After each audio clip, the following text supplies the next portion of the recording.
the general public. Welcome along today.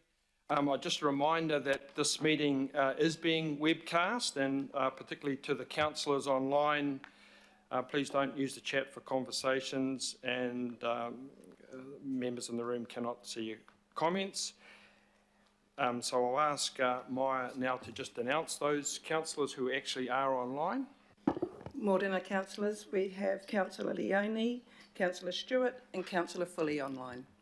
Okay, thank you for that. So the first item up is apologies. We've received apologies from the Mayor, Wayne Brown, and Councillor Daniel Newman.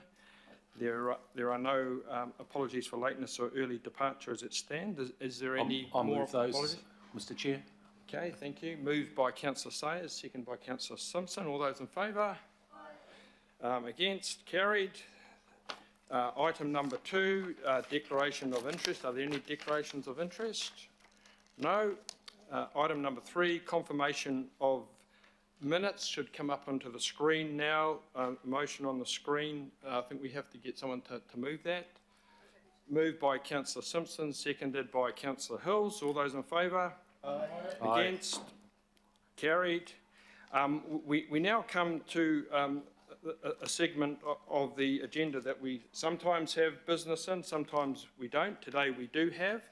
It's acknowledgements and tributes, and the first item today indeed is a tribute, and I'll call upon Councillor Filipaina to make clear what the tribute is. Thank you, Councillor Filipaina.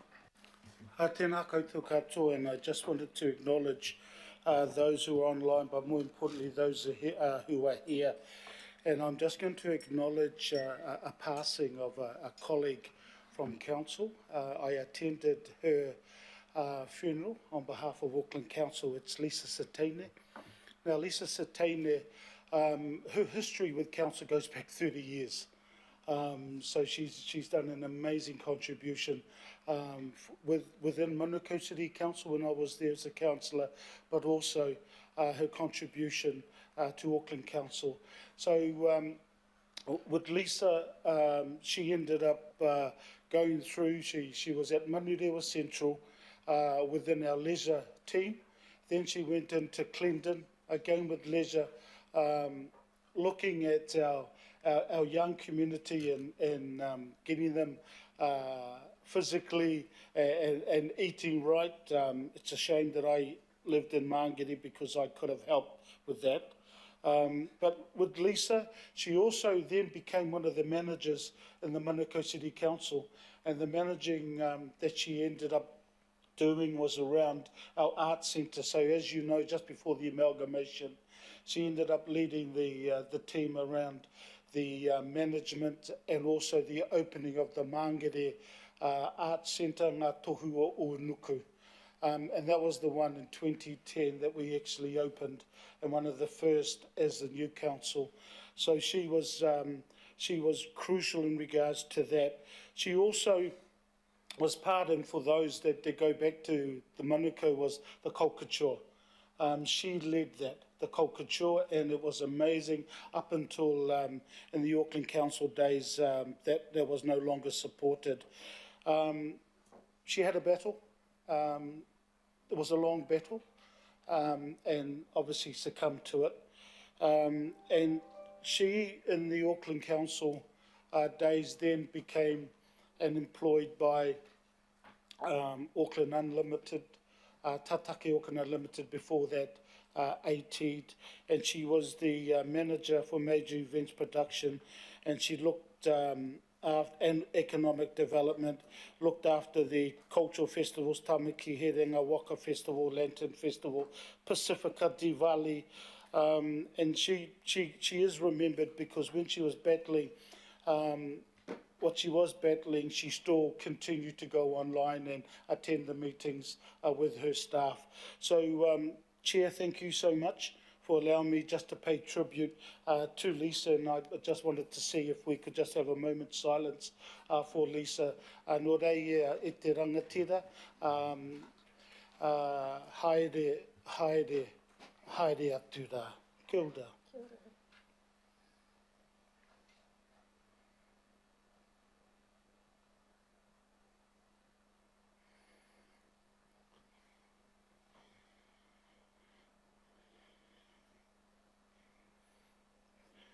Thank you, Chair.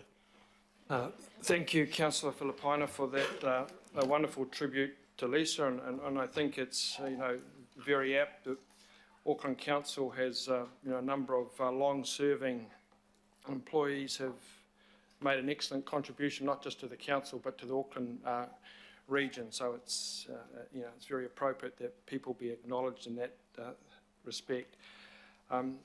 And I guess leading on, Councillor Filipina, I think we have an acknowledgement to follow that tribute, and this is to one of those people who has served this council for a long time, made an outstanding contribution, and today is their last day. So over to you, Councillor Filipina.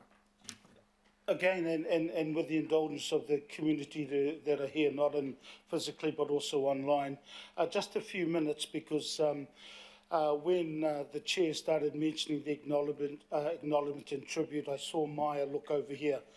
For those that don't know Maya is the young lady on John's right, the chair. This is her last meeting, and she will be leaving council after 17 years. She started off in Waitakere, and from there, all I can say, and I wanted to mention this first off because of the years in Waitakere, I ended up getting a text from the previous Deputy Mayor, and that's Penny Holtz.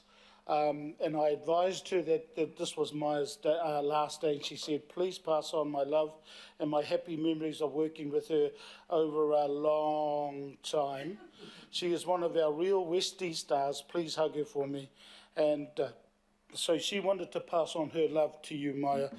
Maya, from my perspective, I can tell you that in the 17 years that you have been part of council and at Waitakere first and then into the Auckland Council, your work in regards to the Hearings Committee. Now, I ended up chairing the Hearings Committee for the Unitary Plan. And your work in regards to that, I just want to acknowledge you, Maya, because I know first and foremost is your family. I know that, first and foremost. But then closely second to that is definitely your work. So I wanted to acknowledge you in regards to that firstly, but then also with the hearings that you did with Julie and all the team. I then know that you saw light at the end of the tunnel, and you thought, where else can I improve myself? And you saw Sandra, and then you ended up saying, I've got to go to the governance advisor looking after these committees. And so one of the first committees, and I think it was one of the ones that you loved and for all the work, and that was the Environmental and Community Committee with Penny Holtz as the chair, myself as deputy chair. And then in the last term, 16 to 22, was the PACE Committee. Maya, your work in regards to both those committees is commendable. Why? Because there were a few issues that you were facing from a family perspective, but you ended up still putting 110% into your mahi, into your work. So I thank you over the recent months, Maya, and the recent years. There's again whānau. There's been some issues there, and we know about that, but your dedication, Maya, I just wanted to say on behalf of all of us, thank you so much. I was one of the referees for the job, and she was successful in it. I wanted to lie. I didn't want to tell them the truth, but I did, and she's now heading down to Rotorua. So Maya, on behalf of all of us, a few things. From myself and some of the members here, there's some flowers for you. Just to say thank you. John also heard that you were alcoholic, so he's got 2 bottles of wine in that pink bag for you. And that brown one there, I got that off the store when I got those flowers, and it's a candle, and it's called Black Rose. And the reason it is because the black signifies the fact that we are sad that you're going, and the rose obviously is yourself. So that is why I ended up getting that candle. So by behalf of all of us, thank you for your dedication. but thank you also for putting your family first and the mahi. Ngā mihi ki a koe, and again, on behalf of all of us, thank you for your indulgence. Kia ora ngā mai.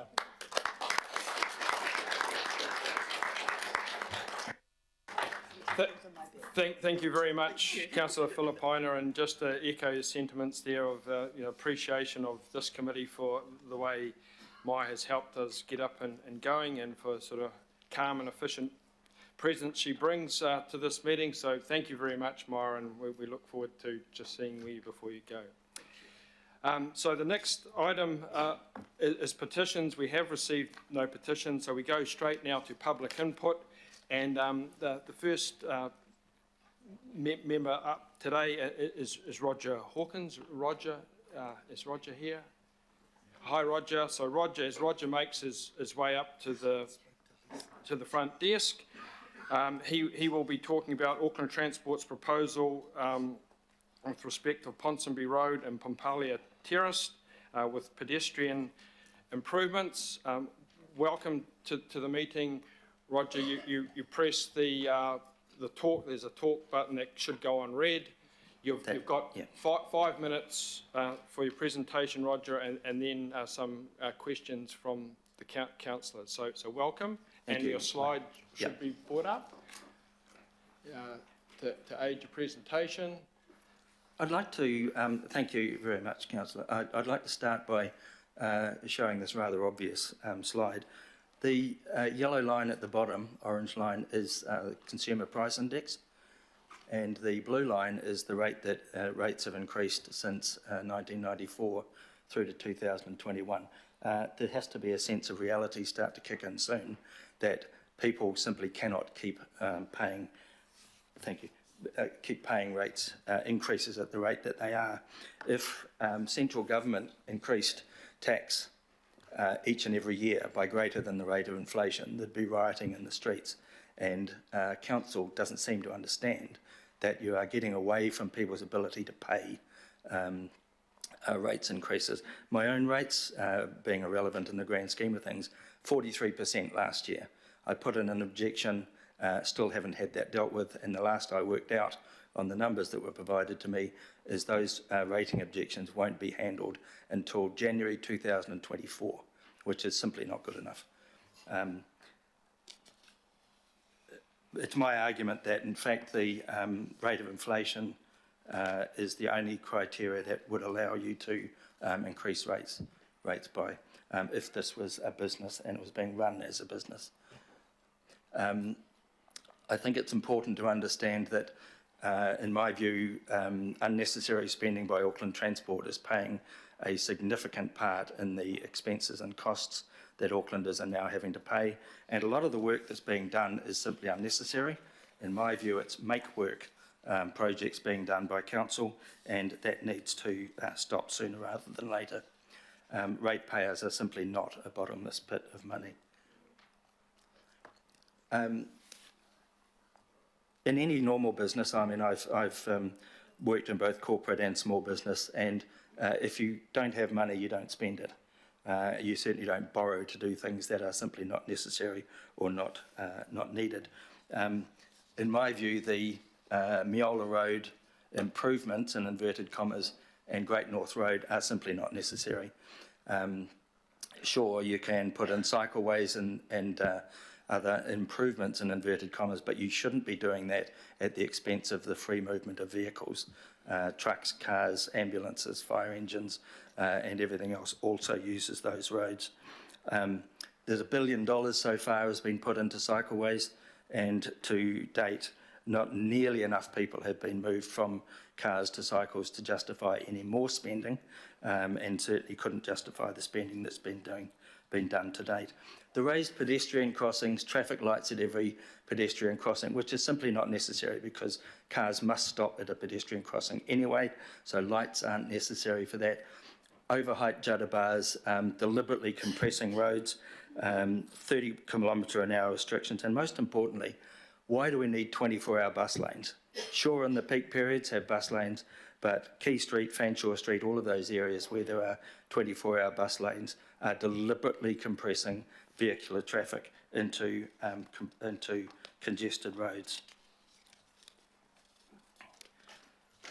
ruining the ability for people in Auckland to get around is not actually making Auckland a better place for its participants. By making cycleways available for cycles and scooters, and I ride a scooter myself, electric scooter, doesn't mean necessarily having to ruin it for cars. The two can work together, but a classic example for me is the bottom of College Road, where on the bus that I came in on this morning, the cycleway runs between the bus and the bus stop. Now, what genius came up with that idea? That is just simply a madness. My argument is that we should be putting the $77 million back into the bank, and that $77 million is what's going to cost for Meola Road and Great North Road to be improved, in inverted commas, when the cycleway down Williamson Avenue is the obvious solution to that. And I think it's important that councillors understand that in order to spend $77 million of ratepayers' money, ratepayers, not residents, ratepayers, have to earn $100 million and pay tax and then pay their rates, and that money should be spent significantly more astutely than it is currently at the moment. Most importantly, the AT's chairperson a while ago admitted to Parliament that they were deliberately trying to force people onto buses by making vehicular transport difficult. I'm going to skip to the research now. This is research that Councillor Darby has quoted live on TV, and what was said was that over 50% of Aucklanders want to use a bike to get to work. Absolutely incorrect. If you look at the statistics carefully, and market research is my background, the question was, would you ride a bike once a week or more if you owned a bike? Now, only 9% of people actually own a bike. So if 50% of those that own a bike were thinking of riding one day a week, that does not constitute the 30% of people that is claimed are currently using or want to use cycles. The statistic number that is being used there is, over the period of 4 years, has dropped to 132 people who were questioned in order to get the assumption that 1 in 3 Aucklanders ride a bike. Sorry, Roger, could you start to wind up now? Yep, I've got one slide that I want to finish with.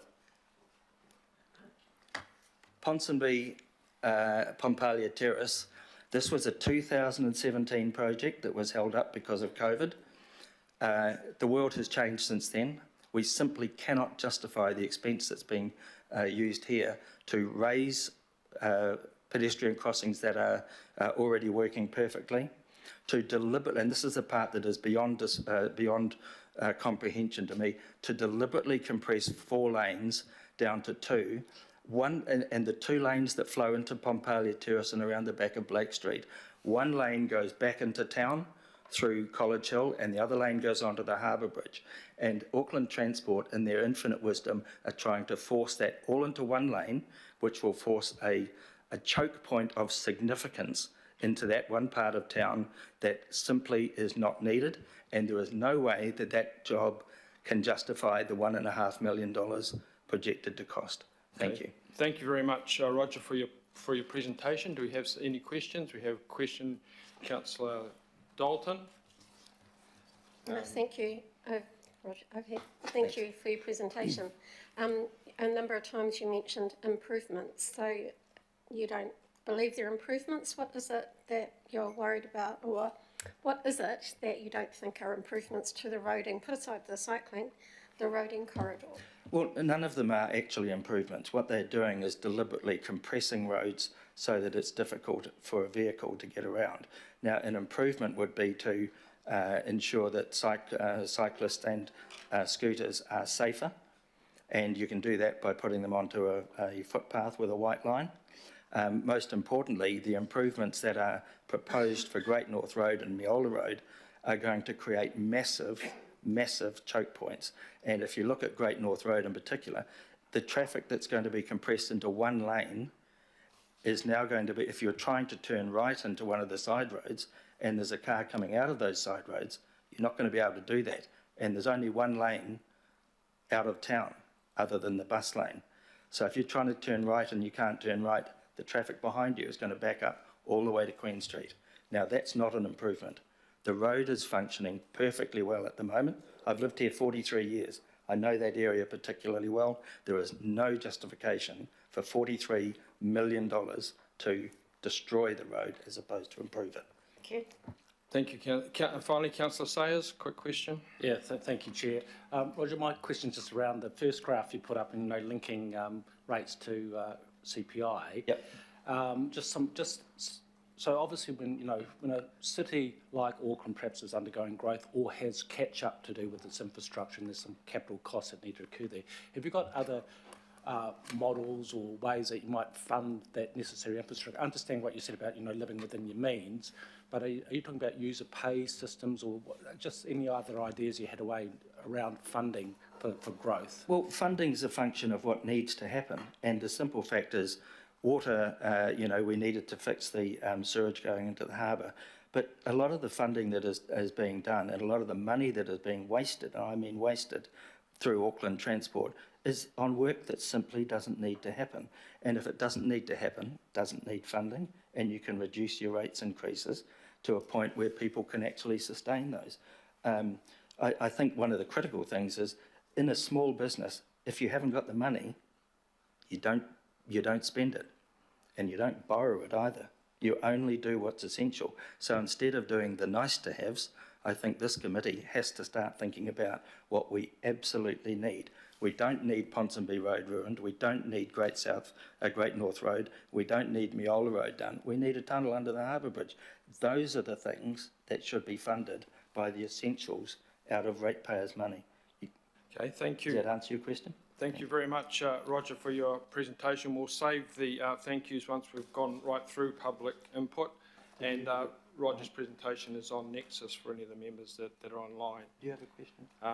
So the next presenter today is Mari J, who's talking to us about a case for congestion charges on Auckland motorways. Welcome, Mari. You have 5 minutes with your group, and then a couple of questions. The bell generally goes about 4:30 to give people a signal, the hint to wind up. It's not always listened to, but we try to keep to the 5 minutes. Okay, welcome, Mari, and over to you. Thank you, Mr. Chairman, and thank you, councillors. I do just want to make a little mention of my regret to hear that Mayor is leaving today, because in trying to get an appointment here, what a lovely, warm and helpful voice at the other end of the phone. So thank you, Mayor.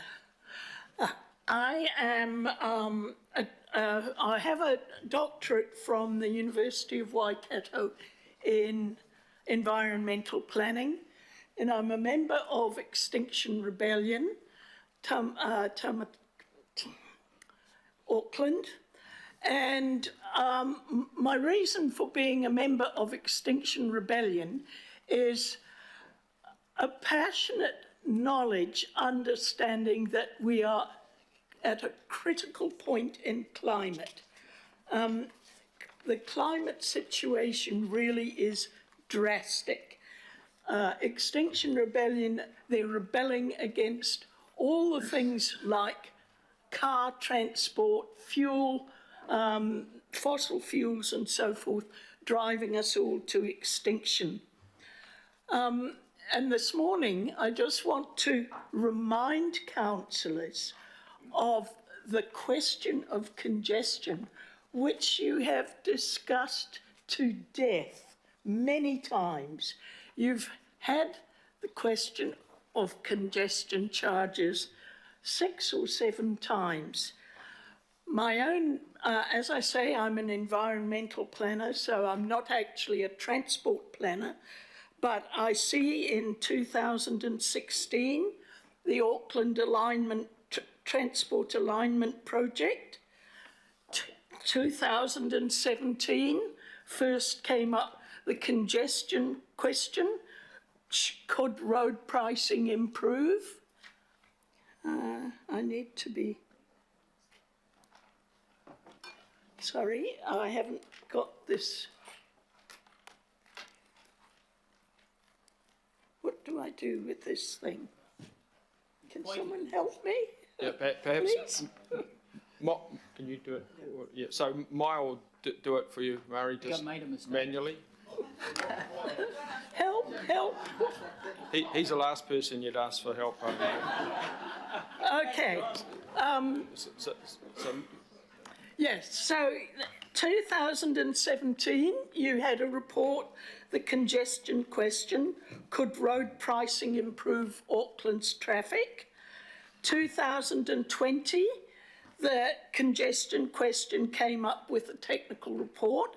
I might say that both that exercise, congestion came up as, yes, you definitely can use congestion pricing, and yes, it definitely is effective. There have been cities overseas, London, Stockholm, many others, where they've used congestion pricing for a long time, and it makes the kind of impact that we have here when school's not out. In other words, it reduces traffic about 10 to 15%, and it does make roading much easier. So next came that inquiry into congestion pricing in the House of Representatives. Very, very important, very fine report. I can't recommend enough how it's nice and short, worthwhile reading. It's major recommendations, legislation to allow congestion, implement a congestion pricing scheme in Auckland, undertake broad public engagement to help people understand, and it made the point that that is critical. If you want congestion pricing to work, you absolutely need to make sure people have it on board, know why it's there, and the second point is they need to know that all the revenue from congestion pricing is going into not just roading improvements or car improvements, but bus improvements and cycling improvements. They need to know that the congestion money is going to make it easier for them to get to work by other means. In May 2022, just a year ago, the Radio New Zealand said, government expected to give green light for congestion charges. What happened? Where is it? Why is it a year away and we still haven't heard any more? Instead, what I found in the budget proposal for this year, increase fares by 6.5%, bus fares and ferry. Reduce bus trips, 588 per week. Impacts on train services due to Kiwi Rail, staged back track closures. Well, can you imagine any better way to encourage more cars on the road than make it harder and more expensive to go by bus? Honestly, what a twitty kind of approach to the whole question. Now, one of the big issues of congestion charging that keeps on coming up. could you just wind up now, Murray, please? Is equity. It doesn't have to be a problem. You can make it so that, for example, cleaners and security guards, etc., come in usually overnight. Well, congestion charges can be time-based. Why? And if it's limited to the city centre, it gets rid of a lot of the congestion without affecting other parts of the city. So I suppose I'd like to wrap up by asking, why doesn't the budget reflect all your expensive, time-consuming expert reports? Where are the equity provisions for South Auckland if you are genuinely concerned about making transport easy for everyone? And where is the leadership for Auckland transport?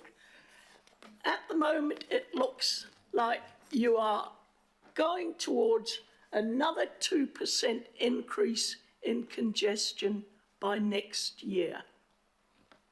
Okay, thank you. That's all I have to say. Thank you, Murray. We have a couple of quick questions from Councillor Fletcher and Councillor Darby. Oh, thank you for your spirited submission to us this morning. As somebody who has advocated the need for congestion charging for some decades now, you touched on, and you ran out of time, why people are opposed to it. Because what I find fascinating is it's not like one of those public transport roading debates where people are really polarised. There's objections across the spectrum. And yet, for all the reasons you've articulated beautifully this morning, there is a very sound case for it. What other observations have you made? You touched on some of the equity issues, but are there any other reasons as a planner that you've identified that have been blockages for advancing this, other than obviously we can't do it without legislation? But, you know, I would really like your commentary. Yes. The reading I've done about congestion charges, for example, in London, was exactly, there was all sorts of opposition, but once it started and people realised that it does make a difference. Currently, okay, so now congestion charging has been going 10 years, and it's businesses, industry and ordinary people are all in support of congestion charges. So it is a thing where council needs to take leadership and explain the situation first. Thank you. Thank you for that. Councillor Darby? Thanks, Maury. Thanks to the group. Is it Extinction Rebellion's understanding that the bill will be presented to the House in the current session? And do you have knowledge that the bill is totally supported by both Labour, Opposition, National, ACT, Greens? I think maybe Te Pāti Māori might have some concerns, equity concerns, as you have. Is that your understanding of the situation currently? And if that is legislated in this term before the House rises pre-election, are you saying to us today that enabling legislation, I think it's going to be enabling legislation as opposed to a directive of the major cities which are asking for it, is your group's view that we should be proceeding with some greater urgency to begin developing a plan for the implementation of congestion charging, and even more immediately, that is, in our annual budget and our long-term budget, to address transport poverty and equity at the very top of the agenda? Thank you. I didn't know about the bill, but that's very helpful information. I think congestion charging is something that can't be rushed in. It needs to bring people as much as possible on board and give people the opportunity to find alternatives and suggest alternatives to reducing traffic on the road. So yes, long term, it needs to be part of the long-term plan, and you need to have a series of, what would you call them, steps towards getting to that point. So it's not something that you just switch on the traffic lights at the moment and start it up. Thank you very much, Murray. Just before you go, I'll ask our Director, Barry Potter, just to clarify where the council's going with congestion charging this year.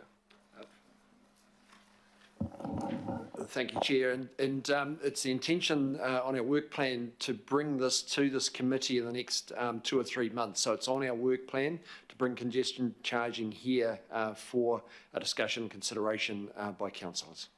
Excellent. Thank you. Right, thank you. News. Thank you very much, Murray. It's good to see that's put a smile on your face there. That's nice to see. Our final presentation and public input today, I'd like to invite to the table Peter Burke, and Peter will introduce the crew with him. And the topic for presentation today is bike ferries across the harbour, which I imagine there'll be some interest amongst a number of parties that are here today. Okay, welcome, Peter. I'll leave you to do the introductions, and when you're ready. Thank you. Thank you, Chairman. I'd like to introduce George Burke and Stuart Thomas. George will be our spokesman in this presentation. Morena. Yeah, my name's George. It's an honour to be here in front of everyone. Representing Hauraki Express. We were established, we're a family-owned business, established in 2012. We run fishing charters, water taxis, light freight, and we've most recently launched a fuel delivery vessel. So we service the outer Gulf. We hold all our marine operating certificates, including our dock pest-free certificates also. Just a little bit of background on our idea here. It's no secret that the Ministry of Transport has been seeking a means to get cyclists across the Waitemata Harbour. Research suggesting that 1,800 cyclists would cross the harbour on a dedicated service per day. We have developed a concept for transporting these cyclists around and across the Waitemata Harbour. Our overall ferry concept is to use existing infrastructure operating between boat ramps, wharves and jetties where possible, with the goal of connecting cycle lanes and routes around the city, creating higher utilisations of these cycleways. In doing so, we forecast the reduction of 6 million kilometres per year, eliminating emissions from those 6 million kilometres per year. Not to mention, we will be facilitating a healthy lifestyle for 1,800 Aucklanders per day. These bike ferries themselves, they'll be purpose-built. We plan to have 6 of these in operation. They'll be roughly 12 metres long, electrically powered with outboards, with a capacity for 24 cyclists. They'll be built in New Zealand in recyclable aluminium. As you can see, they've got the loading ramp at the bow, and also we've got loading ramps on the side for use at wharves and jetties. So just have a look at this map here. We've got the overlay, the green overlays of all the cycleways. Then you'll see yellow dots and red dots. Those yellow dots are our harbour crossings. The goal is to get people across the harbour as quickly and efficiently as possible. And those red dots are those more long-haul trips. Also mentioning we plan to service Waiheke as well. Those main pickup points around the Auckland will be Bayswater, Birkenhead, Stanley Bay and West Haven. Further out, Hobsonville and Half Moon Bay. We'll come back to this map at the end for any questions. I'll hand it back over to Pete. He'll talk about the numbers. Right, thanks, George. The basis for our analysis, the cost-benefit analysis, are these key inputs. Waka Kotahi has determined that 1,800 passengers will use a service, or cyclists will cross the harbour per day by 2028. We've assumed we plan to have 6 vessels, each with 24 cyclist capacity. We forecast we'll be starting off at 50% occupancy and rising to 70% by 2028 to meet that 1,800 demand. The fares we have used are $5.80 for the short crossings, and that's the current hop fare, which is discounted. $10 for long haul to further out destinations, and $20 to Waiheke. The costs. This is over 4 years, and we've put in bold the key figures. So, in year one, 2 boats, 384 passengers per day, $1.8 million investment by Hauraki Express, and that grows through the 4 years, and in the 4th year, 6 boats, 1,800 passengers, and a total of $5 million investment by Hauraki Express. The cost benefits, that's cost per benefit, costs versus the benefits. Now the costs are made up of our operating expenses less the fares we would receive. The fares being based on the current discounted fares, mainly $5.80 per crossing. The public benefits are a combination of savings. First one is the cost to provide road travel in Auckland, and that includes the roads themselves, the infrastructure, the emissions, the parking, etc. The cost of congestion in Auckland, which is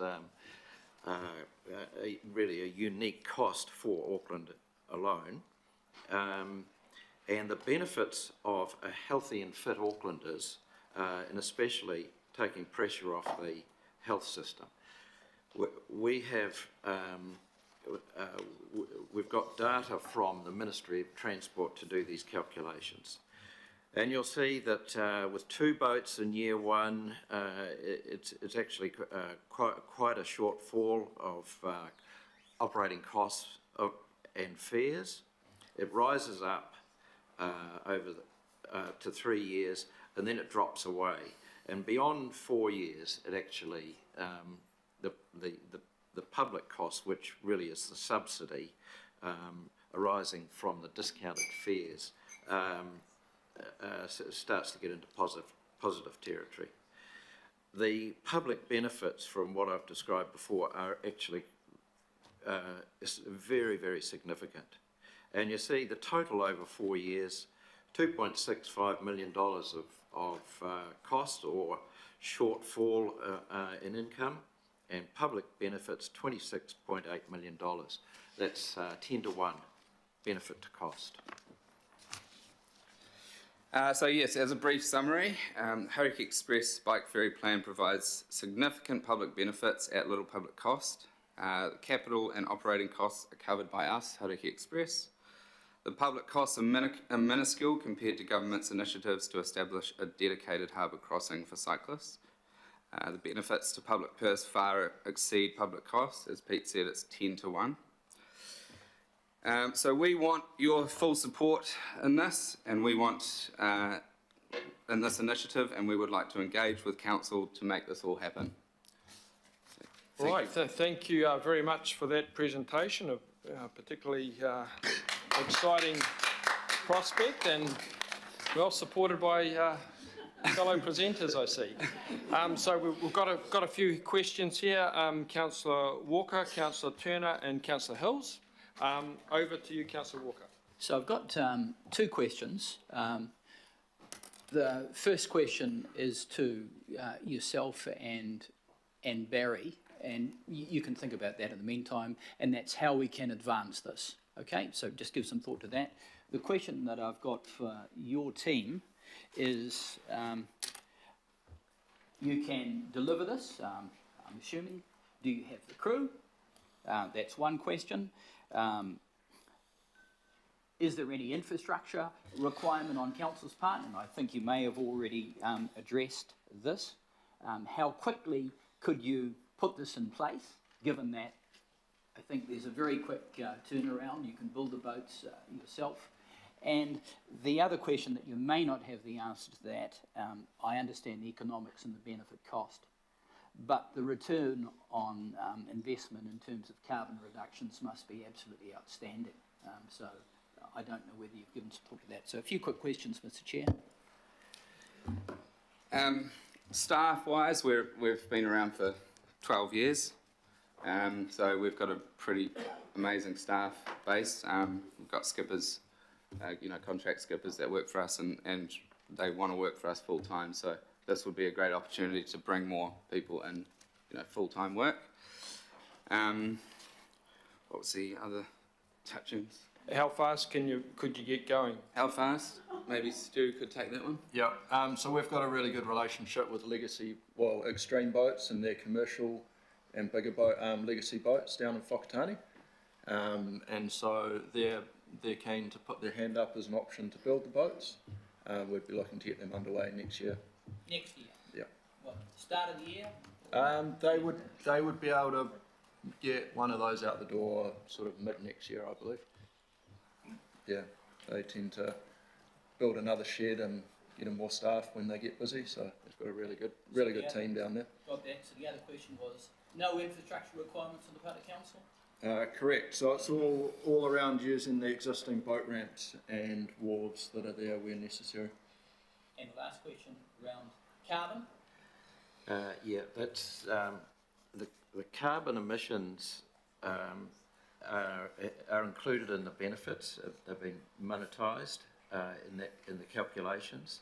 So taking 1,800 people off the road, or who would become motorists or travellers on buses, users of the road, that has been that's included in that total.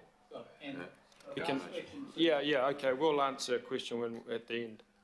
Councillor Turner? Thank you. Sounds like a good idea. You just might want to... it won't work. Oh, it does now. Sounds like a good idea. Just a couple of questions.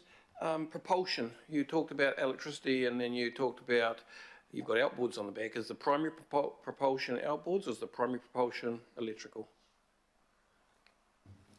So these will be electric outboards, which is obviously new technology, and right. that side of technology is always progressing. So it's it's exciting to see what they're coming out with. So the other question was, are all your passengers going to have to be accompanied by a bike, or are you going to accommodate people who haven't got bikes? And if so, how are you going to manage that? Yes, well, we've got obviously e-scooters and other means of transport like that are more than welcome. The priority would be cyclists. If there was someone at the end of the, once we'd loaded everyone on, and if you were about to leave and someone said, "Oh, I missed the ferry," chances are you get them on board. But because we're going to the boat ramps and designated areas, the cyclists will be there, and I think the passengers will go to those ferry wharfs. And one last question, which just come to mind. So if your propulsion is electric outboards, you've got a bunch of internal operations there that will have standby motors, diesel-powered generators. Yeah, you'll have diesel-powered generators just to kick in if needed, but these being short trips, you'll have enough battery to work those day trips back and forth. I'm talking about the hydraulics, etc. on board. So hydraulics will be run by another motor. Thank you. Okay, thanks. And finally, Councillor Hills. Thank you. This is really exciting. Would be good to just get it done. I guess two questions. One, have you talked to the Minister, because the Minister has talked to Chris Darby and I around funding this sort of thing post the no access for bikes over the harbour from Waka Kotahi funding? Yeah. We've approached the Minister twice in his capacity as Minister for Auckland and Minister for Transport, and we haven't had a response. Okay. The other thing, and I probably would say, just knowing the condition of the coastal assets in the harbour, that there probably would be some infrastructure, so maybe factor that in to that. My other question would be, is this predicated on Auckland Transport funding good cycling connections to these areas? Because, you know, despite what some people think, we're spending less than 1% of our transport budget on cycling and not even completing that. So do your numbers assume that we're actually going to spend some money on safer cycling so people can actually get to these wharves? No, they don't. Do you want to go to that map?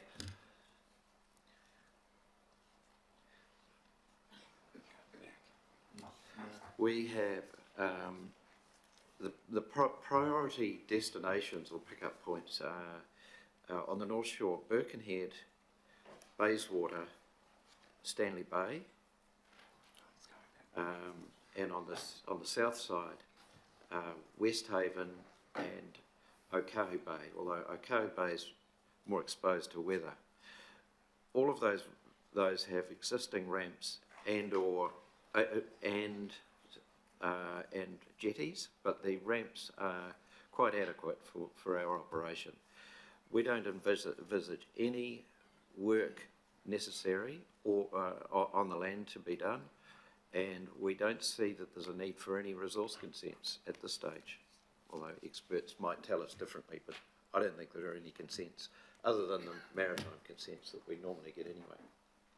Okay, thank you, Councillor Hills, and thank you, Peter and team, for an excellent presentation. I'm sure if the Mayor was here, that would fit in very well with his concept of doing more with less and trialling things and getting on and giving things a shot. In respect of the question you posed, Councillor Walker, I think you will find the response to that in our recommendations for all the public input. In the first instance, to receive the input from Hauraki Express and to request that the presentation be referred to Auckland Transport and Waka Kotahi for consideration and report back to this committee. Waka Kotahi and AT representatives are at this meeting, so they've heard the presentation, but we will formally send it through to them for a response.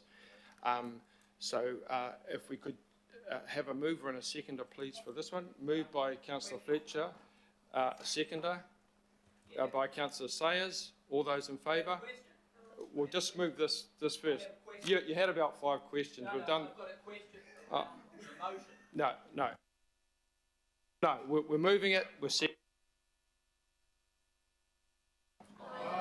Against? And do we have a motion for the other 2 presenters that we had today?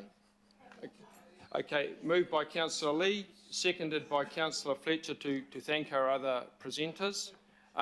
All those in favour? Against? Okay, carried. So thank you very much to everyone who presented in public input today, and Peter and team will get back to you and keep you updated with respect to what comes back from Auckland Transport and Waka Kotahi. Thank you very much. Cheers. Thanks for the opportunity. Don't lean on these front panels, guys. It's not a good idea. Yeah. Yeah.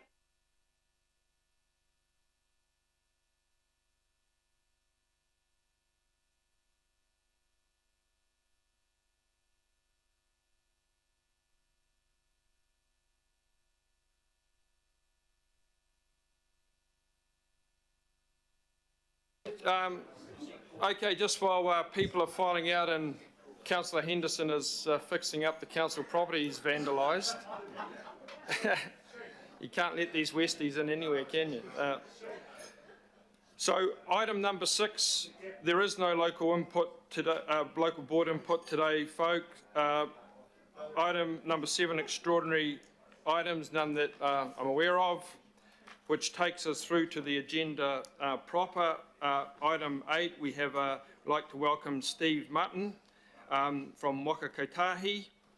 Steve has the position of Director of Regional Relationships, and I'm sure most councillors around the table come across Steve in the course of their travels, and certainly I've been seeing a bit of him recently in relation to the Northern Corridor Improvements Project, which is a wonderful project that has just come to completion after being in construction since 2018. So I'll leave Steve to introduce Randia, and we look forward to the presentation from Waka Kotahi today. Welcome, Steve.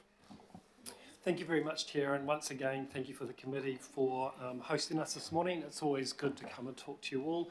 I'll just introduce to you Randy Kama, who's our Regional Manager of System Design here, and Tameki Makaurau and Titai Tokoro.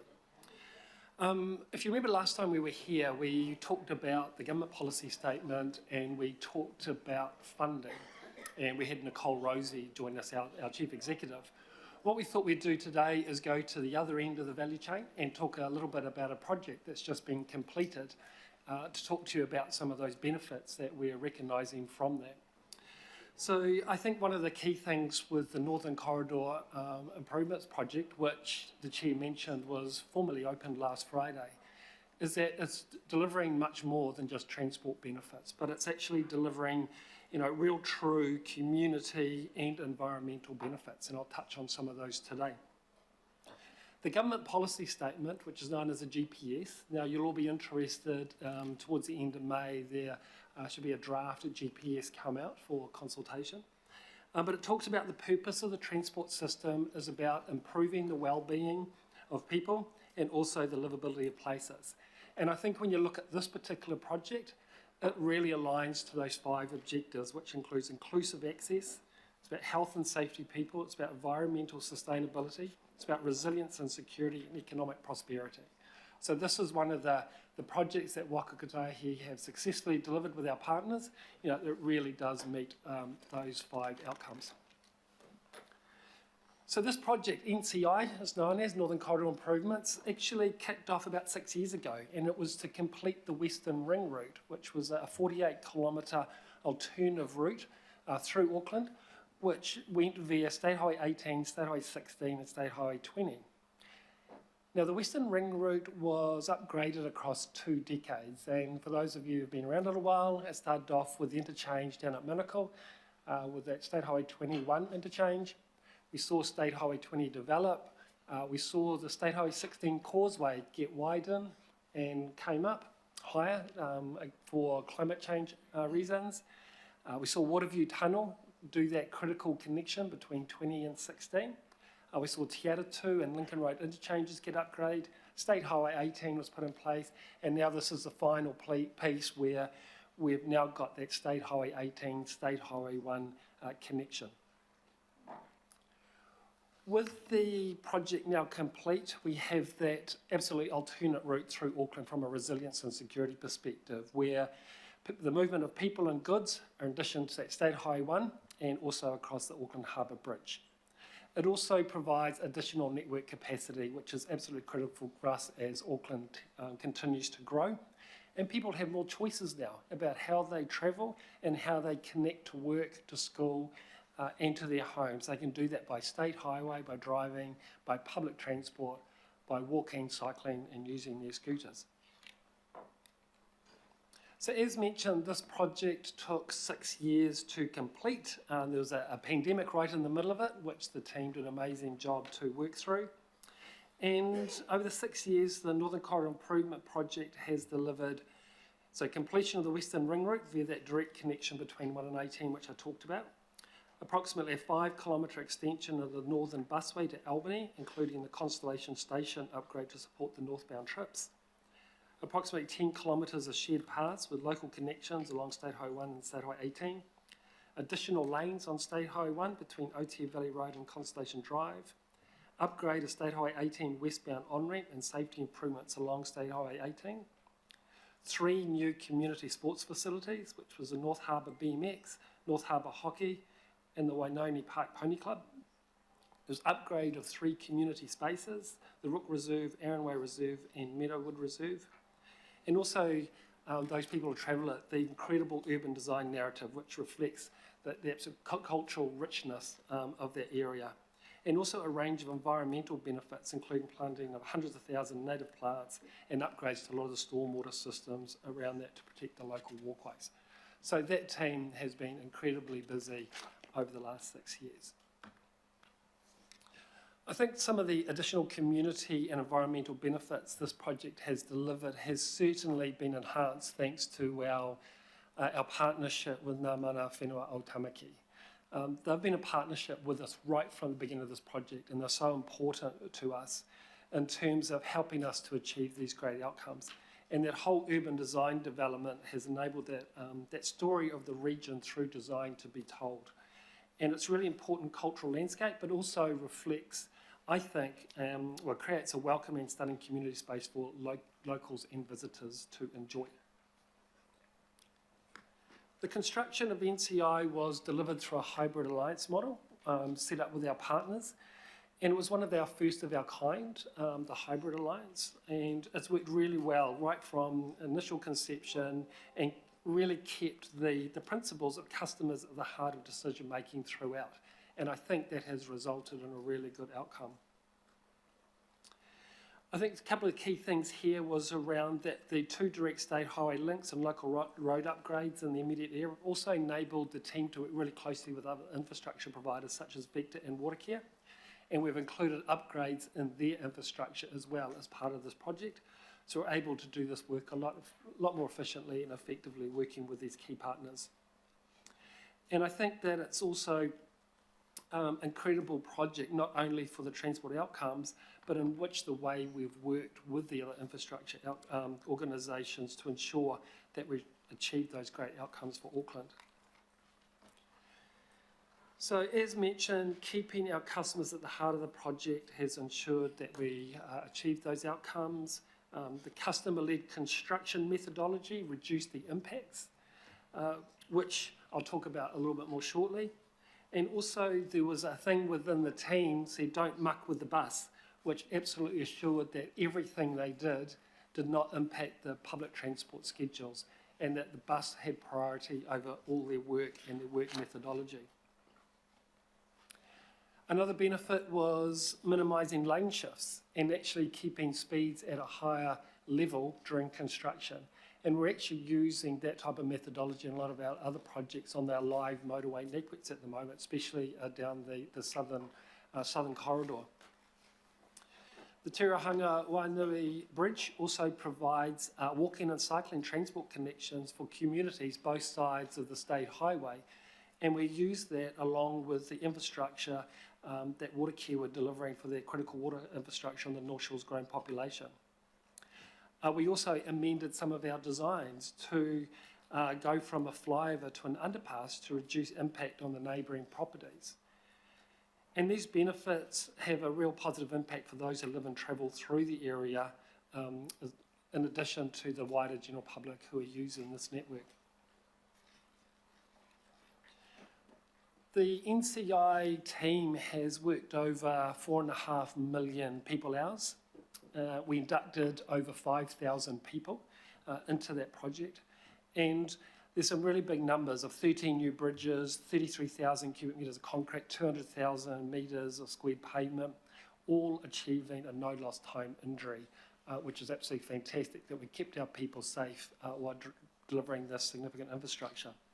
And the lessons from this project, as I said, are being built into all our projects around New Zealand. So just on the last slide here, because we're quite keen to open it up for questions, is that as we celebrate the completion of this particular project, there's still a lot of investment happening on the North Shore, which is over the next few months, we will see the new Puhoi to Walk With project open so that people and goods travelling between Northland and Auckland can have that, enjoy a safer, more resilient and a more certainty around their journey times. Also, Omaha Penlink will be in full swing in this construction season at the end of the year, and the team's really setting up quickly to be able to expedite that work as quickly as we can. So certainly a lot of projects in the North Shore and north of Auckland, which is really exciting. And of course, as you will all know, we're planning for the Waitemata Harbour Connections project, encouraging you all to have your say, which I'm sure you will, but also that really feeds into to the connections for the North Shore. So through you, Chair, happy to take any questions. Thanks very much for the presentation, Steve. We have some questions lined up. Councillor Walker, Darby and Hills. Just a really quick commendation. Great project, delivered, timing wonderful, and the disruption negligible, so really well done. So quick question.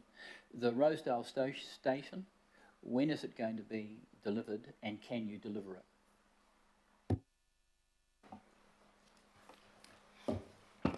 Thanks, Councillor, through your chair. The Rosendale station right now, we're working with Auckland Transport on looking at the most effective and efficient way to actually contract the works. It was originally planned to be delivered by the Alliance, but there's some work to be done now to actually look at a more efficient way to deliver the project. I don't actually have a timeline yet for it, but I understand there's some work that's happening to actually try and get the works out to tender.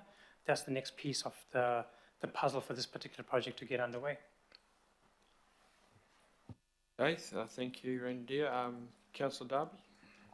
Chair, Randir, Steve, thanks very much. Thanks for the account of the Northern Corridor project. And of course, that has a long history. It originally did not include a busway. So I'm just reflecting, and this is just being candid with you, your agency did not propose a busway originally. I wrote to the minister of the time and the new member up there, the national minister and the national member up there, and got very brief replies. It was actually one of your board members who actually proposed the busway go in because it would lower the cost of building the motorway using the busway as a staging area. I'm just accounting that, and then when it came to us later on, we were pushing this committee, the former planning committee was pushing for no big superstructure, and we were told, and I was part of that conversation pushing for it, and we were told not possible, there's a big telecoms cable. The Alliance, once they got on board, suddenly the telecoms cable disappeared as a problem.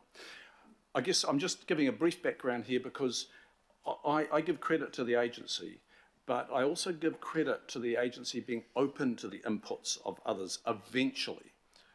Because it's the others who have created a great project here on the back of your work as well. I don't dismiss your work.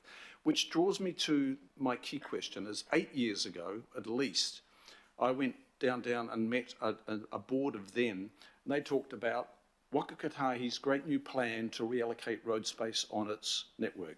Sounds familiar to you, Steve, I'm sure.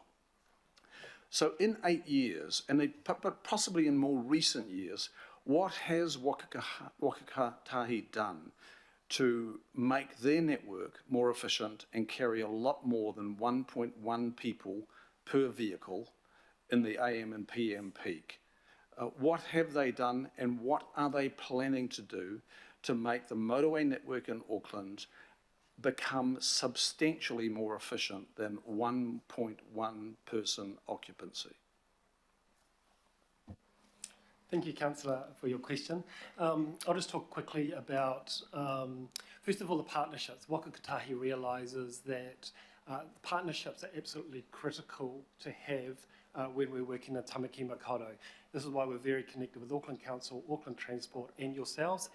We pride ourselves on our consultation with the community to make sure that we're building community solutions, that we're not just building a transport network, but understanding how people use it, what the form and function is, and how we can deliver the outcomes that the communities are seeking. So alliancing enables us to do that. We've been very successful with our alliances throughout the country, and we'll continue to use that in a collaborative way, getting good results. We really focus on optimisation, and I'll pass it over to Randir, who can talk a little bit more about that. Thank you. Look, just before I go into optimisation, Council, there's also some other pieces of kit that we've been building up and down the city where we are putting in some really good cycling connections. An example being the Southern Corridor Initiative, where like the Northern Corridor, we've actually got a fantastic shared user path that's actually not just connecting different parts of the South Auckland, but also it's connecting into development that's happening. So there's a real opportunity there to actually work collaboratively with developers around how we manage and influence the way people are travelling around by getting connections into those local communities. So we're doing that. The optimisation program that Steve talked about is something we're doing jointly with Auckland Transport, and we are identifying parts of our network. Now look, it's a bit challenging, but we're identifying parts of the network where we can actually convert some of our shoulders to bus lanes, for example, and that's work that we're doing in the background as well. So it's work that we are stepping into and moving closer towards as well, because we recognise at Waka Kotahi that mode shift, providing choice, to our travellers is really important, and that forms a big part of the work that we do going forward. Just on that then, Chair, maybe that's for a future attendance of Waka Kotahi to look at that plan, because it is 8 or 9 years ago I've heard a board triumphing this new era of road space reallocation, and we have very little of it from Waka Kotahi, other than a few on-ramps. My last and quick question is Warkworth to Wellsford. We're at a time of really tight budgets now, you know that on your plate as well.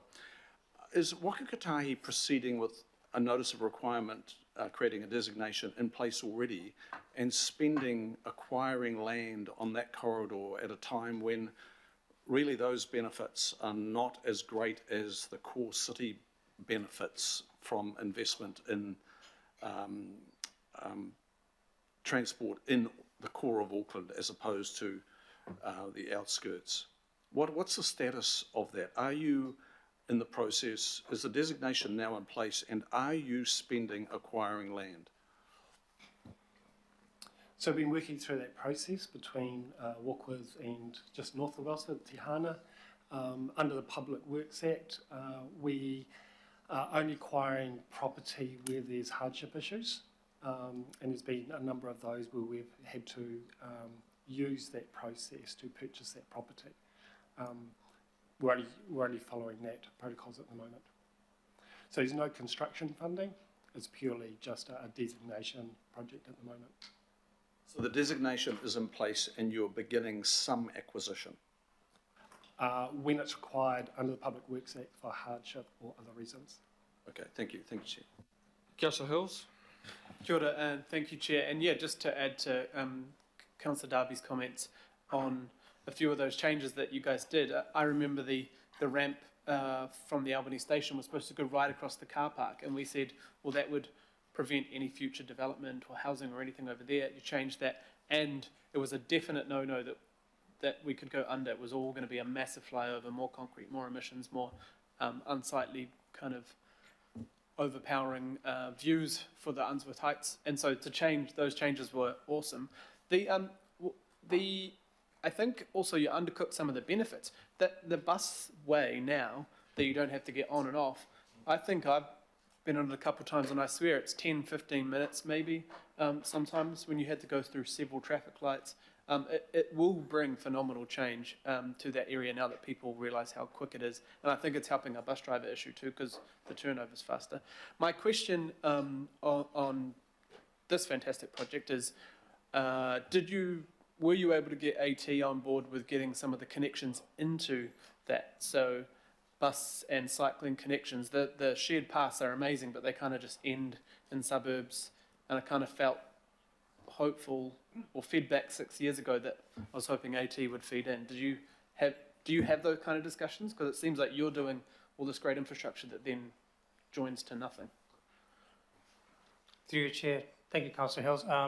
Look, you raise a really good point. I think that's probably an opportunity for us, maybe a missed one in the early days as well, because we do have conversations with AT. I think we can do better in the space of how we plan for these connections. Going forward, what we are doing is we are developing our 3 and 10-year programs together, and we are identifying these opportunities to, if you like, fill the gap. So I think that's actually an opportunity for us to really get better at that. So for example, Southern Corridor, and also on this particular project as well, there's opportunities for us to try and get better connections. It's sequencing and timing of the investment that's not worked well previously, that we are doing better now in terms of joint planning going forward. So definitely an area for us to continue working in. And I'd just like to also add to your point, and I fully agree about the busway. I use it every day, and it's been a phenomenal improvement in travel times to be able to get from Constellation to Albany completely separated. Yep. And the last question, thank you, Chair, just where has the Northern Pathway gone? You know, is there any time in the near future that this is going to connect down to Takapuna, Northcote, those sorts of areas? There is a plan, but I think we've been talking about it for over a decade. Is that on the agenda, your agenda? Look, it's part of the plan.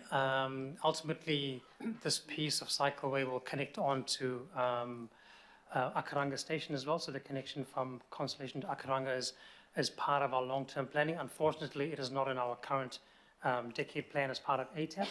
And again, that's also, we're waiting to see what the outcomes of the Waitemata Harbour Connections project look like as well, because ultimately that's your long-term connections then into the city centre as well.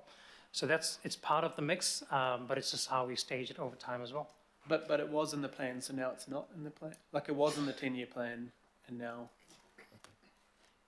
Yeah, look, it's not part of the 10-year plan at the moment because of the cycling connection over the harbour that's been paused.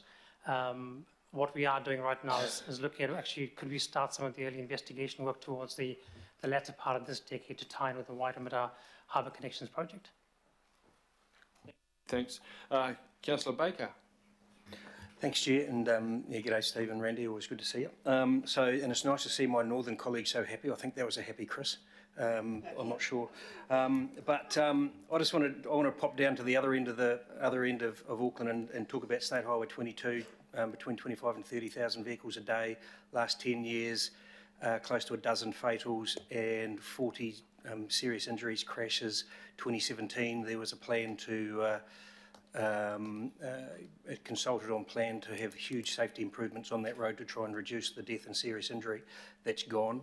We've had the roundabout at Glenbrook built, which has been Glenbrook intersection built, which was 20 years in the making. That was when the land was first purchased 20 years ago. And we've had the speed limit drop, but the deaths and serious injuries hasn't. Where are we sitting with Highway 22 in terms of the safety improvements? And how can we get, I guess, Mr. Chair, how can we get because it's lovely to have this is what we've completed and this is a good news story. There's some bad news stories out there too, and how do we interrogate that? And so how do we get that in front of this committee? Thank you, Councillor. And yes, it is a critical part of the network where sadly too many people are dying from crashes. So State Highway 22, we completed the roundabout, as you say, which has been fantastic for that critical intersection. The project was put on hold for a while. The government had a real focus on speed management, of which we were reviewing a number of corridors around Tamaki Makaurau. You'll know that recently the government has changed their policy slightly on that. So that means that the speed will remain at that posted speed limit. So therefore, we have just got some implementation funding to complete the design on that parts of this corridor down there, especially between Glenbrook, Pairata and Pokakoe. So the team is picking all that work up again to make sure that it's designed to the latest inputs and environment that we have there. Hey, thanks, Councillor Baker. And finally, Councillor Henderson, and you'll be aware that certainly to and from the west has made a quantum improvement through this project. Sure has. Sure has. Thanks, Chair. Yeah, a bit sideways on this. I mean, this looks absolutely fantastic. What I'm just querying is, are we planning on getting an update at some point around the Northwestern busway, and particularly turning it from an interim one into an actual permanent one that might be fit for purpose? Thank you. Through you again, Mr. Chair. Absolutely, Councillor. Look, we've just started some work to do the planning for the long-term rapid transit connections to the Northwest. Recognise how important that is. So, as you rightly pointed, the Northwest bus improvements we're delivering together at Auckland Transport. That's currently underway, close to completion. In parallel, we are thinking about the longer-term rapid transit solution for the Northwest as part of your city solution for rapid transit as well. So, yes, the work's underway. In the planning stages. Thank you. Thanks. Thank you, and thank you, Steve and Randy, for that great presentation. Councillor Walker, I'll ask you to move that we receive this update. Councillor Hills, would you like to second it? And I'll just very quickly just speak to it very quickly, because one of the reasons that that Waka Kotahi are coming to us on a regular basis now is that there are a number of great projects around Auckland, some of which have just finished like this, others which are just starting. And in the general atmosphere of doom and gloom to a certain extent with all the challenges in the transport space, there are some really significant achievements and advancements that are taking place, and this is certainly one of them. And sure, it benefits the people north of the bridge, but it does benefit the wider region, of course, when people are travelling north. And I think it's really important to spell them out, because quite often the project opens up and there's not really a recognition of what's been achieved. So this has been going on since 2018, a little bit like Waterview. There's a raft of really top quality community projects delivered free, essentially. An international hockey centre that does the whole of the region. I mean, that's an amazing facility. BMX track, it's not really a track, it's more like something you'd see out of the Olympics. It's, you know, it's state of art. Equestrian centre out at Greenhithe, similarly advanced, and a whole lot of local reserves renovated along the way. That just came as a consequence of the project. We have the transport benefits, and Councillor Hills referred to the Northern Busway. You hit Albany now, you can be into the middle of the city in 15 minutes. 15 minutes, which is just a remarkable commute straight down that busway. Out west, I said to Councillor Henderson, now anyone going out west, it's a continuous, you don't get caught in any traffic, and completes that ring route, a huge advancement. We've got additional lanes. The other aspect that just opened up, the last one, is this beautiful shared path cycleway along the motorway. That's 10 kilometres, so not quite the northwestern, but a real advancement. And once those connections are brought in, that'll be a huge aid to people going to Constellation and also going to Albany Park and Ride, two of the biggest park and rides in Auckland. I just would finish by saying, in terms of the project management, we often hear a lot of complaints about projects, you know, how they go over time. This was a live motorway network. For 5 years, there were no disruptions. So there was the odd detour at night. So they were working on a live motorway corridor on one of the busiest motorway sections in Auckland, and there was virtually no disruption whatsoever. So at the end of all of that, I really want to give my sincere thanks to Waka Kotahi for this wonderful project that, you know, our community should be very grateful for, and we're willing to celebrate, and for the wider Auckland region. So thank you, Steve. Thank you, Randia. And I think I can move the motion by Councillor Walker and Hills now to receive the update. All those in favour? Aye. Against? No. Carried.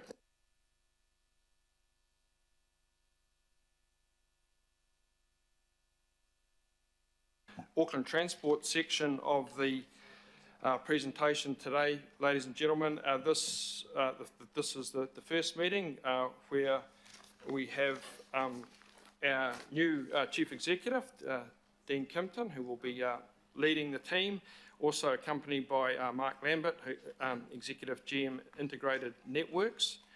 Welcome, Dean. Welcome to everyone else that's with us today, Jenny, Wayne and Stacey. I don't know if there's any others, but that's probably enough to start with. So welcome, Dean, back to the scene of your former glories, and this time as Chief Executive of Auckland Transport. So over to you. Thank you very much, Chair, and it's actually really good to be sitting here. So thank you very much for having me back, everybody, particularly to Wayne, I think, and the board. But I thought I might just give a few comments about my my first few weeks on the job, some observations, maybe some reflections, and then we've got a presentation for you. But before I do, I want to acknowledge publicly both the board, but also Mark Lambert and the executive team for the work they've done over a very interesting 12 or so months. There's been a lot going on, a lot of change, and a lot of challenges. So just a few personal highlights. There's a lot of discussion about back to basics for Auckland Transport, and I agree, we have to absolutely do that, but I recognise the tension between back to basics and having a view to the long term. And whatever we do, and we had a reasonable discussion about it yesterday with the Expenditure Committee, my view is that whatever we do now has to be designed to make the boat go faster in the direction, in that strategic direction. So my view is Auckland Transport needs to do both. The other area that we've been putting a lot of focus on is listening to our customers and our community, and I'm really pleased to see that language coming through, even some of the media, your quote, Chair, in the media. But you know, this is a really, really important part of what we're focused on, and I'll talk about that shortly. But my take, we haven't listened as well as what we could have. We need to listen better. That's a focus. Public transport. We came out very early with some of the media I've done and have placed a target for what we want to achieve, and that's a shift from 80 million passengers movements per annum to 100 million. Our target is to get there late this year, early next year, month by month. So when you compare, it'll take longer to get there on an annual basis, but month by month we expect to be at that sort of run rate. The really interesting thing is that customers tell us they love the experience on the bus or on the ferry. What they're deeply frustrated with is getting to the bus or the ferry, okay? And I want to say that we've heard that, we understand that, and that's where we're seriously committed to addressing some of the challenges. And the things that we need to do, and we're aware of that, and I talk about it and I hear you talk about it, we need to look at how we optimise our existing services and assets, okay? But we also need more drivers, bus and ferry drivers. We need to get them trained, we need to get them funded, and we need to get them into our networks. A few areas that, so that's been the first 2 weeks, I guess, those 3 areas of focus. I was reflecting last night what it was like, and I'm having some paint work done on our house. And I call him Pat the Painter because that's his name. Said, how are you going? And I said, well, I'm not sure that I find it stressful, but I don't think my feet have touched the ground. So then, just looking ahead, I want to touch on 4 areas. These aren't the only ones, but these are ones that I want to highlight that I'm thinking a lot about, and we are as an organisation. The first one is the capital program. And ensuring that we not only address the strategic direction that's coming through the Joint Transport Plan work, but we're also mindful that we actually have to land that into a regional land transport plan that is funded, prioritised and sequenced. I was really pleased to hear what Waka Kotahi had to say. We need, that integration is essential, but we need to integrate with the Auckland Light Rails, the addition of Waitemata Harbour Crossing and the private sector as well, alongside maintaining the existing quality of our assets and listen to our customers and community around levels of service. That's a big challenge. We need to bring that all together into a funded program. I've got here addressing our commitments to emissions reduction. This is a really significant piece of work. That is why I'm so strong on public transport, recognising too that the use of cars on the roads is a very important part of our economic activity. So it's not about one or the other, it's about making sure we have an awesome choice for public transport. Working with our local boards in partnership with them will be a key area, and ensuring that Auckland Transport organises itself to align with these things that we're really focused on. So lots to do. It'll be very interesting. I look forward to keeping you updated through this committee. So can we just then, on that note, I'd just like to go to the more formal presentation. Am I operating it from here? Thank you, just checking. So you've got a report in front of you. I'm taking it all as read, if I can. That's what we'll cover off. I think we've done the first bullet point. I don't need to talk about that one anymore. There's a couple of highlights in there. There's been a lot of attention put on how we use technology to enhance the performance of our network. You can see that through that third bullet point. We are taking seriously this issue about how we use the public road space for temporary traffic management. We've recently written to the Mayor giving an update on progress on that. And there is good progress. Once again, I thank Waka Kotahi for the work that we are doing with them. We're very joined up on that. some excellent work by Murray Burt and the team on behalf of Auckland Transport in terms of the way that we have been focusing on recovery from the weather events.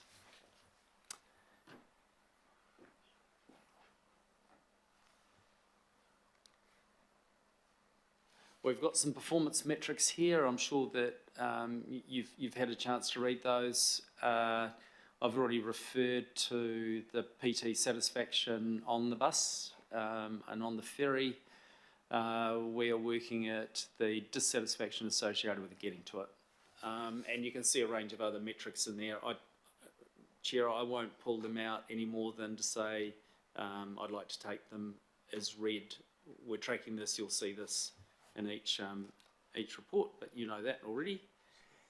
That brings me rapidly to introducing Mark Lambert, who's going to pick it up from here, aren't you, Mark?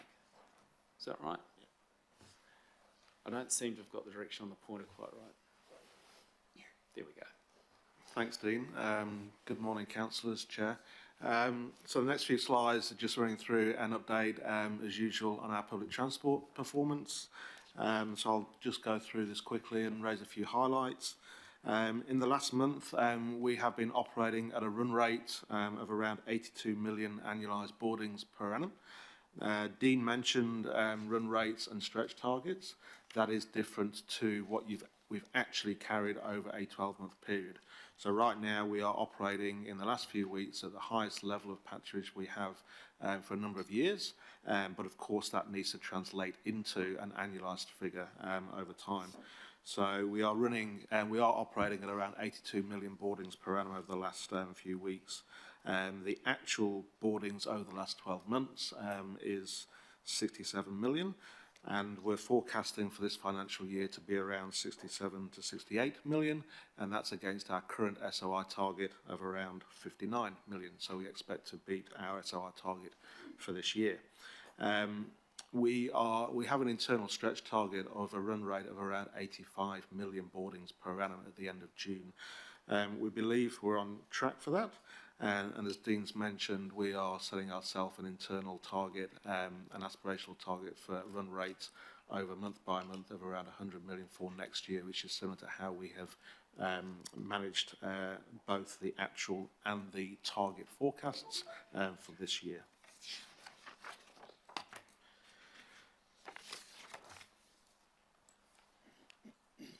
In terms of some of the detail below that, so the bus driver shortfall is slowly improving. Last month we were at around 363 shortfall.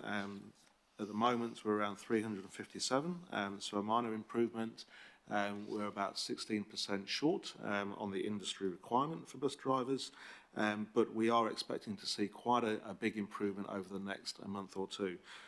New Zealand Bus, Waiheke Bus, Pavlovich have all got new drivers in training, and this month Riches are bringing in around 36 new drivers, and they've also got quite a strong overseas pipeline as well over the next 5 to 6 months. Yeah. We do recognise that North Shore has struggled a little bit with the Riches depots, and we're pleased to say that will be a focus for Riches with those new drivers over the next few weeks or months. Ferry services continue to be impacted by the crew shortage, but again we're seeing some progress there.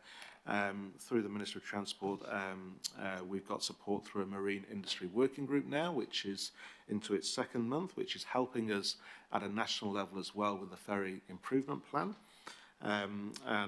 Immigration settings were improved for ferry skippers on the 11th of April, which now allows Fullers in particular to really progress with overseas recruitment as well, which was a barrier until around April time. End of September is our target for returning bus services back to what we would call a normal reliability level on the back of bus driver availability. And through the two graphs on the left-hand side of the slide, you can see that the red line, which is Auckland, the top graph is the bus recovery rate, i.e. how much patronage are we carrying compared to pre-COVID levels, compared to Christchurch in green and Wellington in blue. You can see that we are starting now to get to the same level of recovery as those cities. and just as importantly, the bus reliability levels at the lower graph on the left, we are now slightly above Christchurch, and Wellington's got delayed figures, but we expect to be equivalent to them as well, and really making improvements in the next few weeks. Just very quickly on the road network, productivity and performance on the road network. So as you'd expect, February road conditions worsened as we approach March Madness and the busiest time of the year for both public transport and road transport performance. For example, during February, during the morning peak, there was a minimal congestion of 69% on the arterial network, which effectively means that 61% reliable travel times were experienced. The measure of congestion we are aiming for is reliable travel times between peak periods and off-peak periods. And during February, which is one of our busiest periods, that was at 61%. The peak average speed across the arterial network reduced from 42.9 kilometres per hour in January down to 38 kilometres per hour in February. Again, recognising that that's one of our busiest times of the year across the transport system. I think I'll now hand over to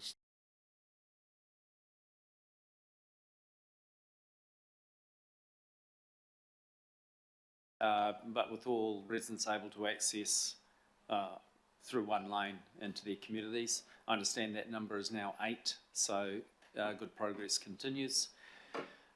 You've got a feel for the size of the geotechnical investigation and the ongoing work there with each of those communities to repair. So good work there, and happy to take any questions on it. The capital program, 92% of what we'd budgeted has been delivered, so some of the excellent work around and contribution from Wakakatai to the ferry upgrade and the electrification of that fleet. Operating performance, if I just tease out the focus for the business of Auckland Transport now is preparing for the next year's budget. And the way that we're looking at how we deliver both efficiently and meet the $295 million funding target that Council has set itself.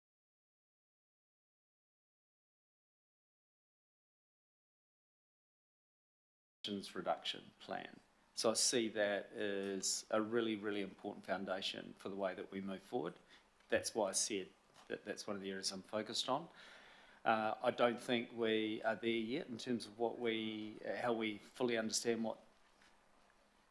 what we need to do to achieve those targets. But we're yet to come back to you with an implementation plan. And let's be honest about it, much of it is unfunded. But we've got a really strong direction to travel, and we need to build that.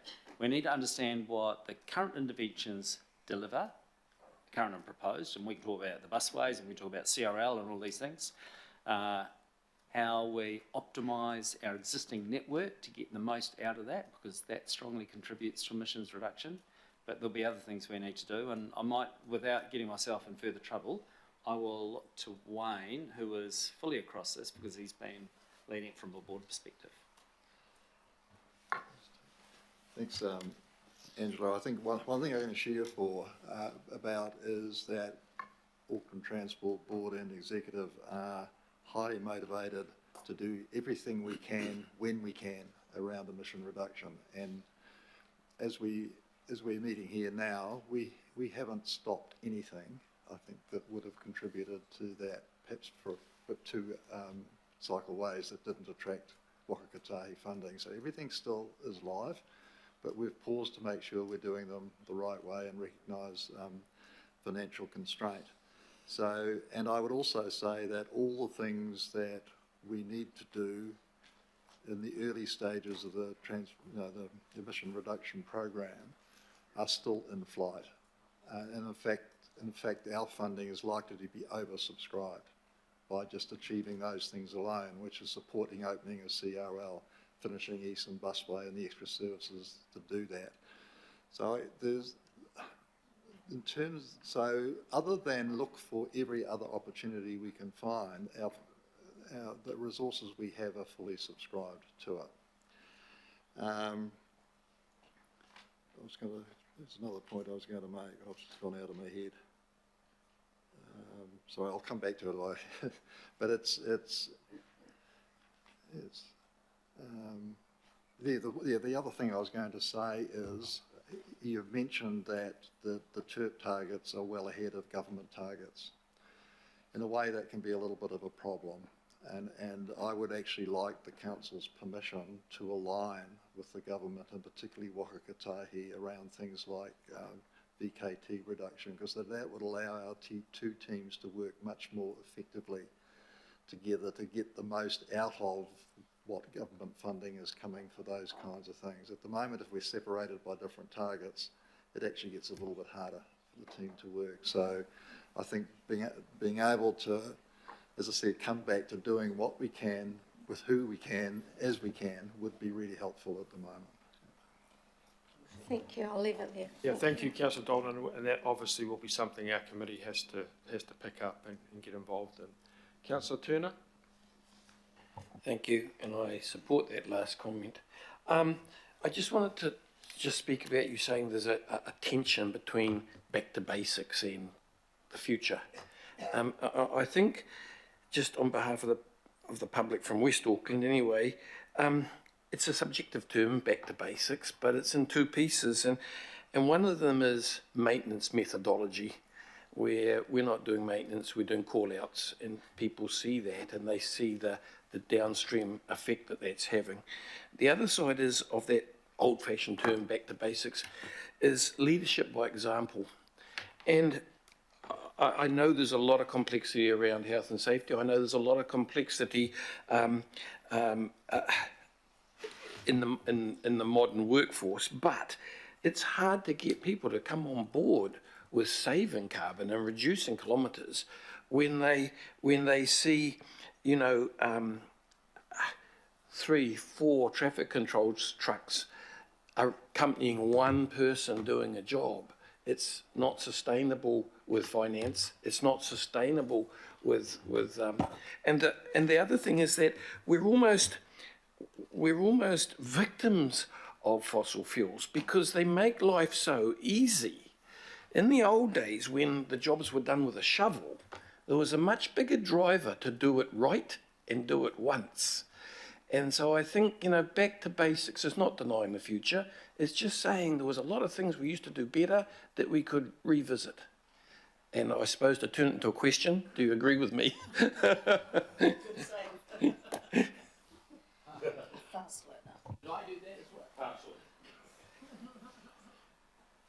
Look, the tension I was simply pointing out is that we have to focus on our elements of our core business that have been called out and have been quite rightly pointed out to us in the letter of expectation. The assurance I'm giving everybody here is that whatever we do in this near term has an eye to the future, okay, and the strategic direction that you've agreed. So I don't want one thing to work against the other. There's a healthy tension in there. As for the very practical things that you pointed out, they all sound eminently sensible.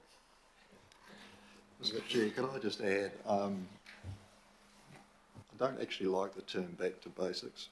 AT's always done the basics. The issue is doing the basics right, which is a forward momentum thing. So I much prefer that language. All right? We've never stopped doing what was basically required. We just need to do them better. Okay. Maybe just come with a shorter version of those words to match the back to basics. Wayne, you can maybe work on that one. We're looking for a slogan here. Okay. Councillor Ferry? Let's do the basics right. Basics done well. All right, thank you. So my questions are in two areas. The first, no surprises, is around bus drivers. So you mentioned some improvements and work with Ritchie's. I was wondering, we had heard, I think it was last month, that both Howick and Easton and GoBus had reached their full complement of drivers. Have we got any other companies that have reached that target yet? I'm particularly interested in NZ Bus because that's the one that delivers a lot of the routes in my area. So I'm curious to know what, if any, work is happening with NZ Bus in particular. And then I've got some questions around the DSI as well, please, Chair. Through the Chair, I did mention NZ Bus in the presentation, said that they'd made a lot of progress, particularly with overseas recruitment and a pipeline that they have over the next few months or so. They aren't at full complement yet, but certainly all of our operators are expecting by September at the latest to be at either full complement or the ability to operate the full timetables. So does that mean the full timetables prior to the recast, or are you talking about the recast timetables? That will be subject to funding, which will need to be confirmed through this forum and as part of our next year's OPEX budget. But if we have the full funding, we should have the drivers able to deliver the full schedule prior to the suspensions. Okay, and so just a supplementary then, you probably can't go into detail about this now, but I'm quite interested in, obviously Wellington's bus drivers have just gone up to $30 an hour.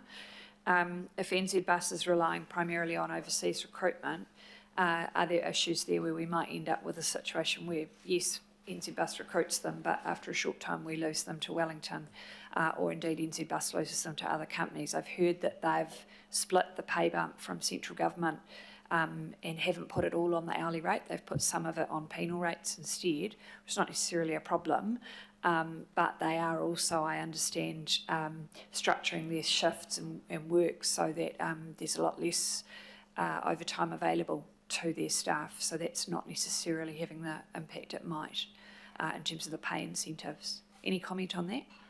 I'm not sure about the splitting of the increased funding across penal and base rates, but I can certainly follow that up with NZ Bus or the shift from overtime. We have worked with all operators through the network recast to reduce the requirement for split shifts, which is a problem in the industry, so that might be what potentially you're referring to, but I can follow that up with NZ Bus. With regards to the base hourly rate of $30 an hour, a lot of councils, you're right, around the country have increased up to $30 through local share, and all this funding is subject to a combined 50-50% local share central government. We in Auckland have increased through local share 3 increases recently over the last financial year, but there is still a gap. We're at $28.32, I think, from memory, and we would like to, next financial year, subject to funding, to be able to close that gap. Okay, I'd be interested in a bit more information at a later point about why our companies aren't able to offer the 30 that others are, but I'm happy to take that offline. The DSI questions, the breakdown by local boards is really interesting and valuable, but I think it needs a little bit more nuance for us. So it would be helpful to have that presented in a way that perhaps provides us with a bit of context around geographic area, population base. Are we, so for example, Rodney being at the top there and has a massive amount geographically of our area, but a very small population. So I think there's some considerations there. Also, more likely, I imagine, more of those accidents are happening in a high-speed environment. So it would be helpful, I think, to have some of that context. So if that can maybe be looked at for future reports. It was interesting that you said that speed is still the main factor. So some context around that too. Could we maybe have that slide up? Is that possible? That would just be a little bit helpful, I think. Because one of the issues there was around the type of crash movement. And so I thought that was a really interesting analysis and way of looking at it that might help us, because given that a lot of the, I think it was slide 12 if I remember correctly, given a lot of the 60% are, just under 60% are vulnerable road users, that language in the crash movement seems very sort of driver oriented, which I understand, but it would seem to me that a lot of those vulnerable road users are probably in that run-off road category. So it would be interesting to understand that a little bit more.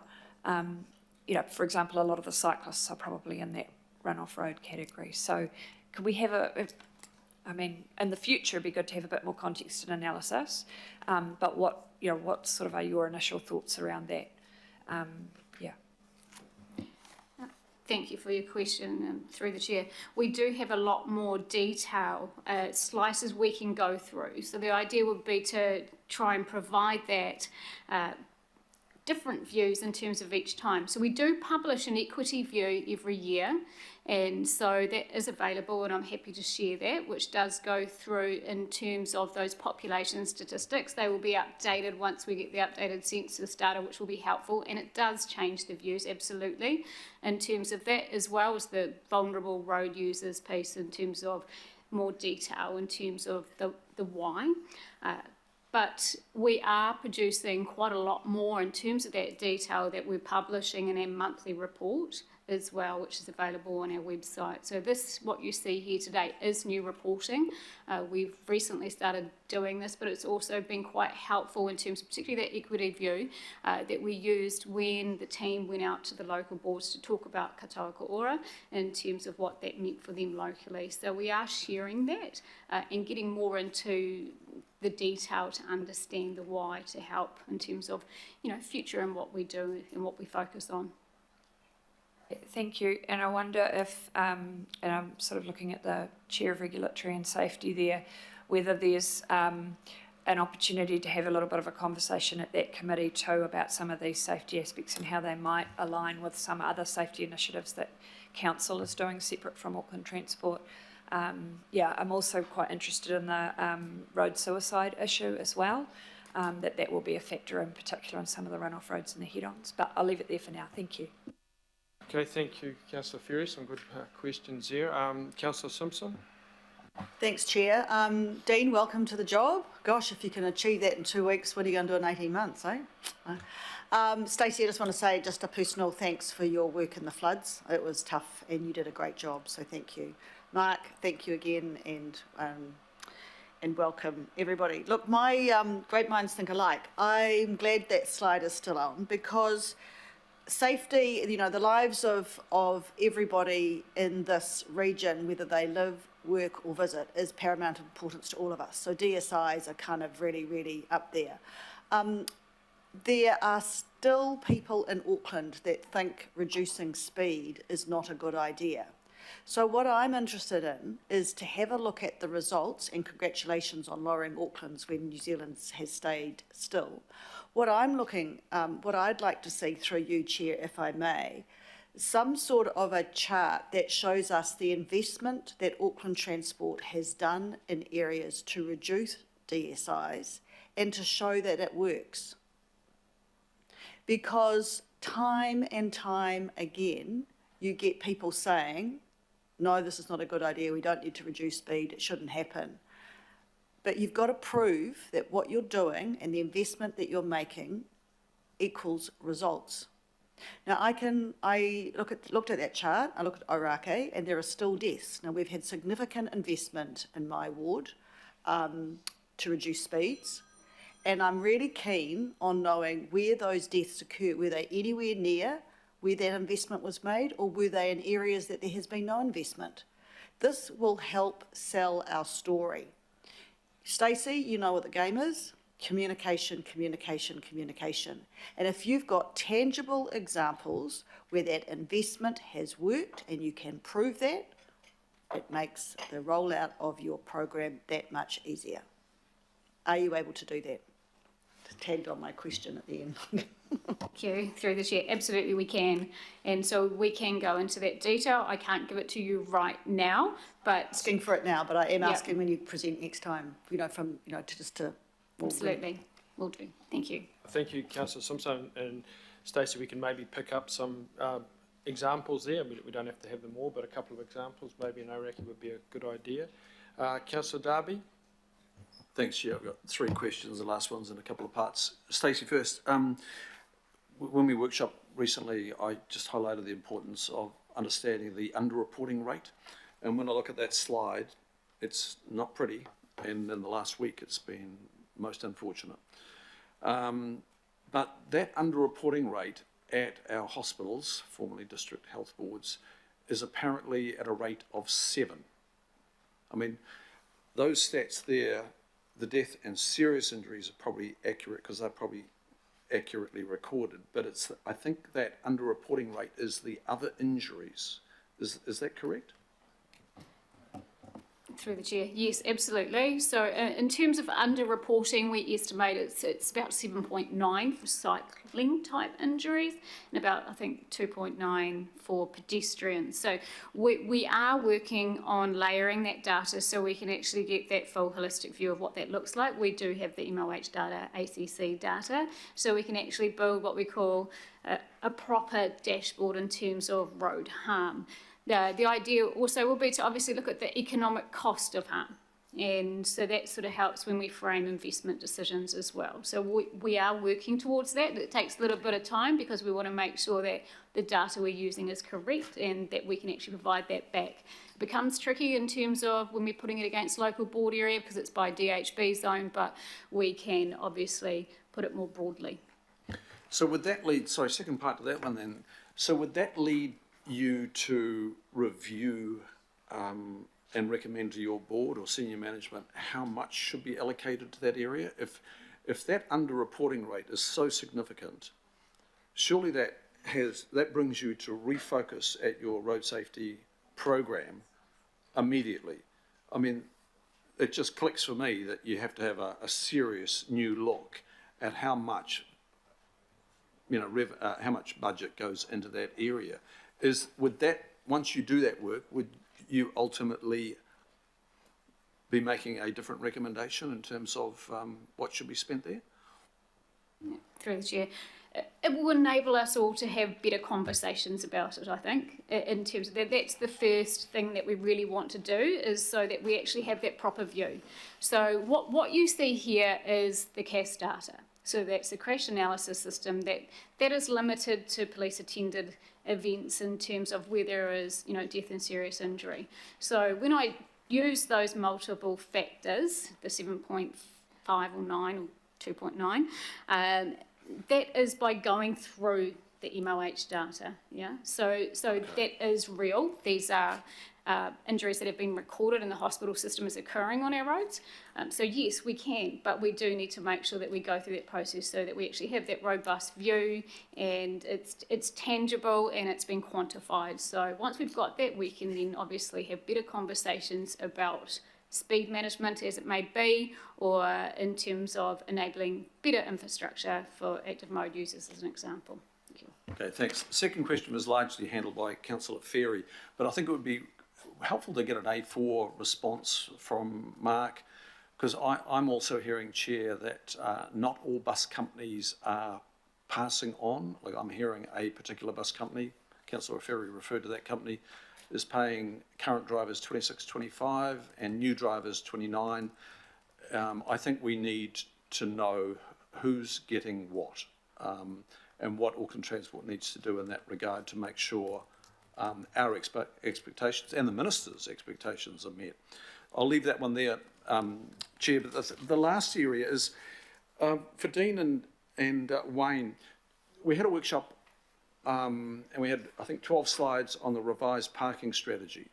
And Wayne, your board actually thought it was a good idea to send it back to the Transport Infrastructure Committee. It didn't come to a business meeting, it came to a workshop meeting, and there was can't be a decision on it, and there is no decision because there's no paper here today. And I'm not sure how your board is going to treat that supposed feedback, Wayne. What I want to say is, at no stage in that presentation did we see the revised parking strategy. In fact, not even our parking strategy unit had seen the revised parking strategy. They received it the following day, the day following the workshop, that is, after I queried that. Look, there are some issues there. I'm not sure how you're going to handle it at your board, Wayne, but good luck. But, Dean, is it your expectation that your strategy unit works hard alongside our strategy unit together?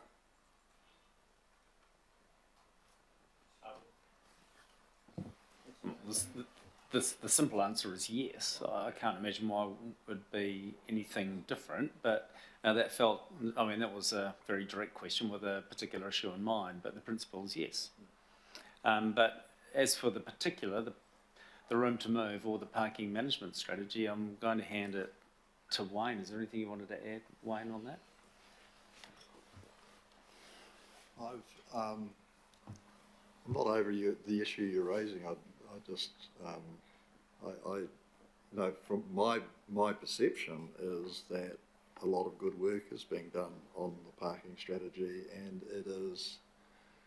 the version we're looking at now is one that's workable as we have to work things through different communities. So I'm a bit puzzled by your comment and question, frankly. Yeah. Well, look, you may not be aware of it, Wayne, but we had a workshop on the revised parking strategy, but we did not have the revised parking strategy. And we had no advice from our own transport strategy unit, because they were not involved until a day later. So look, I won't dwell on it. I just want to, you're before us. I need to convey that, because I'm sure, Wayne, that when you receive your executive advice, you're expecting they've done the job that your board asked them to do. Yes, that's correct. Yeah.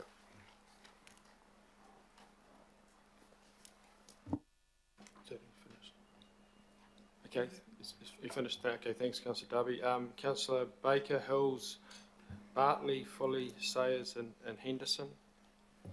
Strap yourself in, guys. Councillor Baker. Yep, my one's really quick and I'll stay right away from death and serious injury. And so I asked a question of a Kiwi Rail last time they were here, and I was suitably unimpressed with their response in regards to stage 3 of the track closure. And I note a comment by Randia in the past presentation from Waka Kotahi about using shoulders of the motorway for bus lanes. And so my question is, on behalf of the users of the train from Otahu South, that are likely to be have a significant imposition and change to our travelling habits, keeps me, no it doesn't, what work is being done with Waka Kotahi and Kiwi Rail to mitigate the significant disruption that is planned with stage 3 closure of the rail line, because it is going to be huge. Feels like my question. We have extensive conversations, and we're finalising some options, hopefully with QRail, to bring back to the AT board very shortly on peak only running on through stage 4, I think is what you're actually referring to,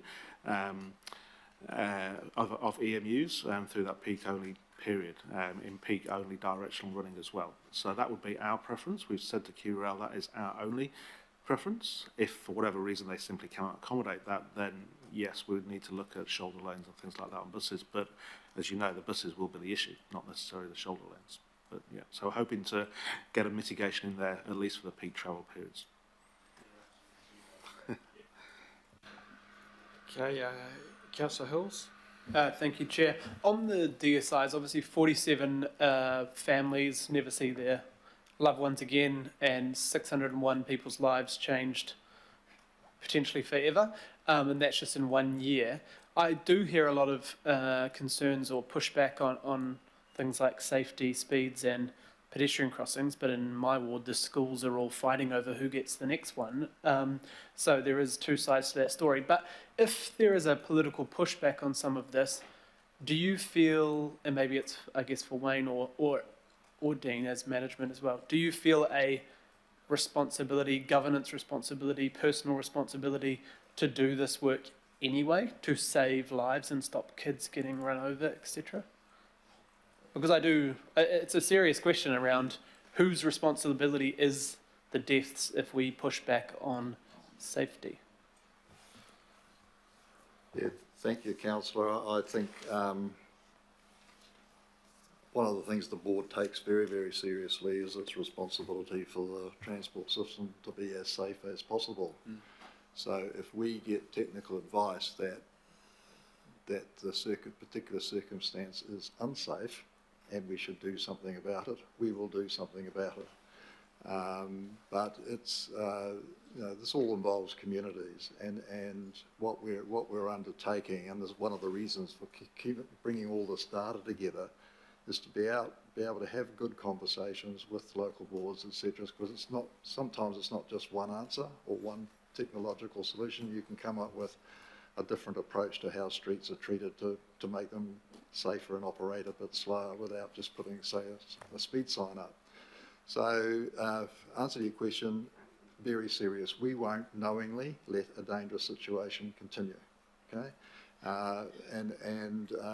But what we would like to do is work it through in a way that actually makes sense for communities and they're happy with it. Thank you. And on, I guess, back to basics, bread and butter, all those sort of lines that are popping out at the moment. It's great to hear, Dean, your comments on climate, but I guess, and it is a bit worrying to hear you, Wayne, as chair, because I know you've been a huge supporter of TERP and the climate plan, but the whole point of the stretch targets or the different aims is because the government's targets and the Paris Agreement relies on us as a big city to do far more than the government's targets, because we have to pick up far more of the slack for the country to reach there. So I guess my concern is, A, we're not even aiming for the government's lower target, weaker targets, but the whole point of what we all passed unanimously a couple of times and then working with AT supporting that was because as a city, and the largest city, we have to, is the board of management aware of that? The whole point of us having stronger targets than the government is because that's how the maths work. Yes, it is. I think just can I just ask that you cut us a little bit of slack here, because we've had an election result that's causing the organisation to actually have a fundamental review about how it does its work. We've been asked to reduce costs and those kinds of things. We're introducing a new chief executive to the organisation, and and we're trying to do that in a way that we are still capable of addressing the big issues for the future, because they are not going to go away. And once we get through what I might call the more mechanical shifts and changes that we have to make to get on budget and to do things in a different way, we are very definitely going to address our minds in terms of how do we think differently about everything we do, so actually it doesn't increase emissions, it actually reduces emissions, it makes the transport system more equitably accessible to different people. And there are things we can measure, there are things that way we can think about things to actually take every possible opportunity to do that. So no, we haven't forgotten. The board reminds itself many times that it actually we endorse to you as the pathway to meet your climate strategy, and we're certainly not backing away from that, but we've got to be realistic given the legs we've got at the moment about what we can do, and I'm reasonably satisfied that we're doing everything we can do as we can at the moment. But that's not to say we're not going to stop. We're going to stop looking or not going to try harder. And my comment about sort of looking to the particular government target, which is because the government said we want to address VKT. We're prepared to fund a program or a plan to do that. What my argument was, it makes it a lot easier for the AT team to say we are working with Waka Kotahi on that with this target in mind, not our own target. So I'm about trying to create momentum and create a trajectory. Might be not the one we want, but it's a hell of a lot better than what we're getting if we don't do anything. Okay?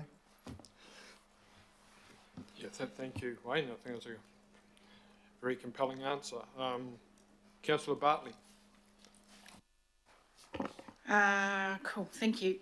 My question is on the DSIs, and it was really about how the targets are not being met for vulnerable road users, the increase in serious injuries, and then noting in one of your previous reports that if road safety is only delivered through upgrading infrastructure, the estimated costs are 14 to 26 billion for the urban arterials. So what is the way that we are going to try and address the DSI rates? Is it going to be hanging on katoa ka ora? Is that how we're going to look to do it? But are we also still looking at the infrastructure? Because, you know, we've probably all got schools and communities that are asking for speed bumps and pedestrian crossings and, you know, measures to kind of slow down traffic. So that was my question around that. Yeah, for now. I've got another question, please. Thank you. So we're not relying purely in terms of speed management. We still do have an infrastructure program, albeit it is likely to be reduced in terms of the coming financial years. And they're not the only levers we have. We also obviously have Road to Zero in terms of some of those other levers that the sector's trying to pull and encourage in order to get shift more broadly across Aotearoa as a whole. And so we're very much obviously working with our road safety partners to do that. So it's not a one thing approach. There's multiple things that need to happen in terms of obviously the enforcement side, in terms of both passive and then police presence. And so there's definitely multiple things that need to happen in order to make a substantial reduction. So no, it's not purely speed management we're looking at here. Thank you. Okay, cool. Really keen to work together with Auckland Transport about some of those other measures. And I really take to heart what Wayne said, your chair, that we won't let a dangerous situation continue because when there are DSIs, you know, I do know about it in my ward, especially in terms of cyclists. You know, I've had Levi James be killed in Royal Oak, Melissa Reyes be killed in Mount Wellington, Krypton Mate Kualava killed in Pamua. They were all on bikes. So really need to put some more action to the words of not letting a dangerous situation continue that we all know about. Picking up the suggestion from Councillor Ferry, already asking if our committee can pick up this DSI safety work in the Regulatory and Safety Committee. But my other question was this back to basics. I was concerned about this rhetoric that's coming through from Auckland Transport about back to basics, because it does feel like it is about the here and now, which is kind of narrow. And I wanted some guarantees that it's not limiting us as a city to future-proofing in this back to basics. And then, you know, who's making the decision about what those priorities are as core services if it's not coming through us? So I really want to, you know, ensure that whatever the core services are that are going to be focused on, that it's priorities that will ensure we're catering to all our road users. Thank you. I'm not going to use that phrase anymore. Because I think it's spun the conversation in the wrong direction. I've tried to be really clear that we've got things we need to do to continue to improve our everyday delivery and performance. And while we do that and address the budget challenge, we've got a firm eye to the future. And I don't know how to put it any more simply than that, Councillor. We have to do both superbly. Good organisations do both. We are very committed to making sure we live within or cut our cloth according to what's been given to us, and we keep a firm eye on the future. I think that's the core issue. Then how do we make decisions on the way through? Then look, my expectation is that when it comes to investment decisions, whether it's a service or whether it's a capital project, that we're considering it against those strategic objectives that we've agreed with you. If that's equity of access, if that's emissions reduction, VKT reduction, if it's a level of service on a freight corridor so that we can have movement of goods, we need to be stress testing all of our investment decisions against the strategic priorities that we've agreed with you. That's how we make investment decisions. So I'm not sure how to put it any more simply than that at this stage. I was seeking a guarantee, and that's a guarantee, so I'll rely on that. Thank you. Thanks, Dean. We have Councillor Fully online.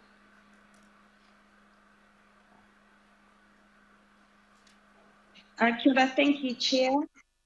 First of all, thank you and welcome back, Dean, to the organisation. Great to see the work that you've already started and that you've hit the ground running. Also, big thanks to Auckland Transport, to your staff who assisted us out in Mangere at the Civil Defence Centre in making sure that our people who were coming to the centre were safe and that the recovery was, smooth as well, as smooth as possible. My questions are similar to those posed by the Deputy Mayor. The DSIs for my two local board areas, Otara Papatoe and Mangere Otahuhu, have traditionally been high. And it's sad to see that they are still, ranked fairly highly in the slide and in the stats. But over the last 3 terms that I've been involved with the local boards, both local boards have been putting initiatives in, have been working hard with Auckland Transport and with the local communities to try to slow down speeds and make the streets safer for motorists, pedestrians and for cyclists. Notably in Mangere, there was the Future Streets, that was maybe 2 terms back, and in Otara Papatoetoe more recently, the Safer Streets program in Papatoe. And over the last 3 terms, they've been working to raise the pedestrian crossings in and around our schools. Many of those have been at the request of the schools themselves. My question then is similar to the Deputy Mayor. Do you have stats that show whether the speed has been reduced and to what degree they've been reduced in those areas where those initiatives have been put in? And I accept that, the Papatoe one is quite recent, so you may not have stats.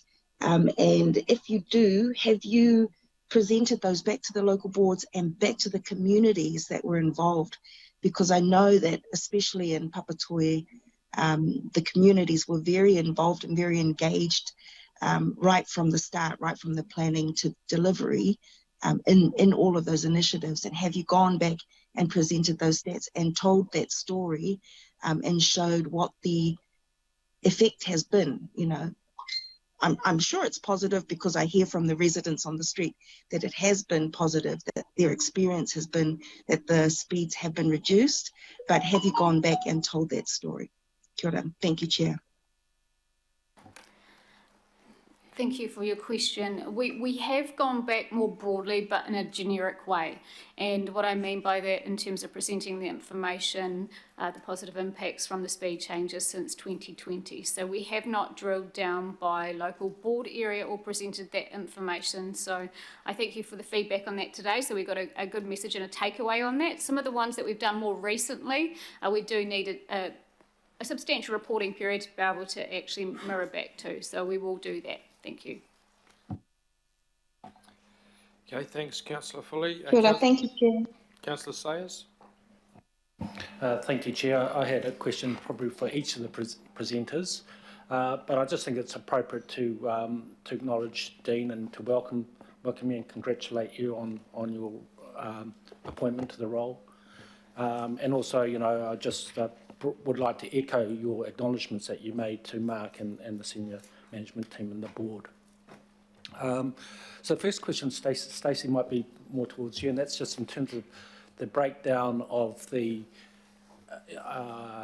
incidences, perhaps the speed-related ones that might be happening in Rodney. Is that possible? Because we've got quite a large unsealed roading network up there as well as our sealed networks, and I'm just curious if we're able to get a breakdown. You don't have to give it today. Can you do that by network type, like sealed or unsealed? So that might be useful for our local board and myself as a councillor, and perhaps for other wards that have unsealed networks in them to understand. Yeah, okay, thank you. So that was meant to be a question. Maybe to you, Dean, just picking up the point that Councillor Turner was making about the amount of health and safety support, I guess, that we see around our contractors out there on network. And he used an example of, so many traffic management vehicles around one person perhaps collecting up litter or whatever it might be on the side of the road. Have you got any generic thoughts or ideas how's that possible under the health and safety legislation to get improvements in terms of cost savings or reductions without compromising our contractors' ability to keep their staff safe. Did you want to make any comment at this stage, or is that something you want to ponder a bit longer? I know just because you acknowledged that, you know, that there probably logic might tell us that there's some need to think about that in terms of savings. Two-part answer. I need to ponder on it longer, but to reassure this committee that there is a very targeted program led by Andrew Allen and his team around how we manage this temporary traffic management issue that's been highlighted. And it's probably mostly measured in orange cones, but actually the deeper issue is safety of the construction staff or the road maintenance staff and the safety of those using that part of the network at the time. So how can we do that more efficiently? How can we do it more cost effectively? How do we limit occupation of the public road space? And we all have identified examples of creep. How do we take a more risk-based approach? So all of these things are on the table, including if occupation of that road space is going to take longer, what the charging regime might be around that. So all of these things are on the table. They're being worked at actively. We are reporting on that through our letter of expectation. We're happy to give you an update as that starts to emerge at this committee. And, you know, there's a good dose of, we've used the expression tension. There is a tension between ensuring people are safe in whatever role they have to play or wherever they are, and the safety intervention that we provide. And, you know, we have to work through that carefully, and our contractors are rightly cautious about that, okay? So there's some stuff here that just needs to be worked through, especially when speed is involved, nighttime, wet road conditions. None of the examples you gave, Councillor Turner, talk to that. I'm not confused about what your point is. But there are some things here that need to be thought through and thought through carefully, okay? So I'm happy to bring it back through. That's helpful, Dean, thank you. And, you know, there's obviously driver behaviour themselves, you know, they're creating, you know, going through those works. And the final question, Dean, might be for you or for Wayne or jointly, and that's just because I've raised it previously, and Wayne has made comment that there would be some thought given to it and perhaps come back to us at a later time. Wayne, I'm just trying to get a feel for how that occurs and when it might occur. And this is about the whole funding model right back at Wellington, if you want, in terms of how Waka Kotahi gets funded, therefore Auckland Transport gets funding. The current funding model that they use at the moment, we've obviously got decreasing revenues that are coming into the ministry there about other ways of funding New Zealand's transport and therefore Auckland Transport's funding as part of that. Is that something that's actually an active conversation that's happening underway? I had the impression, Wayne, that it was something that you might come back to us at a later state, but is that something that the board of Auckland Transport is pursuing with Waka Kotahi or not? Oh, I think it's one of the biggest subjects that is going to have to be cracked over the next 6 months, quite frankly. The National Land Transport Fund, which is funded by road user charges and fuel excise duty, won't cut the mustard in terms of investment and ongoing programs.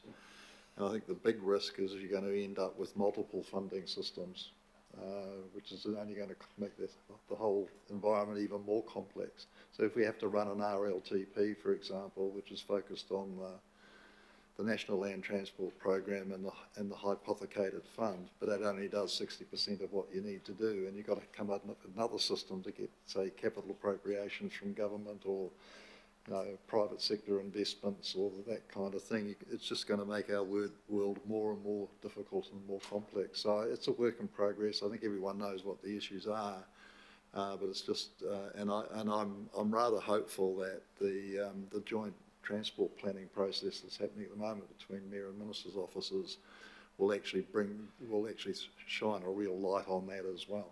Okay. So I think it's something we need to keep up with. Yeah. Thanks, Councillor Sayers. Just so members, you know, it's my intention to break for lunch after this item. I think that'll be appropriate timing. So in that respect, we have Councillor Henderson, Williamson, Simpson, and then I think Councillor Fletcher will wind things up. Okay, Councillor Henderson. Thank you, Chair. A few questions. Firstly, to the Chair. Talking about doing the basics right, has there been a discussion about what the basics are? I think, well, it's sort of every public transport service runs well, and customers know where it's at and what to expect. It's every piece of pavement not failing but actually being looked after and you know and not deteriorating with time. It's about footpaths being smooth. You know, it's all it's out, you know, it's out there to see. It's everything that's sort of out there now that and people use, and making sure that they are delivered the right way, the most cost-efficient way, and the right communications are happening with the people that use it. Okay, so yeah, you could write a long Bible on it, I'm sure. Thank you. Deaths and serious injury reduction, is that part of doing the basics well? Say that again. Deaths and serious injury reduction, is that part of doing the basics well? Yes, it is, but I think there are multiple parties that have basics to do. You know, it's about the police, it's about those who own vehicles, it's about those who warrant vehicles, it's about those who drive. You know, it's not. It's we have a part to play in terms that the infrastructure is fit for purpose, and the regulatory regime are on those networks like speed are appropriate for the use they're being put. So it's, I think transport is one of those areas where, you know, everyone has a role, and I've been involved in road safety for quite a while now. I think I was the CEO of Land Transport New Zealand when it was integrated between Transfund and LTSA, and I know these are long run games, and I know if you take your eye off one of those components, it comes back to bite you in time. So it is that's why we've set up, you know, we've got this this Tamaki Makaurau Safety Governance Group, because the purpose of that is to get every organisation to play their role the right way all the time, and it's not easy, I can tell you that. No, thank you. Just two more, thank you, Chair. When we have a death, is there a mechanism where Auckland Transport goes back and audits the area to ensure future safety? Yes, and the board gets a report after each fatality about what happened and how it occurred. Yeah. That's great, thanks. Last one. So we've been offered a deep dive into public transport for our wards, which I think is a really good initiative. Could we look at doing the same for a deaths and serious injuries data for our wards? I think the answer is yes. Yeah. Cool, thank you. Thanks, Chair. Good suggestion. Councillor Williamson. Thank you, Mr. Chair. I may be able to speed through this quickly. Will the same team of people be available when we do the next paper on speed reduction, or are you all leaving after this? I mean, will you all be here at the presentation? Because my question's more specifically about speed reduction, but I mean, everyone else has been having a crack at everything going, so I'd be happy to do it now or leave it till we get to the specific paper.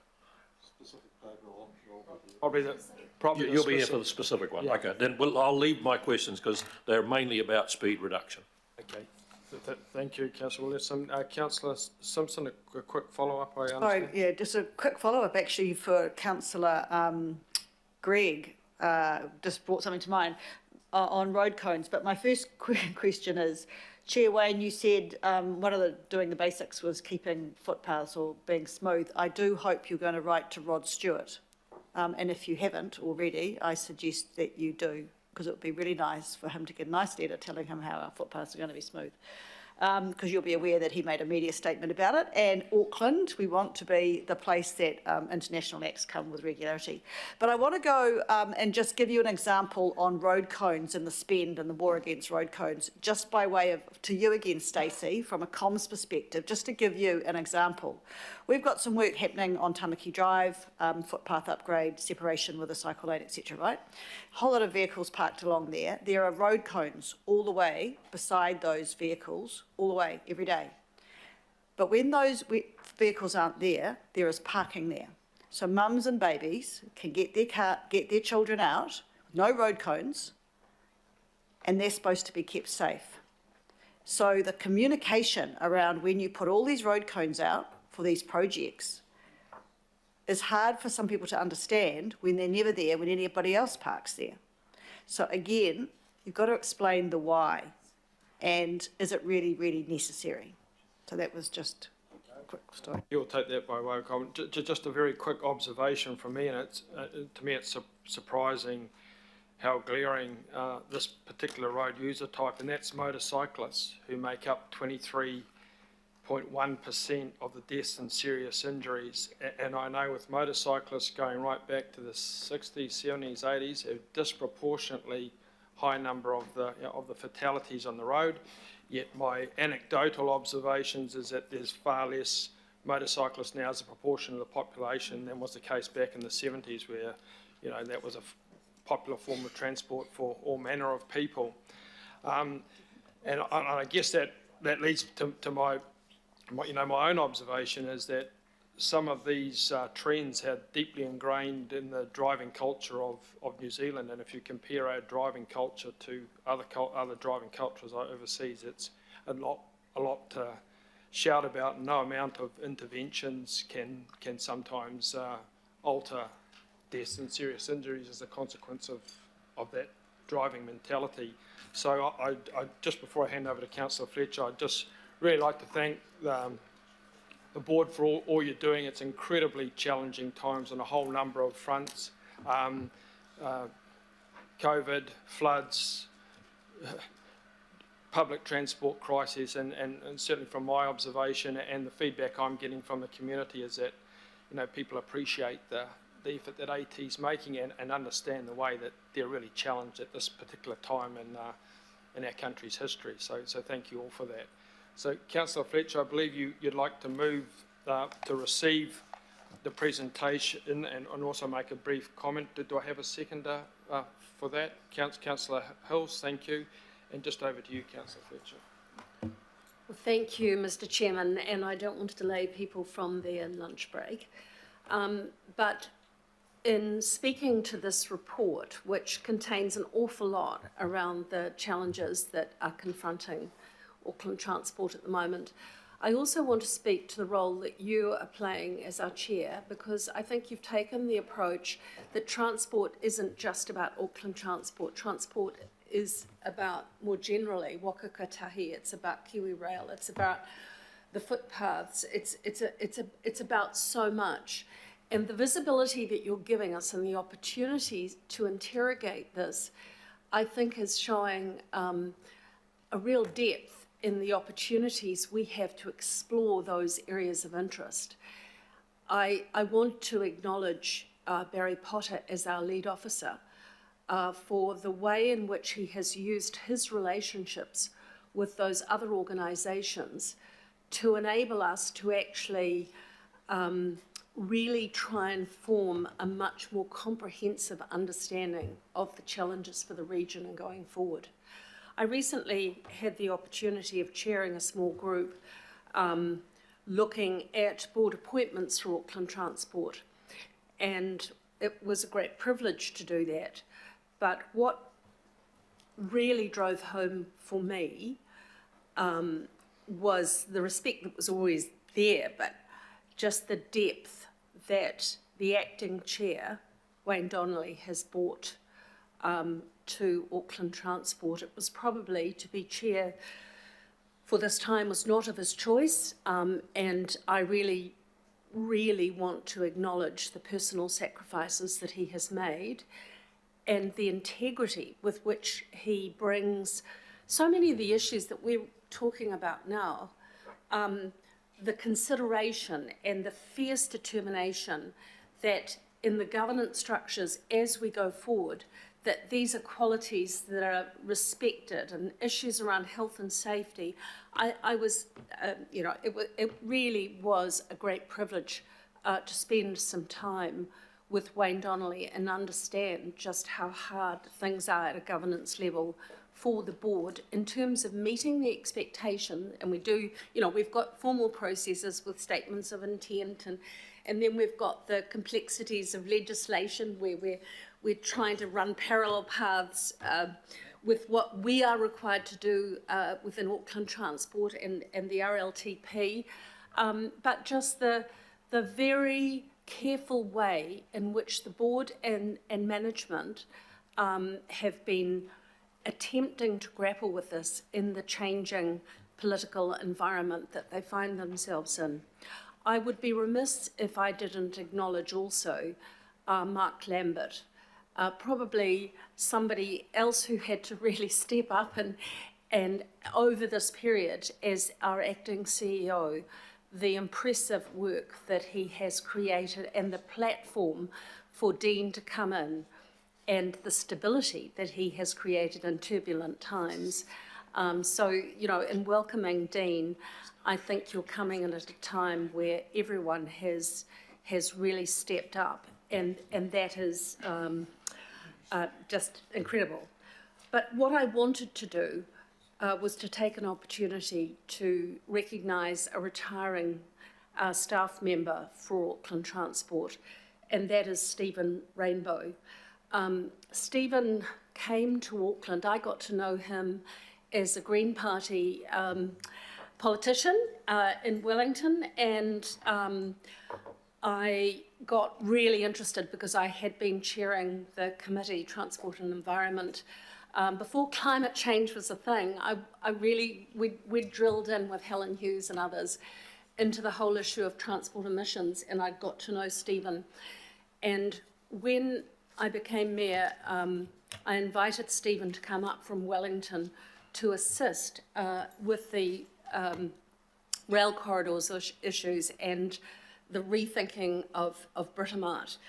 And I didn't realise until he came up just the power of this creative, incredible individual who had a very real vision for how public transport could actually deliver on so many of the things that we've been talking about for such a long time, and how he made it about the issues and he never made it about himself. And then watching him remain, he continued. I think he provided the Max Hardy equivalent for Mayor John Banks, who had up until then been less enthusiastic about public transport in Britomart and so forth. And he kept the dream alive. He kept the CRL alive, and he did so much in terms of building relationships, never by polarising people, but simply through the skillful art of communication and the building of relationships. And I know, and I could go on with a lot of other things that he has done beyond that, but I know that in terms of Turinga Waiwai, he's called to go back to Nelson. He's wanted to go back to Nelson for a long time, but he has made an enormous contribution to shaping Tamaki Makaurau, to shaping Auckland, and I can think of nobody who has so consistently ensured that the narrative around the importance of public transport, the CRL, and what will then come forth. And he also helped me greatly in trying to get a light rail program off the road, so to speak, through that time, which is a story in itself.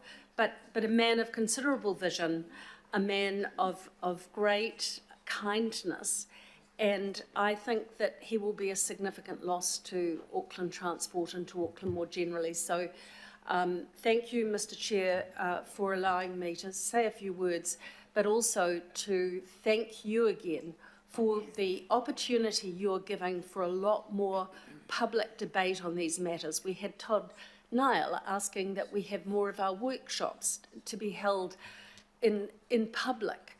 And I think, you know, some of the issues that we've got today have come about because of your desire that there be greater transparency on issues. And I think that's going to be a big step up for all of us to show the maturity that we can actually come to grips with the issues. But I'd really like to thank Wayne, from your board down to the team, and Mark and Dean, welcome. You've got, I think, stop using some language because we'll all play Perry Mason and interrogate exactly what you mean. But I think what you are encouraging is pragmatism and cooperation and good working relationships, and I hope that we can all be part of that. So thank you. Okay, thank you, Councillor Fletcher, and please pass on our best wishes to Stephen Rainbow. Wayne? Yes, Mr Chair, can I just have your indulgence for a minute? There's one matter I want to raise, because I won't be here for the item, but thank you very much, Christine, for your comments. It's always great to hear that people see the good in what we do from time to time, so thank you for that. It's about item 14, Mr Chair, Land Transport Management Amendment Bill. All local authorities have been given, quite frankly, the ridiculous task of responding to submissions on that within a month. Can I just say that the Land Transport Management Amendment Bill is about the regulation of public transport. Public transport in Auckland is over half the public transport in the rest of New Zealand. It's our biggest area of spend by a country mile. We've already talked about how important it is, and this bill is about how it's going to be regulated. Council's been pushed into a position of having to respond to this in a ridiculously short time without the input of the AT board, which I think is just unacceptable. It's on your agenda because you're being not to deal with the substantive matter, but to actually set up a subcommittee to sign off on the response that's being done. Could I ask at least that I'm on that subcommittee, at least so the board has some channel into this, because this is the legislation that will determine how public transport is run in Auckland for the foreseeable future. Okay. Thanks, Wayne. We'll certainly bring that up in that item then. Thank you. Thank you, ladies and gentlemen. So we'll break for lunch now. Sorry, I've been moved and seconded. All those in favour that we receive the report? Against? Carried. Thank you. And we'll break to 1:25. Okay. Thank you.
All right, good afternoon, everyone. We're just about ready to start in a minute or so.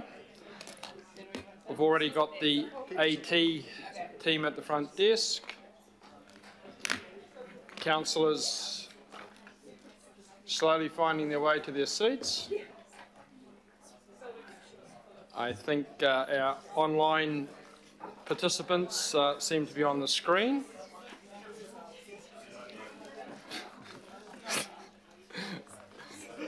We won't test that one. Okay, right, let's kick off. So item 10 then is the draft Katoa Kaora Auckland Speed Management Plan. The purpose of the report to outline the proposed approach for a draft speed management plan for Auckland and to seek approval for submission of an Auckland Council controlled road into the draft plan. Over to you, Michael, Andrew, to Stacey, Wayne, whoever's introducing. Thanks. I'm going to kick this off, Mr. Chairman. So thank you very much for the opportunity to hear your views on the proposed approach for a draft speed management plan for Auckland, and also for our council partners to seek your approval on the submission of an Auckland Council controlled road as well into the draft plan. As Chair of the Regional Transport Committee, I note I have legal obligations under the Land Transport Rule setting a speed limits 2022 to develop, consult and finalise a speed management plan for the Auckland region within legal timeframes. And also as Chair of Auckland Transport, I note that the rule places legal obligations on us to set safe speed limits near schools by all schools by 2027. And also as a neighbouring roading control authority to Auckland Council, we both have legal responsibilities to input into one draft plan for Auckland, and I welcome Michael Roth, Lead Transport Advisor for Auckland Council, who will speak to your own proposed submission. I'd also acknowledge Stacey van der Putten, EGM Safety and Andrew Allen, Executive General Manager, Service Delivery for Auckland Transport, who are here with me and thankfully to answer any question members might have on the robust engagement and research process that actually has been undertaken to date on this management plan. We are legally required to make this plan. We have responded to your call for AT to change its approach to how we prepare such plans, to deliver on value for money and further involve local boards. The primary benefit of the plan is to achieve the safety outcomes that we are directed to deliver on, and I'll just refresh those for you. In 2019, we need to move forward a couple of slides. No, go back. In 2019, the Planning Committee resolved that Auckland Transport work with partners to make the Auckland a Vision Zero region and accelerate the Safe Speeds program. We are delivering on this direction, and today Katoa Kaora is overseen by 8 organisations who form the Tamaki Makaurau Transport Safety Governance Group, working together to deliver on a shared vision expressed in the name Katoa Kaora, which means everyone alive and well. We acknowledge that speed limits are only one part of achieving the vision of a healthy and safe transport system for Auckland. We are committed to continuing to work with our partners to deliver not just safe infrastructure, but better public transport, effective deterrence and enforcement, the right policy and regulation settings, along with great health and emergency responses. Together, this all creates a safe system. But one action we can take now, which is low cost and high benefit, is to set safe and appropriate speed limits. So, in response to your direction to focus on value for money, travel time impacts, and deeply understand what matters most to Aucklanders, we have based our approach on developing the draft plan on economic analysis and on customer research. We've tested 4 scenarios that would meet the legislative targets to complete safe speed limits setting near all schools by 2017. 2027. The results show that the expected travel time delay is between 12 and 14 seconds for an average urban vehicle trip of about 20 minutes. Our customer research shows that 2 in 3 Aucklanders will accept 3 to 5 minutes for more travel time if it helps make travel safer.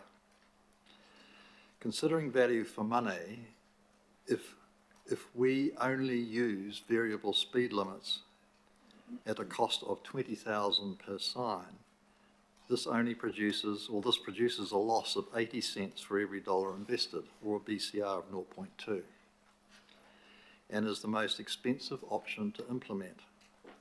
This is because the sign is off for the times of day when 85% of harm actually happens near schools.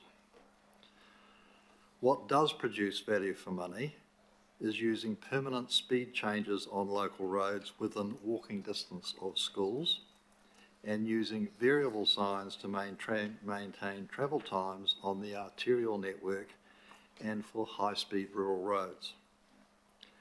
For these reasons, we believe the best approach for now lies within the 2 scenarios that are depicted in the middle 2 columns on the slide before you. In response to your direction to involve local boards more closely, we have recently completed a second round of workshops with all 21 local boards as part of a robust and comprehensive engagement journey for this draft plan, for the purpose to deeply understand what matters most to local boards, mana whenua, partners, stakeholders and customers. Local boards have supported the principles and outcomes of this draft plan, and many have provided specific requests for speed limit review. We are currently awaiting formal feedback from local boards, and this will be used to guide the locations included in the draft plan. Mana whenua and Matawaka views have been central to guiding this plan since beginning. One mana whenua request involves Kariotahi Beach, which has parts controlled by both Auckland Council and Auckland Transport. So I'd like now just to invite Michael Roth, who represents Auckland Council on the Tamaki Makaurau Transport Safety Governance Group, to speak to this Auckland Council controlled road. Thanks, Michael. Thank you, Wayne. Council controls a number of roads, mainly on our beaches and parks. We are proposing to include one of these roads, Kariotahi Beach, within AT's public consultation process for speed management. This road was requested for inclusion by mana whenua, and it is supported by the Franklin Local Board. The proposal is to reduce the speed limit from 100 kilometres per hour down to 20 kilometres per hour.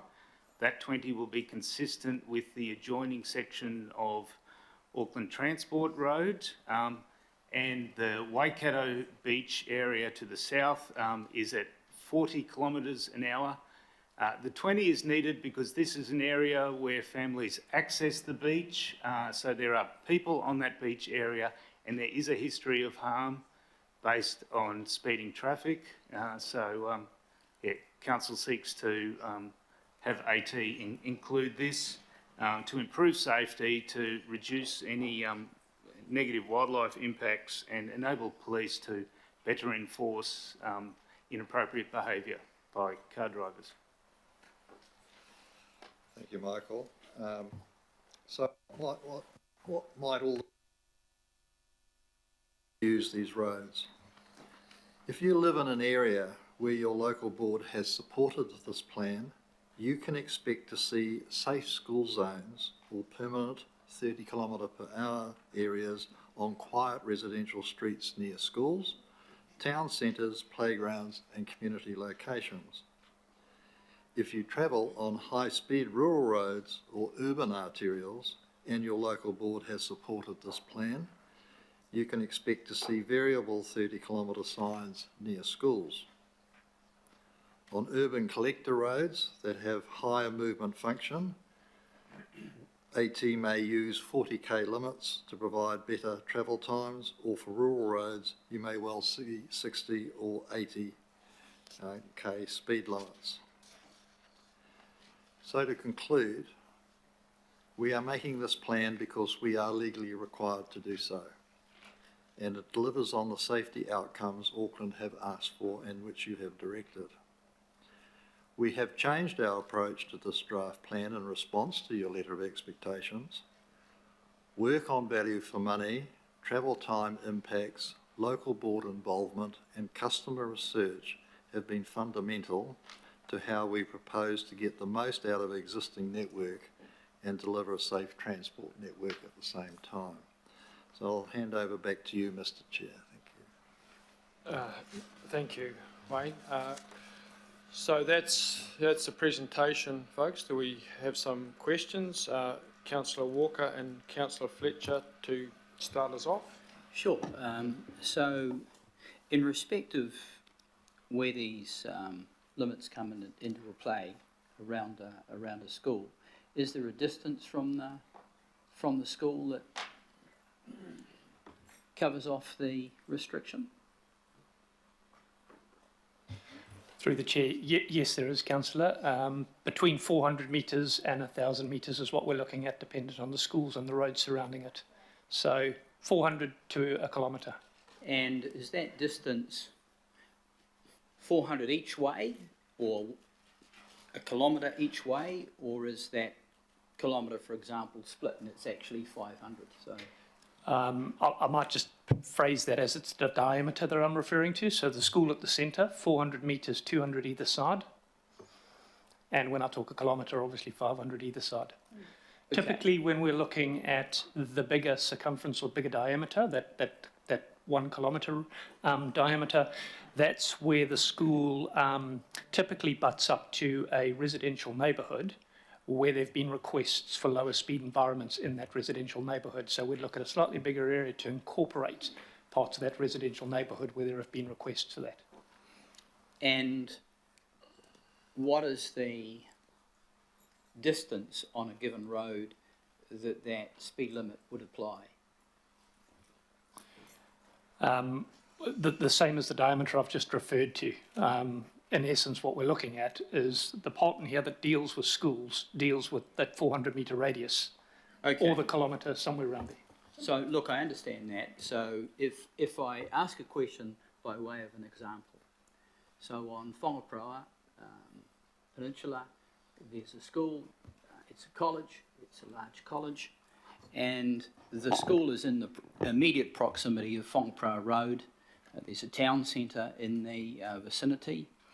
At this point, it is, in large part, the only road that feeds to a significant conglomeration of people.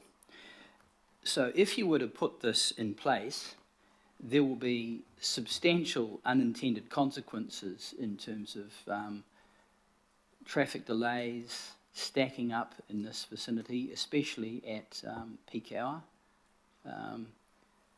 So I'm just raising a concern.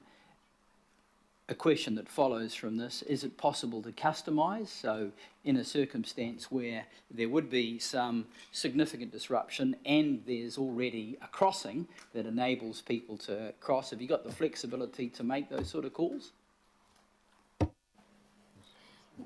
Yes, of course we do. But maybe what I'll just touch on in terms of might help the sort of conceptual thinking about how the team have gone about this. So over the last few years, there's been 1,700 requests from the communities in terms of for us to review particular road speeds. So the team have taken them out to the local boards and on maps so they can see where those requests have come from alongside all existing speed changes that have happened over the last few years. So there's obviously that proper view in terms of what that looks like. That depends in terms of the environment, which is really important because you're talking about an arterial. So those solutions are going to be quite different from, an urban street that's on a local road. And so yes, there is flexibility in approach, and it's being done in terms of with the local boards. So we are, and Wayne has touched on, we're waiting on full feedback post some of those map exercise with the local boards in terms of the written feedback. So we know absolute in terms of what is supported and what maybe isn't in terms of that. But the local board views have been mapped out for each and every single local board. So that's very, very clear. Okay. So just a follow-on question through you, Mr. Chair. Clearly engagement with local boards, engagement with the community, which are the people that are affected. Is there a process of engagement on the part of the local board with the community around this, or is there direct engagement on the part of AT with the community? How does that play out? Yeah, absolutely. I mean, so from here, the timeline is obviously the plan goes for approval to the Regional Transport Committee. So that is currently staged for the end of May. Thereafter, it goes out for public consultation. So there's still a number of things that have to be done until we get to a final plan. So obviously the local community feedback will come into that too.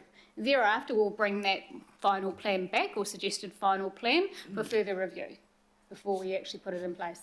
Thank you. Thanks, Mr. Chair. Okay. Councillor Fletcher, and then Williamson. Thank you, and I thank the officers for their work on this. My specific question relates to Kareotahi Beach. For some years, I have been wanting to see speed reductions on that beach. It's a beach that I frequent a lot, take my family to, and I've seen so many near misses between children, horses, cars. I mean, it's just horrible. And so I thank Mana Whenua for raising this matter. I tried when we were dealing with the regional parks proposals last year to bring Kareotahi in there, but that wasn't appropriate. So that you have it here now is really welcome to me, and I recognise that there's a couple of hurdles to go. But why 20k? Can you give me the answer on that? And also, because I suspect it's something that is going to come up through the next stages, is how do you envisage that it will be enforced? Council defers to Auckland Transport in the first instance for advice on the speed limits because Auckland Transport has the experts. The 20 kilometres an hour has been chosen because that adjoins the same speed limit for the Auckland Transport section of the beach, which is further north. The Waikato section of the beach increases to 40 kilometres per hour, but that's about 1.2 kilometres south of the access point to the beach. So by that stage, there are not as many people present on the beach. The most important area for us to really get the speeds down low is right where the access is and where the families are likely to be on the beach, and that's where the harm will be. On the enforcement? On the enforcement, in terms of the engagement on this one and how it was a joint effort in terms of mitigation measures needed within that area. So police have been involved with that. So when we engage further, that will be obviously a key consideration in terms of how we get them to support the enforcement ongoing. So there was a number of things, I guess, that were raised in that particular spot, of 300 vehicles observed after the lockdown period, which obviously became, real horrendous for many things. So there was a request to create a safety zone on the beach with signage, cell coverage obviously looked at in terms of that, speed limits, and obviously how we can get the public to respect the beach a bit more as well as the safety risk around drowning, because that obviously escalated substantially as well. So there was multiple things that were discussed with the community at that time. Yeah. No, I thank you. And after 10 years, whether you're looking at the safety issues, whether you're looking at the delicate ecosystem, this is really, really welcome for me. And I thank the Franklin Local Board for the work they've also undertaken on it. But I suggest that it's probably important to work with everyone out there, including the Surf Club, to make sure that people are respecting those limits. Thanks. Councillor Williamson. Yeah, thanks. I had a chat to some AT people during the lunch break, and I'm not going to raise some of the specifics I had said earlier on. We'll take that offline because they had to do with things in our ward. Just wanted to go through a few of the higher level things. In section 11, or paragraph 11 of the paper, something stuck out to me that just didn't make sense. It says, at current rates of road harm over the next 5 years, 1 in 2 Aucklanders is expected to be connected to someone seriously injured or killed. And I just don't know how you get that number, because if you take 1.5 million Aucklanders, you divide that by 5 years, you divide that by 2 because it's 1 in every 2, you get to sort of very large number still. And yet I look at the total numbers of deaths and injuries or serious injuries, and it was 648 in your report from April through to March. How can 15,000 people be affected within 648 serious injuries? Can you, well, I want to ask more specifically, can you provide us with the background paper that produces that number? Yes. Sure, Okay, that would be excellent, because that just doesn't make sense to me. Okay.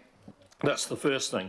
The second thing is that I would like to suggest that this paper does not proceed at today's meeting, because I don't know how anyone could agree to this when there's still so much unknown about what those distances are. What happens if there's a road that's not in front of the school but comes in a U-bend or something that comes close to that circle of influence? And is that in or is that out? Or does the circle mean it's in no matter what? And I just think that we don't have to have this done until 2027, according to the paper, or the final finished. And I'd suggest that, Mr. Chairman, we at least get a lot better data behind this before we proceed. Because there's a number of things in here that, for me, big picture or big headline stuff, but are very, very short on detail. And I guess my question would then be, if this seems to have been influenced by the government's initial decision to go and put dramatic big reductions in their speed limit regime, so that all of the government roads were going to have big reductions down to 80k, and others were going to be reduced elsewhere. Now, the Prime Minister announced only a while ago, and sometime in March, that was all over, and that was only going to be the 1% of very serious crash areas. Did Auckland Transport then back away from its program as well, or have you stayed with the program that you had when central government had their big program? Thanks for your questions. There's a lot to unpack there. Firstly, central government stipulated 1% for state highways, yeah? Not in terms, it doesn't take away our obligation to have an actual speed management plan consulted on by October. And you would have seen, in terms of recent media, other areas across New Zealand doing the same. So that has not taken away. We still have an obligation that we have to have that done by October. So in terms of that, it still has to go through public consultation. Nothing's been finalised, but we need to get there first before we can obviously come back, and so you can see that in absolute detail about what those maps look like. But I don't know how we can approve this to proceed. Agreement A is to approve the proposed approach and so on, that this proceed. But it's still, I can't tell what it is in terms of the substance, the specifics, what would happen in the case where there was a school, a bit of a gap in another school. Would the speed limit go up and then come down? Would it, that sort of stuff would make it whether it's worth proceeding or not. I understand your view. In terms of that, we're not actually asking for approval to go out to consultation. It has to go to the Regional Transport Committee to do that. We're asking for approval to the inclusion of Kairatari Beach to go out for consultation with the plan. But in terms of that, when it comes back from consultation with the detail, we'll be able to share that with you. We do have the maps available if anybody specifically wants to see an area in which is what it looks like as it's going out for consultation, we can do that. All right. Okay. Councillor Turner. Thank you. So there was quite a bit of social media conversation in which Auckland Transport came in and actually initiated some of it. And it included maps like all through West Auckland. There's a Freiburg Community School here and a bunch of dotted lines around the parameters. It is extensive areas, taking in 20 or more roads around that school. And then the comment here is that these are going to be permanent 30k areas. There's a dozen or so maps here. I actually had them, but I can't find them now, so I had to go to social media. Birdwood School, Lincoln Heights School. That's a smaller area, but it still takes 8 roads. 2 of those roads don't even come off a road that is connected to the road that goes past the school. Am I on the right track here? Is this the stuff we're talking about here? These are the areas what we're going to be deciding on? Probably what you're looking at is the proposed maps that were taken to the local board that then they provided feedback on. And so, just for my timing, their feedback's in already, is it? Some of it's in. We're waiting written feedback in terms of finalising from those maps from the local boards. And then it goes to a public consultation after that. Absolutely. So those 1,700 requests you've had for speed changes, they're from right over the 4,000 square kilometres of Auckland, correct? Okay. And none of those have been, no one, in a street where they've got one person who said, I want a speed reduction, the rest of the street doesn't know about that and your consideration towards it, correct? Yeah, absolutely. But the way the team presented that to the local boards, it was really clear about the volume of people that had, asked about a particular road. So whether it was 1, whether it was 2 to 5, etc. So, I mean, that's been well communicated in terms of the detail around it. Okay, thank you. And just looking at all this up here, we are going to have some schools, just for my clarification, which are going to have variable signs and some schools which are not, like these ones on this map, correct? Right, okay. And of all the roads, how many are going to stay at 100k? What percentage of our roads are going to stay, of the roads that you control that's inside this discussion, what percentage is going to stay at 100? I can't give you that off the top of my head, I'm afraid. Yeah. There will be some? Yeah. Okay. It'd be nice if it's not, thanks. Thank you. Member Renata. Tēnā koutou. Just in relation to the overall space of the plan that's been proposed here, can you just give me an overview of what engagement you had with mana whenua around this delivery? You made reference with Ngāti Te Aute Waiwohua for the beachfront. What took place? Because you identified 21 boards, especially with engagement of kura kaupapa, marae, papakainga kaumātua housing deliveries. Thank you for your question. Look, I apologise, I did have that up in front of me and I have now misplaced it. But we've had a number of hui in terms of with Marawaka and mana whenua members in terms of going through the detail. They have particularly requested a number of other areas for consideration, particularly around kura and marae. And so that's sort of been ongoing. Our last engagement was March and April.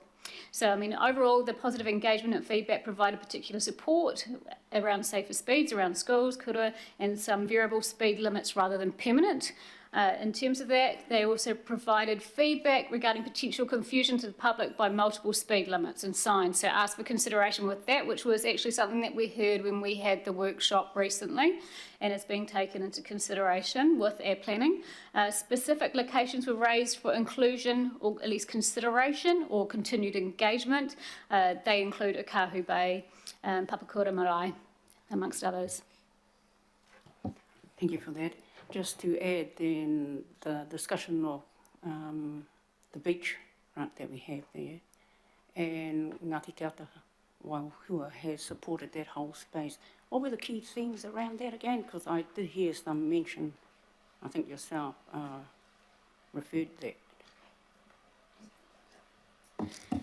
Yeah, so that engagement has sort of been ongoing. So that was initially obviously discussed after the lockdown of 2021, when obviously there was a huge amount of people entering in that beach, and 300 cars were observed during that time. So that was then workshopped with the Franklin local board as well. But it's part of a broader safety measures within that area, as discussed in terms of there had been a number of drownings at that time as well. And we had requested support from police for enforcement in terms of that area at those peak times. Thank you, Member Renata. Councillor Henderson, Simpson and Ferry next. Councillor Simpson. Right, can you just confirm I've got this right? So first of all, thank you for your work. No, point one, the government has requested we do this, correct? Yeah. So apart from Kariatahi Beach, which I can absolutely endorse, we are then tasked with consulting on a speed reduction program across all schools in Auckland. Second point, right. The fact on whether that is all day, all night, or set times is determined by, this is the bit I'm not sure about, whether it's an arterial road or not, or local board input. How do we know which ones are all day or night regardless, and which ones potentially are variable? Is that determined? There was a slide there that said arterial, you know, the second, it's actually in our agenda, but there's a slide. Not that one. Keep going. That one. The school gate variables. The school gate variables is determined on, complete that sentence, please. Multiple factors in terms of obviously the speed environment that it's in, and the nature of the road. So they're the first two things, but then of course the feedback from the local boards and their views in terms of permanent versus variable. Right, okay. Because that I think is a key for all of us who want to see what the local boards say. So you're going to determine the consultation, so should this go ahead, you'll determine the consultation document. Do we see a copy of that before it goes, or do you just, that's as a right, you can do that? We can absolutely share that. Right, that's excellent. And then once the consultation has occurred, you bring it back to us as per resolution number D, I think it is. And if there's any feedback we have around that, after you've listened to the feedback and done what you think is going to happen, we can input again at that stage? Yeah, we've made sure there's multiple gates within that, so we've got the timeline worked out to have that level of engagement. Okay, so I'm going to put my comment so you don't have to come back to me. So basically, this is something that's been dictated to us. From what I can see, it's as transparent as we can, noting the process. We will have more than one bite at the cherry, for want of a better word, or we will have more than one go to input, noting the only real input we're doing now is Kariatahi, right? Yeah, everything else is, okay. I see where you're going. Thank you very much. Councillor Ferry. Thank you. So my question is around, you mentioned before about the 400 to 1,000 metre type catchments around schools. And I'm curious to understand better, when we are looking at those kinds of catchments, is that because we're anticipating that the children are walking from that far away, or because, you know, some kids will be walking from further away, especially if you're talking about, you know, if it's a 400 metre catchment and you're only going 200 metres either side of the school, say, that's not actually that far. So, for example, I walked over 1 kilometre to primary school a very, very long time ago. And that was reasonably unusually far at the time, but, you know, was doable. So what I want to understand is when we're talking about those catchments for the lower speeds, and we're talking about making those environments safer for children to be able to get to school in them, are we anticipating that how they get to the catchment, so to the 30k zone by the school, are they being dropped off by car within that zone? Are they coming from, and you mentioned the street network, but in some cases there will be walkways which connect up. So that might be the answer to your question, Member Turner, about the, one that looks like it's not connected to the street that goes to the school. There may well be a walkway in those instances, bus stops, their homes. Like, what's the thinking in that space? Because that's something I'd really like to understand. If we're sort of drawing an arbitrary line and saying, well, say 200 metres either side of the school gate, you're on your own, then we're not going to get the uplift that we need, and we're not going to be keeping people safe through the whole journey in ways that encourage the mode shift we need. Thanks.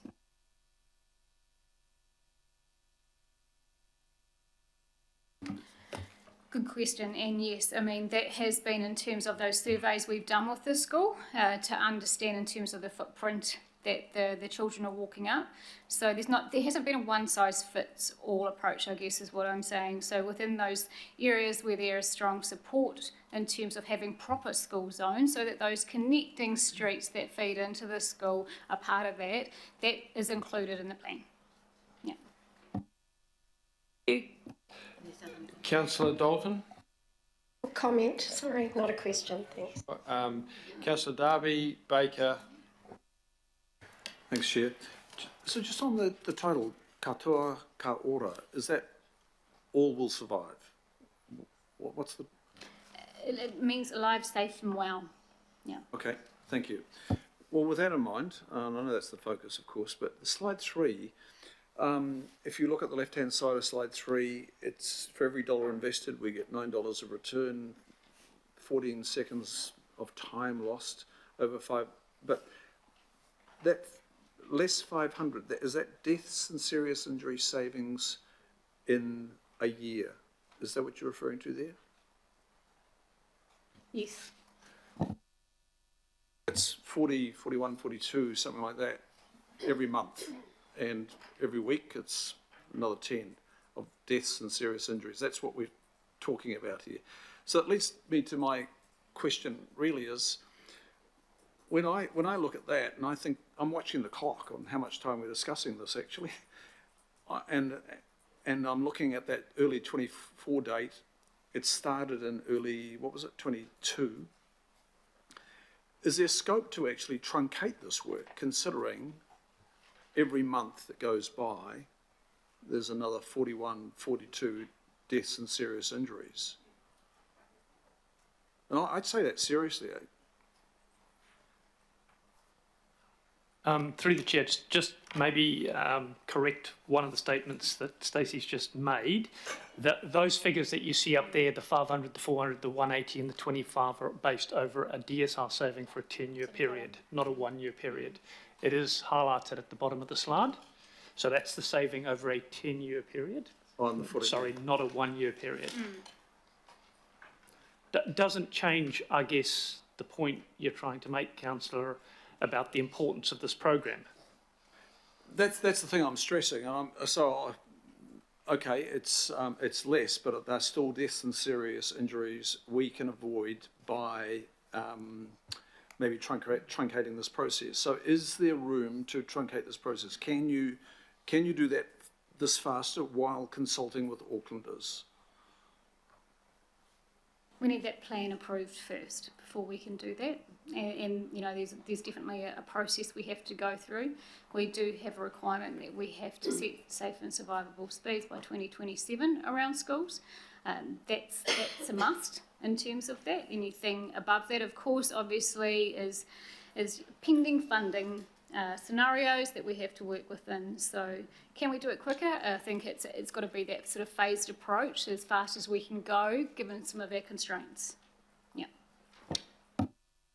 Councillor Baker. So yeah, look, just in terms of trying to speed this up too, Chair, I'm happy to move this when we have to. Not been a huge fan of in the past of some of the approach that we've had in terms of our speed limits. I'm really quite encouraged by the plan, so well done. My question is in terms of what will be done differently than in terms of how we apply the approach than what we have done previously, which has been one where, you know, we've consulted but we really haven't listened. Councillor Lee. Actually, I was signalling to the IT lady about my laptop, but I'll take the call anyway. but she's gone. But I'm. That's a new one.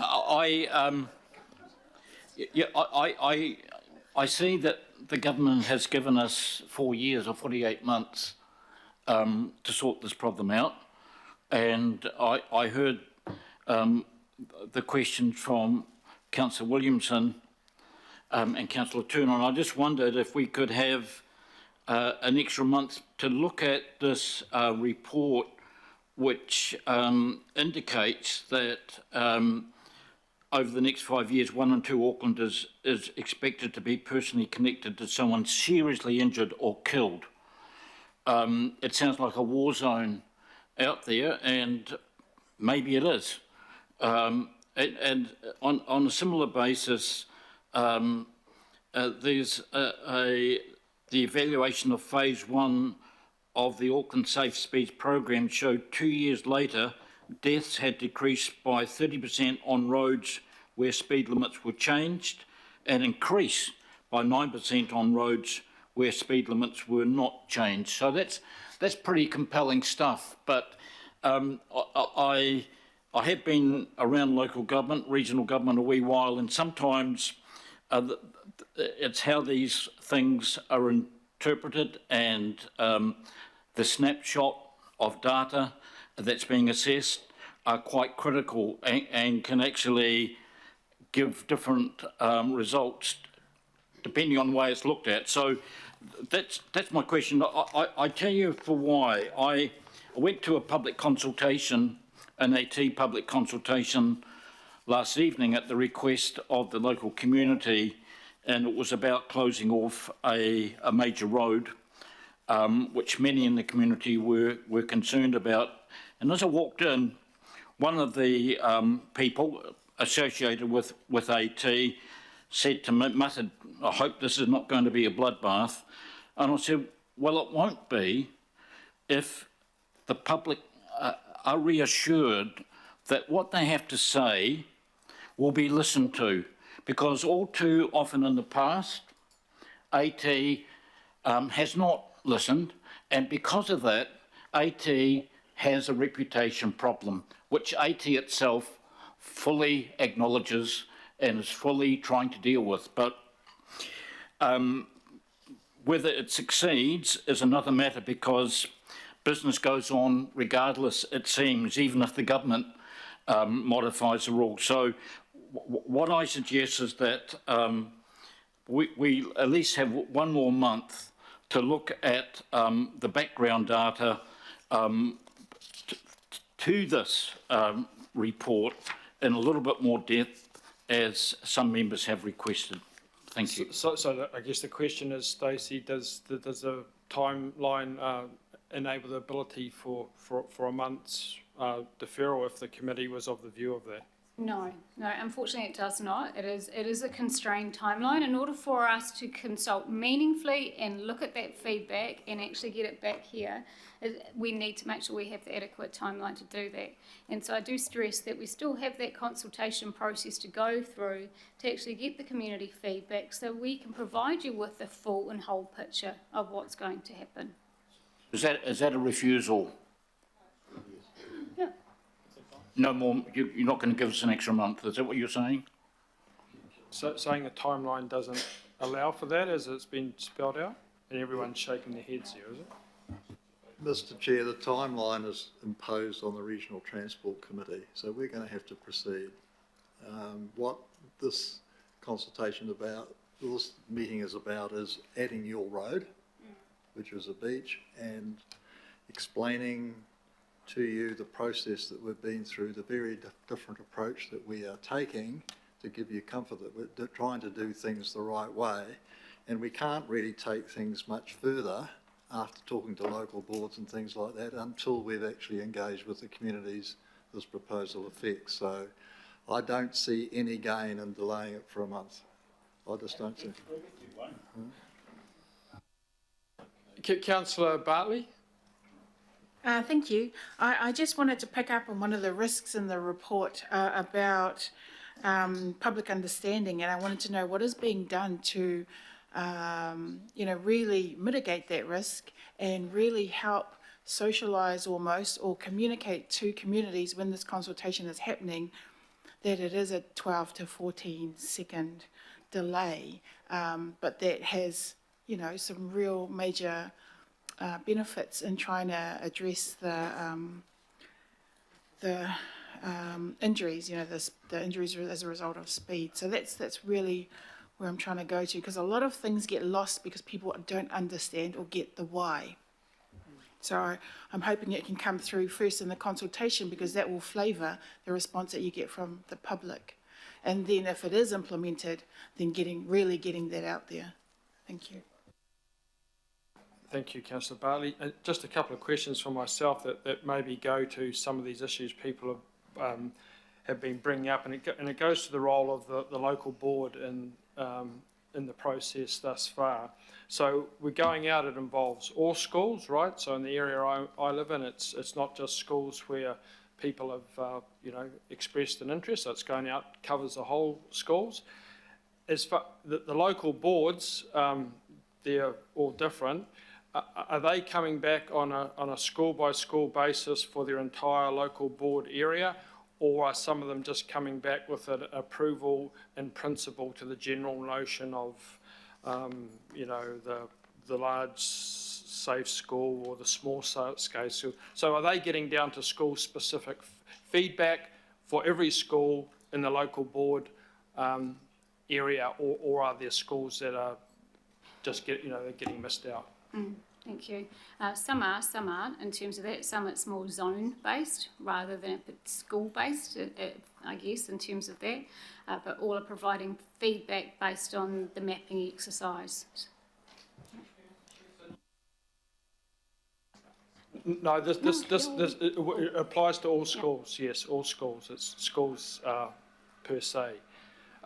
Just in respect of the concerns, and I'm, without getting into site specific, I'm thinking of instances. Okay, I know this school, I know that school, I know the next school. If this occurs at this school, that's going to be a kind of perverse outcome. It's going down a hill. They'll be jamming on their brakes to 30 k's, and the kids are, away further along. And there's roads, local roads that have 4 schools. Does that mean there's going to be 30 k's 24 hours a day for that big stretch from Veron's Corner nearly down to Beach Haven Road? So what would you say to the councillors who have got concerns that who fully support the notion of reducing speeds around schools, that there are potentially perverse outcomes here if this approach is taken at this location? There are a lot of schools across Auckland. How would you reassure us, given we're going out to consultation? We understand you're coming back, but you're going out with these maps for this area. How might we input in some way or check that local boards captured the relevant information, given that all of them obviously aren't coming back with site-specific feedback? We can absolutely share in terms of that feedback that we've got by local board if particular councillors would like to receive it. Yeah, absolutely happy to do that, as well as show the maps in which the work has been done.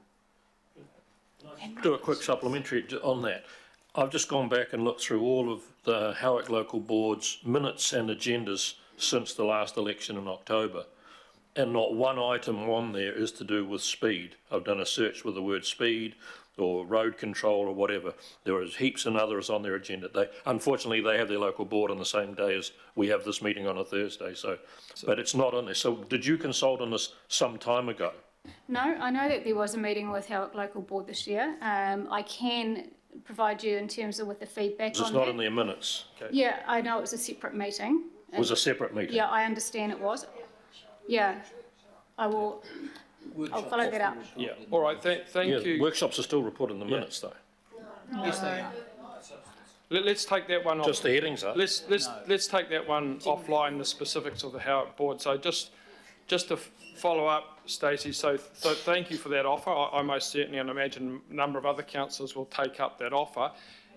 If we have feedback on the mapping, is that able to be considered in this process as councillors before it goes out to consultation?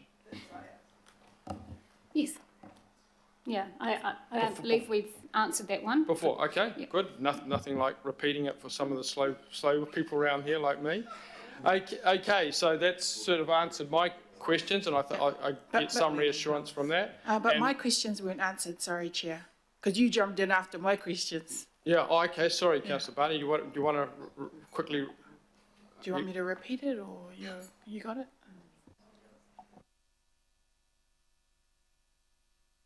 Yeah, in terms of our pre-consultation communications program, yeah, absolutely. We'll be doing a lot of pre-consultation work in terms of communicating with their community so they understand what to expect in terms of that, more about that education piece in terms of what these things mean so that it's plain, clear English, and we're communicating in terms of both the impacts within their communities and what that time delay means. Yeah. Okay, all right. Good luck. Okay, and so we've just got Councillor Hills now. I'd like to speak, Chair, if that's okay, after the speakers. But just first a comment for Councillor Williamson. Their meeting on this is actually today. If you Google Howick Speed Management, all the presentations come up. It's actually in their agenda today. So they haven't met yet, No, that will be the second one in terms of the closeout. Yeah. The other question I have, and I guess it's maybe a question for you, Chair, if it's not for the staff. So first for the staff, my understanding is you're not asking for us to approve. You're asking us, we have to make a decision on B, but largely this is about providing feedback and noting you'll be making the decision. Do we need to change anything on A, Chair? Or is this just us verbally providing feedback? We don't need to choose any of those boxes. You know, we don't have to point you in the direction of one of the four. I think it's okay, yeah. Okay. Yeah. So we don't need to, I guess what I'm saying is that they're not asking for we would like you to prioritise the first box of those 4 boxes or anything like that. Sorry, on the presentation there were 4 boxes of... Oh, yes, yep. Yeah, so we don't have to make a decision on that. Okay, thank you. No, thank you. So, sorry, point of order. In that case, perhaps the resolution needs to say provided verbal feedback at the meeting, because otherwise provide feedback says we're going to provide it in the future. That's what we normally would have done at a local board. We would have said, yeah, we'll provide feedback by way of this mechanism. The feedback has been provided through this discussion. So we need to put it in the past tense. Oh, yes, so we've provided feedback today, in the past tense. Yeah. And we also have the ability to provide further feedback after if we request these maps. That's my understanding. Yeah, in the next part of the process. Yeah. Okay. Do we need to put one extra thing that says we request that the information that has been asked for today just give it back to us within the next week or something? I think so. That Stacey's giving us the thumbs up. So we will get it. No, I'll take the assurance. We'll get it within the week. Councillor Williamson can hold me to that one. So, Councillor Walker, did you want to ask a final question, or has it been all answered? Real quick question. Has there been any account taken of school travel plans in this process? There has. Just a yes will do. That's fine. Yes, but what would be nice to be able to report back on that too is actually how many more children are able to walk or cycle to school safely. Okay, and the other question, as much and all as it mentions that there aren't any financial impacts now and later it'll be within existing budgets, have you done some forecasting on the costs of this? Of the implementation of it? And that, all I'm after is just a yes or a no. Well, that was another question, but I'll leave that to later. Reserve my right to speak. Okay, so thank you. So I understand, Councillor Baker, you're keen to move it. Do we have a seconder? Councillor Dalton, and speaking to it, you have the option, Councillor Baker, you don't have to take it up. Otherwise, we go to Councillor Dalton and Councillor Hills to speak to the matter. And Darby. No? Okay, Councillor Dalton, it's yours. Thank you. Does Auckland Transport want to move back? Oh, yes. Yeah. Thank you. Sorry, if you want, you can move back a bit where it's safer. A safer you can zone. stay there. It's a 30k zone back over there. You're going into the 80k zone now. The debate starts. So if you could just go back, this is our process now, so that we don't appear to be talking to people, we're talking amongst ourselves or debating amongst ourselves. Okay, Councillor Dalton, when you're ready. Thank you, Chair. Look, I'd like to thank Stacey for her energy and commitment to reducing our DSI and the intelligence that she brings to this work. And it is so refreshing to have a strong AT woman at the presenters table who believes in the importance of the work that she's doing. I really respect that, because we can be a tough audience, right? So well done, excellent work, thank you. Look, around the reducing speeds around schools, in my area I've been really fortunate. We've had significant investment in the speed reduction around schools, and the evidence is that our DSI has reduced. And I don't think anybody would argue that a delay in our own travel times is too much to pay to keep our kids safe as they cycle or walk or scooter to school. So this is important for our kids. I would absolutely be happy to help. I don't even know if there's any in my area. I'm sorry, I didn't look at the maps. But on that, I don't think I need to look at the maps in that much detail. It's got so much of a process to go through. But importantly, the local boards are doing it. And while we keep drilling down to local board work, we're never going to be able to get any of our own regional work done. So I have confidence in the local boards, confidence that the community will come back, but happy to help the consultation to go out to the schools and their families that are connected to the schools. If that would be of help, I'm happy to do that. But while you're here, I support the inclusion of Kariotahi, absolutely. It's a good thing to do, and I know that from being there myself, but also from listening to Councillor Baker. I really just want to thank all of Auckland Transport for your leadership in implementing this government's direction. Thank you for the work. I know that it's really tough being called Auckland Transport. No matter who you are, you're called Auckland Transport and you get the blame for everything. But I appreciate you, and I appreciate the work that you're doing, and I know it's a really, really tough time. But here to support in any way I can. Kia ora, thank you, Chair. Yeah, thank you, Councillor Dalton. And next speaker, Councillor Hills, and Walker, Darby and Lee.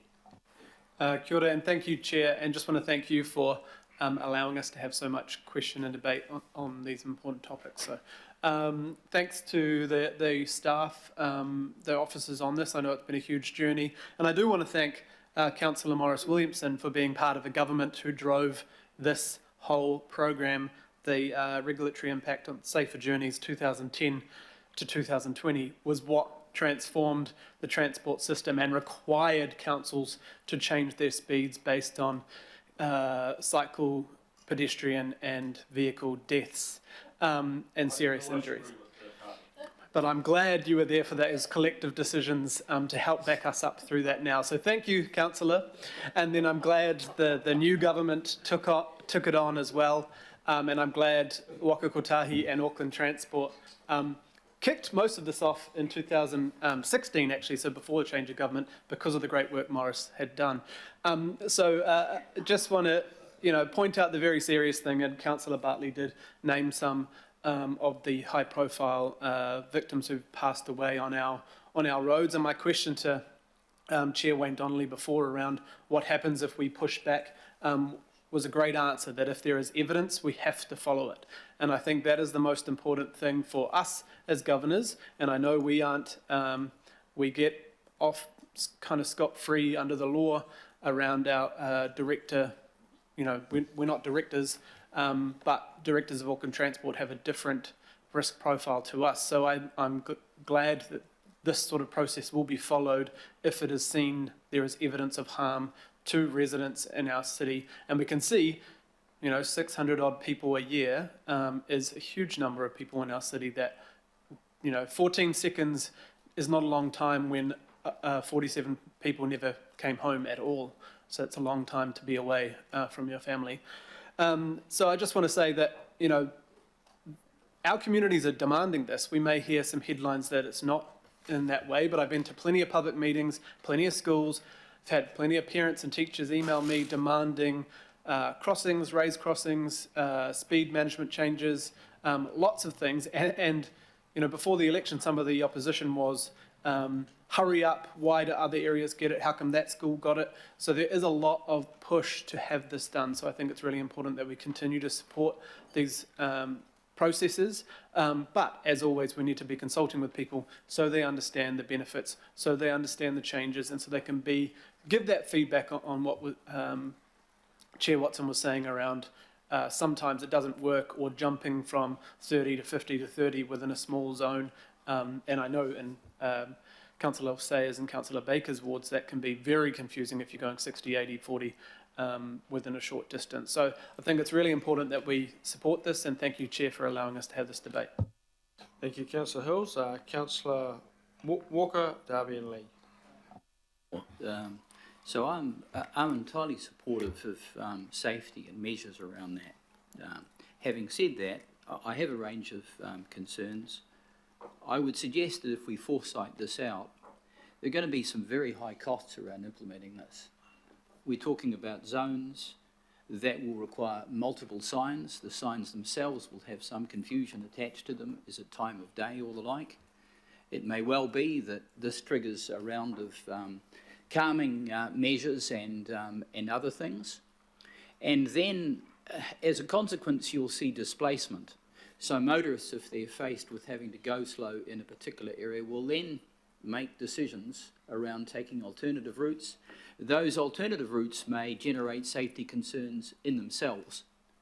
In addition, as I pointed out, there are particular schools that are on arterials and other streets where we will end up slowing down movement, and that includes the movement of people that are car sharing, buses, public transport and the like. So that sets in place a whole range of other unintended consequences that might actually reduce public transport use, for example. So what concerns me is that these sorts of things really need to be well thought through, and we should be acquainted in advance, because we've only got so much money to spend. Travel plans aren't being funded to the extent that they need to, certainly in my ward, and they are one of the best ways of ensuring that people get to school safer and take roads and paths that are safer. So I just want to put that up. This may be being driven by government, but for sure I doubt that they're going to give us any extra funding around it. Okay, thanks, Councillor Walker. Councillor Darby. Thanks. Look, probably slightly different point of view than the previous speaker. I'd like to see this work progressed even faster, but I don't want to undertake any shortcuts on public consultation. I certainly don't want to delay this a month for somebody to read an A4 paper about, you know, qualifying the proximity of Aucklanders to somebody they know who's injured. I used to drop my dry cleaning off like about 5 years ago and noticed a woman was no longer working there. About a year later I inquired and I was told, oh no, she got hit by a vehicle crossing a crossing in upper Devonport. And then a year later I asked, oh, is she back to work yet? No, she won't be back to work. She can't work anymore. That was one of my examples of proximity personally to somebody I knew, you know, just undertaking my daily or weekly dry cleaning drop-off. I know too many cyclists, too many pedestrians, too many motorists in Auckland who are, unfortunately, they're not deceased, but they're seriously injured. They suffered serious injury. So by all means, councillors, read that A4, but please don't delay the decision-making of this committee or Auckland Transport. We have to get on with this. I do not want to hear a list, as my colleague Councillor Josephine Bartley had to read out before. I don't want to hear those lists read out at this committee. We should be reading them out, and Councillor Bartley did the right thing actually, because it really struck a chord for me when I hear a name called out as opposed to a statistic being considered. So not on my watch, please, shall we delay this. About costs. Paragraph 11 talks about the proximity of Aucklanders to somebody they know, etc., but it also talks about the costs. You could go and build your way out of it, and you could spend upwards of, looks like around about $40 billion building your way out of this, or you do it the way that's proposed. Or you could look at another cost, and that's the economic cost of this, and I think it's something like, Councillor Hills, I think you just told me it's something like 607 million. That's just ACC cost alone of 1 year of injuries. There we go. So which cost do you want to bear? You want to bear this really low cost that we're discussing here today with the body of work that we're embarking on? Or do you want to build your way out of it and spend $40 billion worth of public money? Or do you want to just keep, ACC and taxpayer money, the health system churning away, dealing with all those that are unfortunately seriously injured, plus injured, for the rest of their lives? You know, our call. Let's get on with it, I would say. Thank you. Councillor Lee?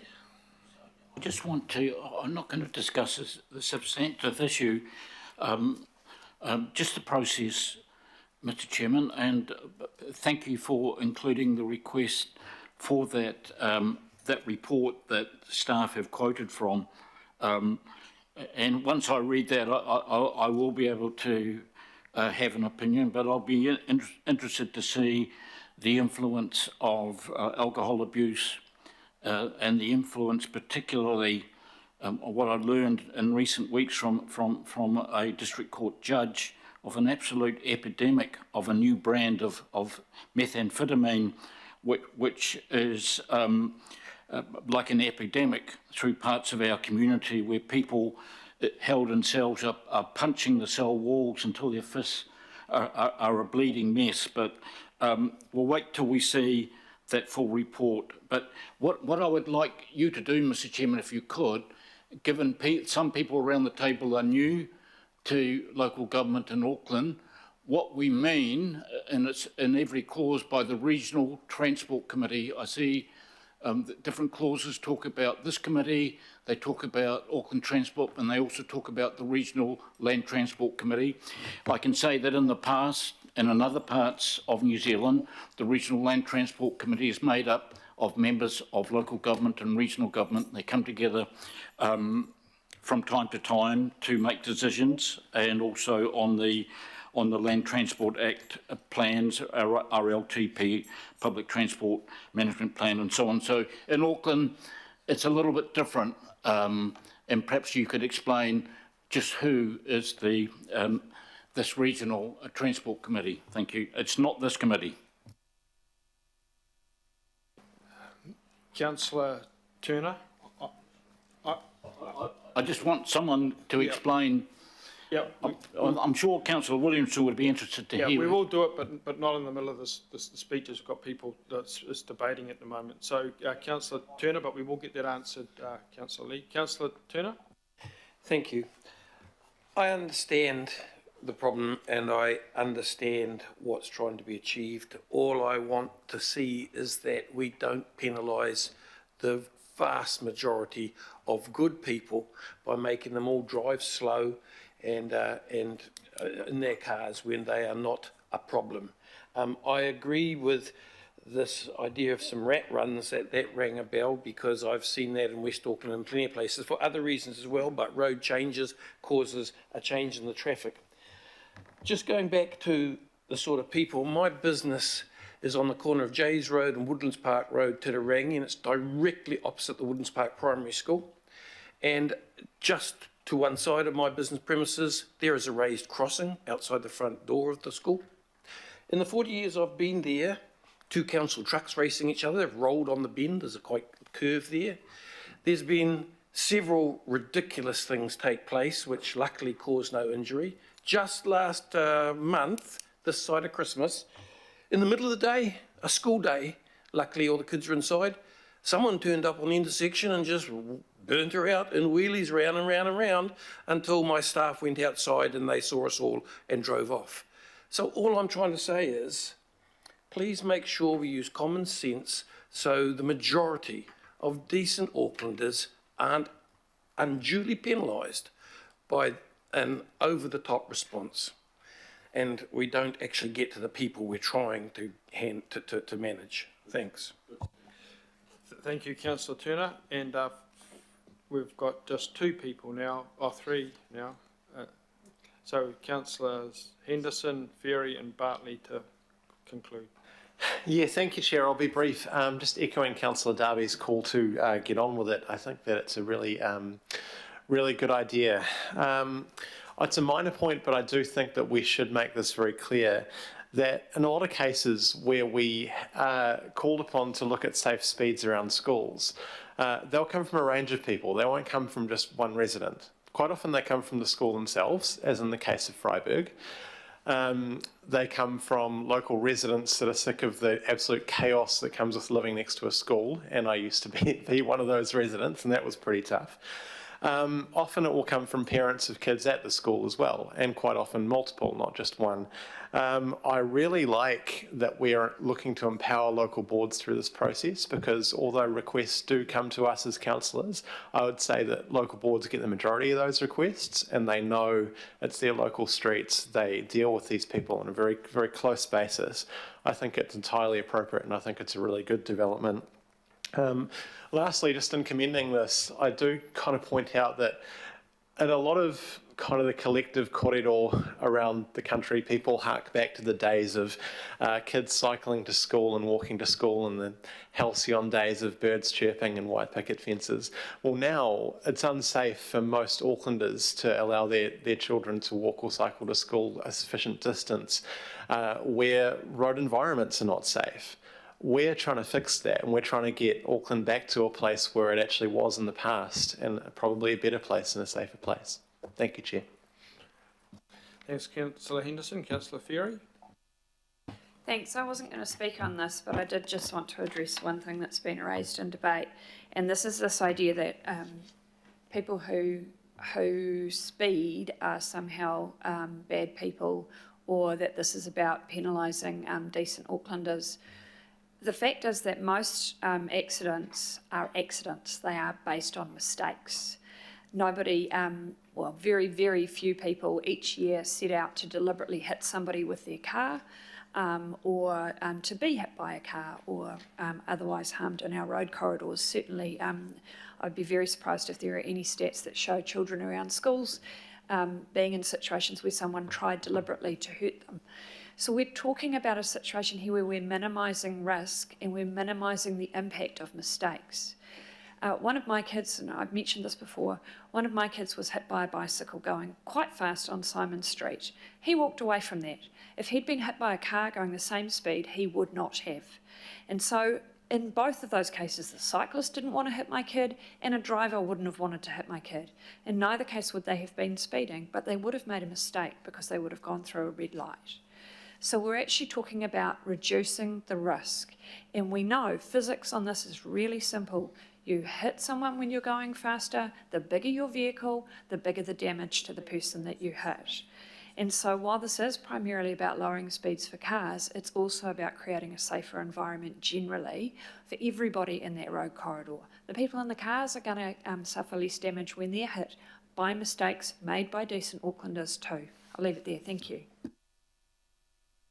Councillor Bartley, could you finish it off, the debate, thank you. please? Yeah, I think someone mentioned that in the report it talks about like 1 in every 2 will know someone that's been affected by a death or serious injury, or being hit by a car on the roads. And I think we're already on track to achieve that, because in one of our workshops, Councillor Ferry spoke up about her son. Councillor Fletcher, you mentioned someone that was also affected, injured.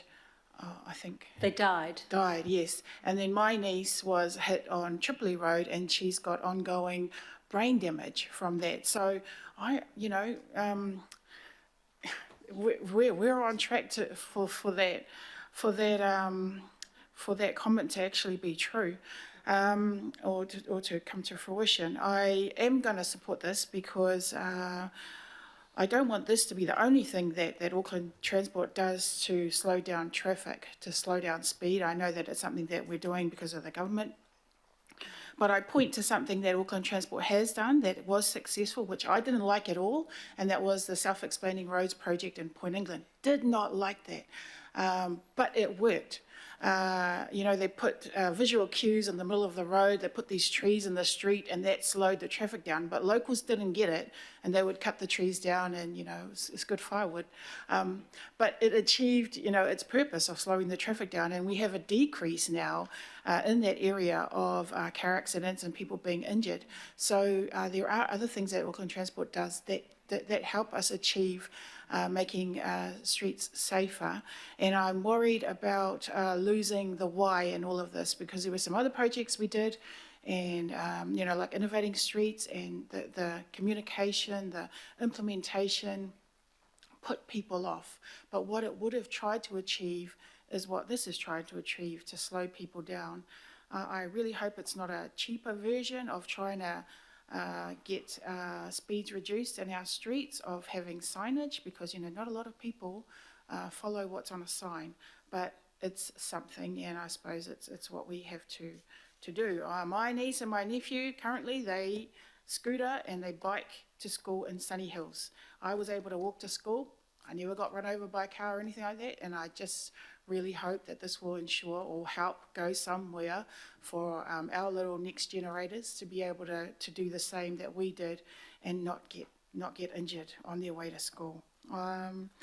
So yeah, that's the main crux of what I want to say about this. The thing that people bring up for me in my communities, I had a meeting in one of the worst streets in my area, and a lot of people thought it was to try and address, the ram raids, because the families, their kids were involved in ram raids. What eventuated was they asked me for speed bumps in their street, because their kids play on the street and so many cars keep speeding down there. So it's quite interesting that speed is a major factor for a lot of people. I'm on a board of trustees for a school in Mangere. Number one issue there, aside from, the poverty and the education, is speed.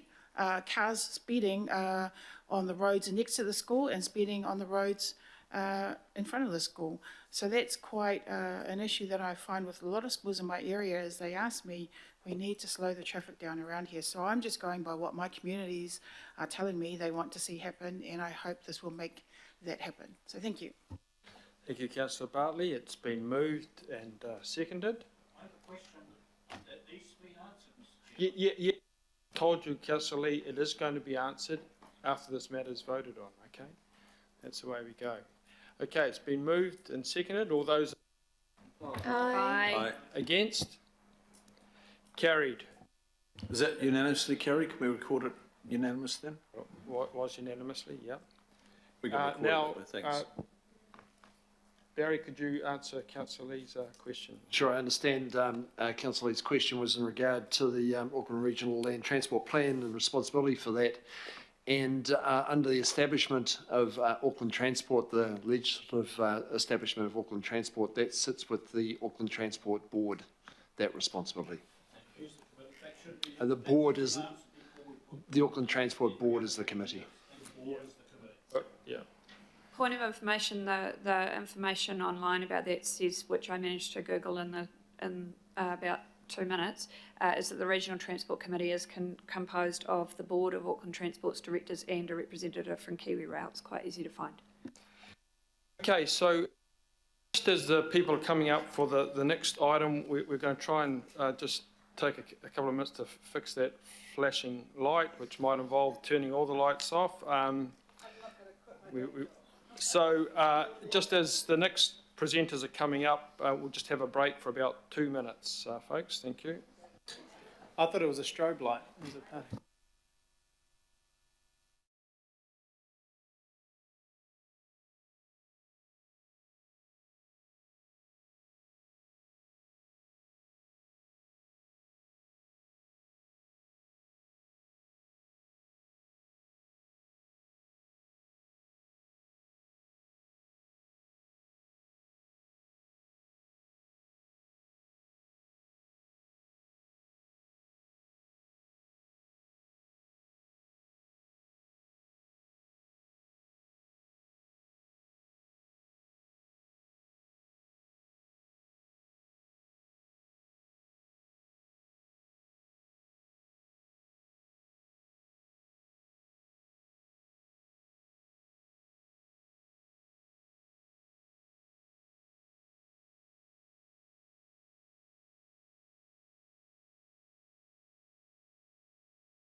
Fix a light bulb, or change a light bulb.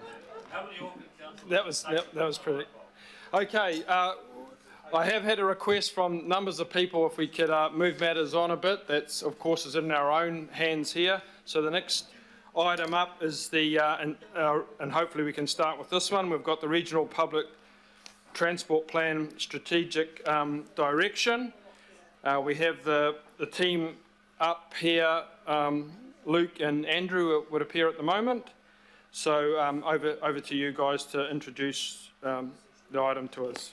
Thank you, Chair, and good afternoon, everybody.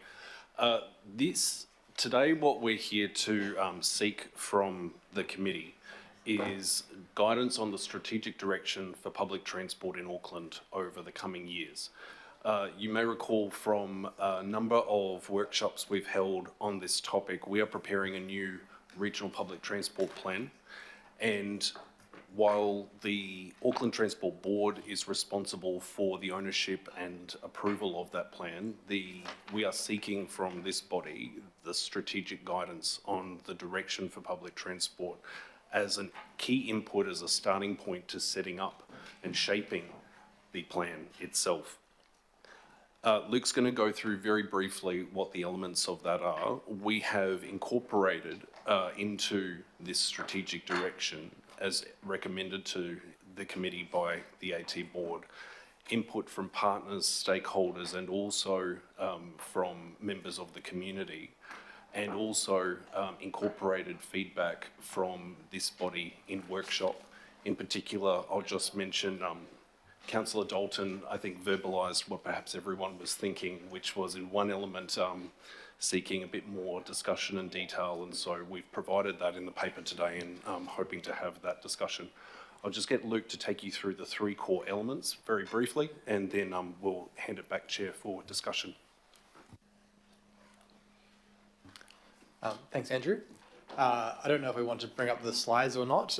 They're just to assist the discussion, but I'm happy to just talk to them as well. Thank you. Okay. I suppose I can use the pointer then. So, as Andrew was saying, we're seeking your direction on these three elements of the strategic direction, which this slide is setting out. So those are our short-term focus on public transport recovery, priorities for service changes, which I'll provide a bit more detail on, and also the long-term vision and goals that you've seen before. And that direction that you provide us we'll use to shape up the draft plan that we'll then take to consultation with the public.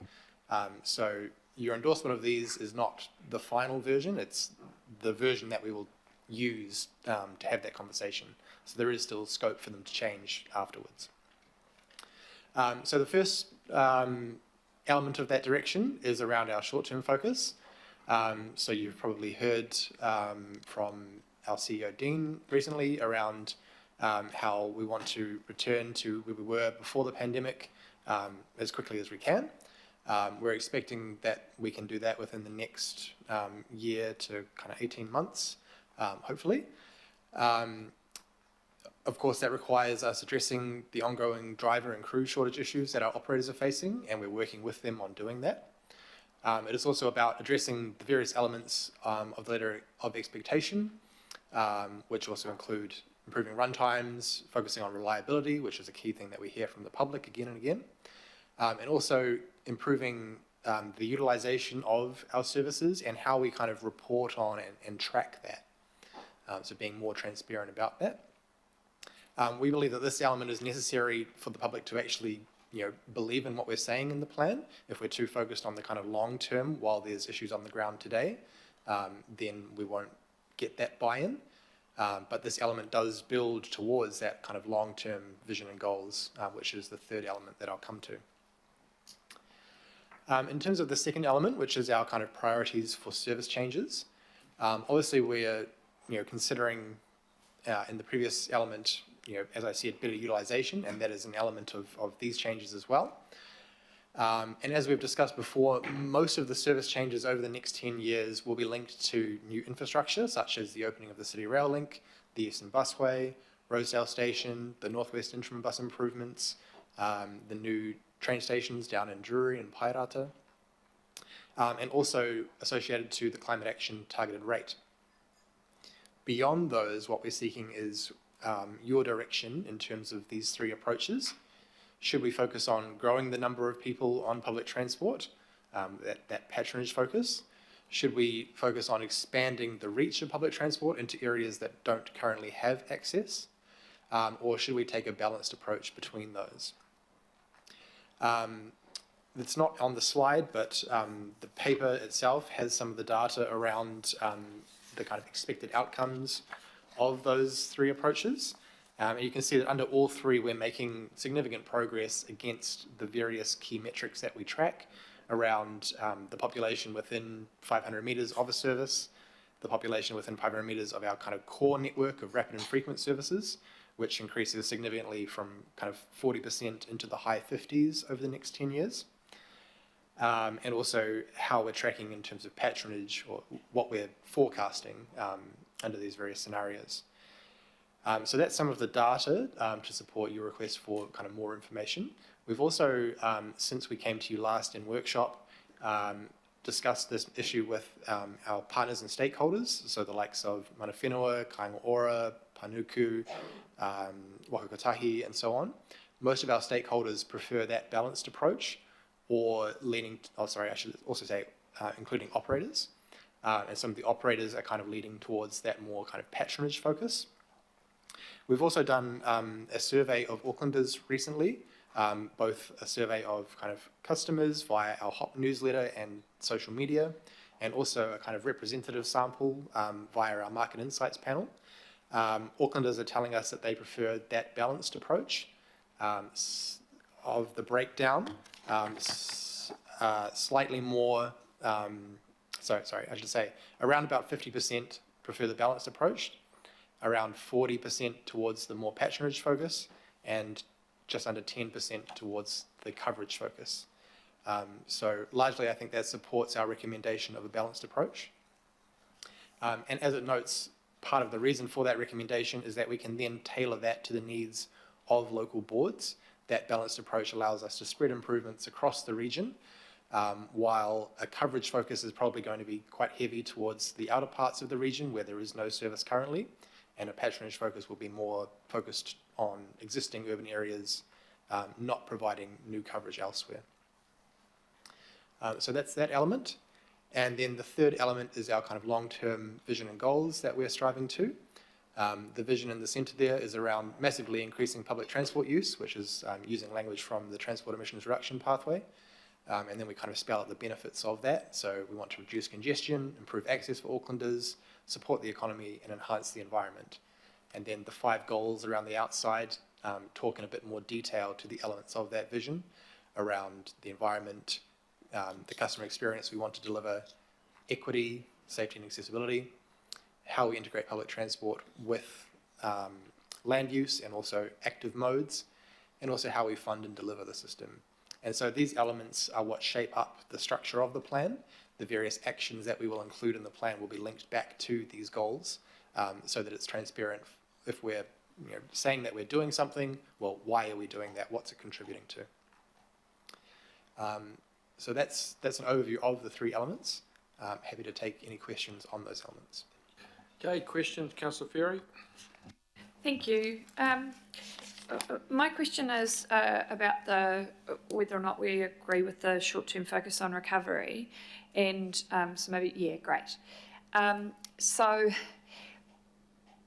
my concern in this space is, and you mentioned the driver shortage in particular, and acknowledging we do have a ferry issue as well. We heard from Mark Lambert in an earlier presentation that we were anticipating bus driver numbers being back up to full by about September. This plan gets signed off in October. So I'm quite concerned that we've got a short-term focus on recovery when, in theory, we should actually have fixed one of the main issues that leads us to need to do a recovery before we've actually even signed off on this. So, and I understand it as a broader COVID issue, but that seems like a real mismatch to me, so I appreciate your comments on that. Thank you, Councillor. I think there are 2 aspects to it. I think the first is We are already engaging, as Luke said, with Aucklanders on the conversation on this plan now, and there is going to be much more detailed full engagement in the middle of the year. And any time anyone speaks to me willingly, they talk about bus driver reliability issues. And I think if we were to go to the public and want to have any other conversation, we're going to be regarded as not being in touch with the issues that are happening right now. And I do take the point.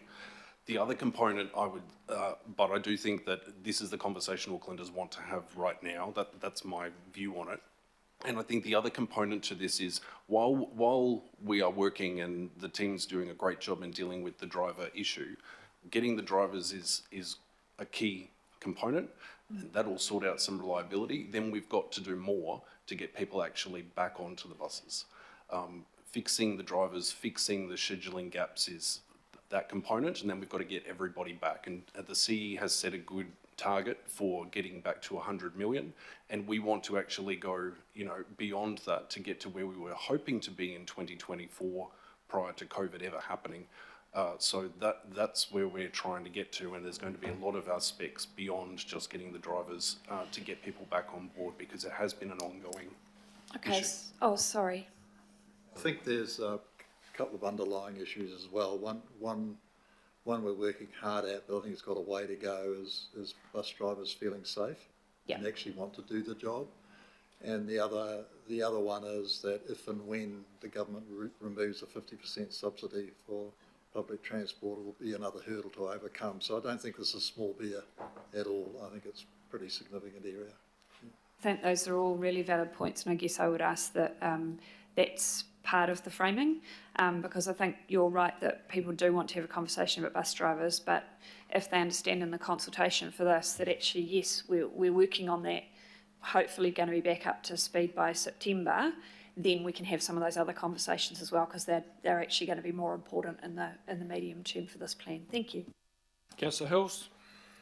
That was quick. Thank you, Chair. Just on sort of what Councillor Ferry was saying, my view, and I don't know if it's a real view, is that even with the driver shortage, how can we front end some of the stuff? So like with the Qatar, with some of the funding, often we kind of wait till we're at peak and then we consult and put new bus lanes in and put new bus stops in, and then there's like a lag. Is there any way to front end some of the stuff, capital?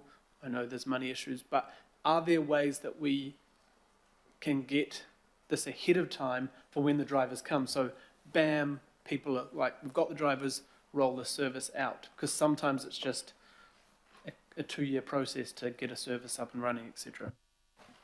I would completely agree, Councillor, and I think that's something that we definitely should be looking at. And I think that, to be fair to us, I would say that we are doing some of this stuff. So there is, for instance, an ongoing rolling program of enforcing bus lane, misuse by people who are not buses, and work like that is ongoing regardless of this issue. And what we know with the Qatar funding is we're going to have a series of service improvements that we're going to be able to publicise really widely and hopefully well, and get some really good uptake as a result of that. So yes, I do think we should definitely be trying as much as possible to not be waiting for the perfect environment, and we can build that in. Councillor Darby. Thanks, Andrew and Luke. Just in terms of the short-term focus, and the target is to get back or to exceed, and I stress the exceed, that's good, to the pre-pandemic numbers. And I'm just wondering if this is a real undershoot, because I'm just seeing the current numbers that are coming through, and I just had a quick read, and this is a holiday, first week of the school holidays, so we can expect lower patronage.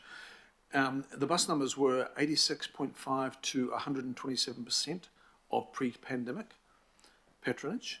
Ferry was between 105% and 200%. 200% on weekends. We're seeing massive growth in ferry on weekends. The laggard is the train, because we've got a big chunk of the network closed down. So I'm just wondering if that short-term focus needs to be reset, not on pre-pandemic, but on where we're projected to be as of now, and forget about 3 years ago and being pre-pandemic, it's history. We need to be targeting, the short term needs to be a very deliberate, in my view, a very deliberate targeting of where we should be today as we've projected. Now, can you just explain to us why we're leaning on the pre-pandemic when it's somewhat irrelevant now? It was an age ago, pre-pandemic.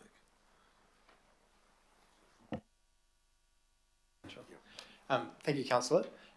So I think you're right, and we did say this last time as well, that it's first about getting back to where we were and then meeting the expectations of where we would have been had the pandemic not occurred. So right now we're at about 80 million trips a year.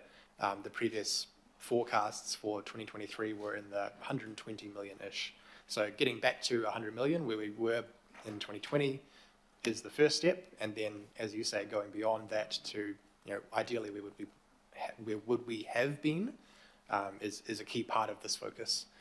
As you say, the trains and the ongoing rail network rebuild will be a hurdle to that, but we are seeing, as you say, significant increases in ferry, so that's good.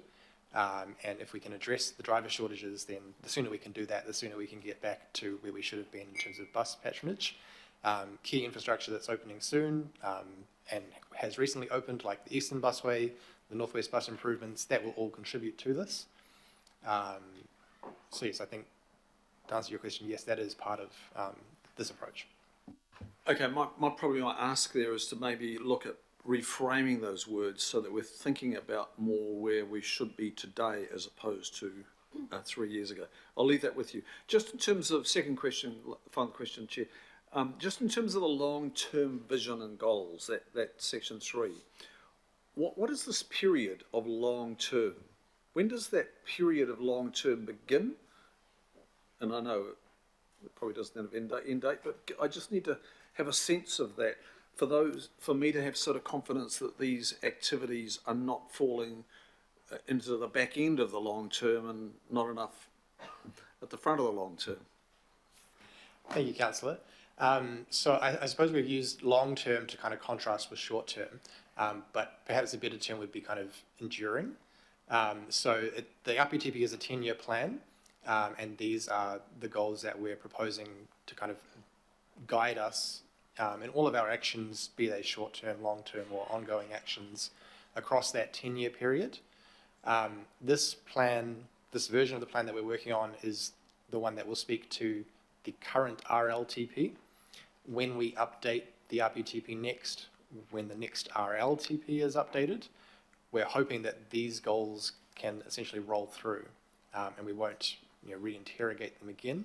We'll be able to pick them up, build on them, adjust them for the new capital projects as part of that plan. Long term is enduring, not just we'll think about them at the end of the plan. Good answer. And final question, Member Renata. Tēnā koutou no. You made reference of 3 areas for the drivers, and one of them, I think, was communication to consumers. What's the approach that would you take in terms of engaging Māori? What's those areas? Thank you, Member Renata. So we've been having a number of hui with mana whenua groups. We've kind of had 3 rounds, and from those hui, mana whenua have one indicated that they're supportive of the kind of long-term vision and goals here, and 2 told us that they want us to kind of embed Māori outcomes across all of these goal areas and then also throughout the plan, as opposed to in the previous plan we had Māori responsiveness as one of our focus areas, and that was kind of where we put everything in terms of outcomes for Māori. They've indicated support for that new approach.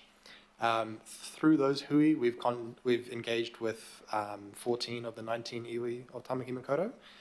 The ones that we haven't engaged with are the kind of more rural ones where there is no public transport, so I can understand why they might not want to engage. We have invited them all to engage with us. Also, as part of that public survey that I mentioned, we've ensured that we have a representative sample of Maori respondents, both mana whenua and mataawaka. So I think over 100 responses out of the over 1,000 have been Maori. And then, so that's what we've done to date.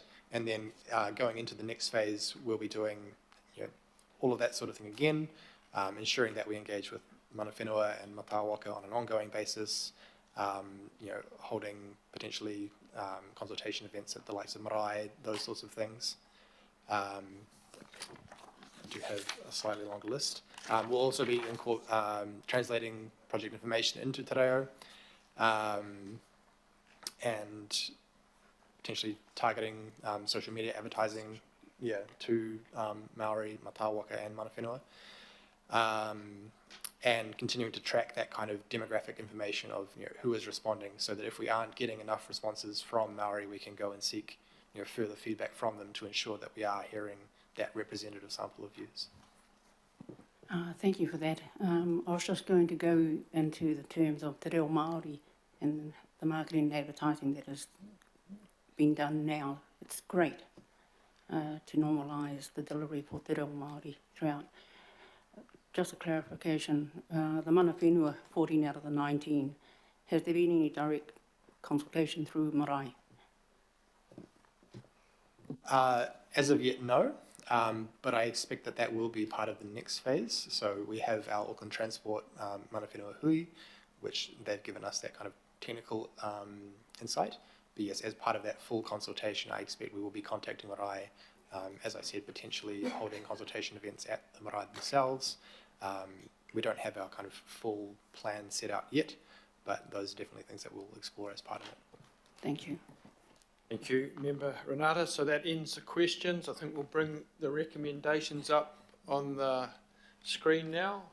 Would anyone like to move and second them? Moved by Councillor Darby, seconded by Councillor Lee.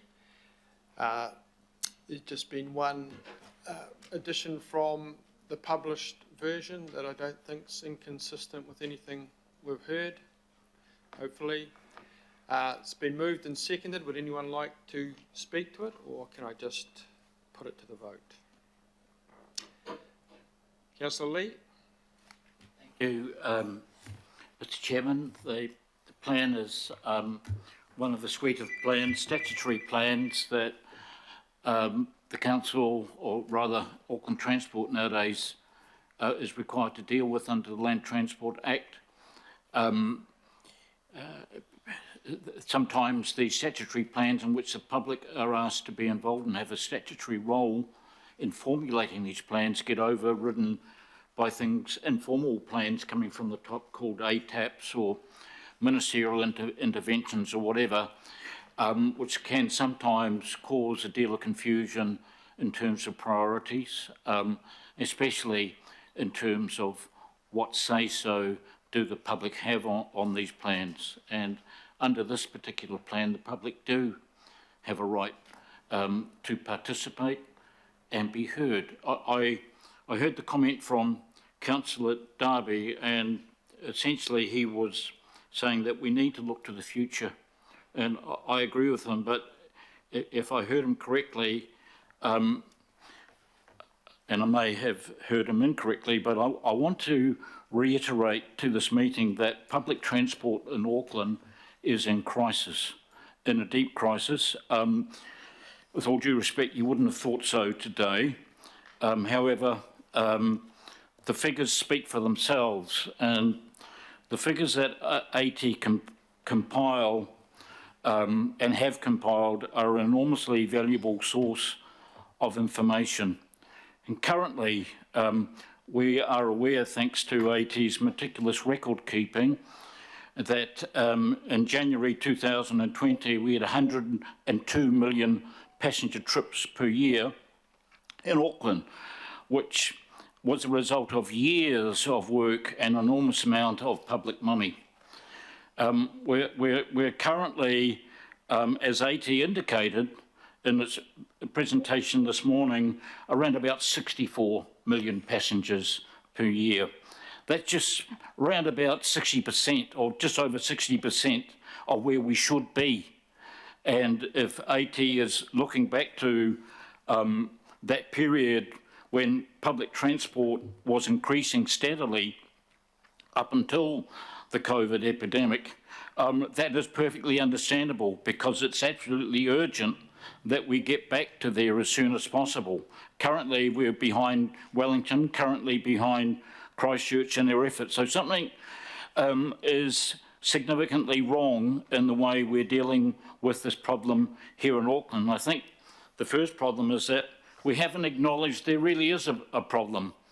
AT, perhaps understandably, puts the brightest spin on things. You get messages every few weeks saying we're up to about 80% of where we were before COVID this week, and the weeks will, I'm sure the figures are correct, but the overall figures tell a different story. So we have to acknowledge that we have a major problem, and we really need a plan, not just a plan that we have to do, but a plan to solve our public transport crisis. Because if we, and as we do, equate public transport usage and promotion with climate action, then we're failing. If we are to use the climate action targeted rate, and we put most of it into public transport, and public transport is down, then we're failing on our transport responsibilities. You know, all the virtue in the world and good intentions talking about climate will mean nothing if our actions do not follow our words. And so I would just make this point that this is an opportunity for the council and the public to become involved, but to inject some urgency into what is a fairly routine humdrum document. It is a valuable opportunity for the public and the council to become involved and express their aspirations for a first-class transport system, public transport system in Auckland, which we do not have. Thank you. Thank you, Councillor Lee. Councillor Darby. Do you mind, Chair, I think in the Roman, the BI about recovery, that's not what it says on our document. It's about recovery and exceeding. So I'm just wondering if we can add the word "and exceeding," because if we don't have that there, we're not going to get much. Happy to make that. If you could just make that. And look, I take the points of Councillor Lee. He is absolutely correct. You know, we have been in crisis, we're still in crisis, but there are definitely green shoots at the moment. The ferry that I catch is overloaded. You know, it is really busy. The ferry feeder bus that I catch to my ferry is busier than I've ever known it to be. I look at the numbers coming out of all the ferry berths in the morning downtown, and I look back sometimes and I see a lot of people that I was not seeing even 6 weeks ago. You know, there are green shoots there. So while I'm not shying away from the problems we've got, they are enormous, they're great challenges. I'll have those on, I'll take those on. But there are some really positive numbers coming through. You know, there are people heaving in the city centre here, in the downtown area. There's a lot of people coming back to their workplaces, you know, in the so-called white-collar work area. I'm seeing that. I don't know what it's like in other areas, and I'm happy to hear the anecdotal stories of other councillors who regularly take public transport. But from my experience, despite us being 35 skippers and deckhands down, and we've been that constant for at least 2 months now, it was 46 pre-Christmas. Pre-Christmas, we're more like 500 bus drivers down. As of today, we're 354, an improvement of 3 in the last week. So things are tracking. We just all want them to track a lot faster. And I'm glad to hear that we're all committed to going in the direction of getting public transport back on track and then on a brand new track to a whole new growth curve. Thank you, Councillor Darby, and to finish us off, Councillor Dalton. Thank you. I'll be really quick. Thank you, Luke and Andrew, for bringing the report and all the work that you've done on it. And I know times are tough at AT at the moment, so appreciate you being here and giving us such a positive way forward.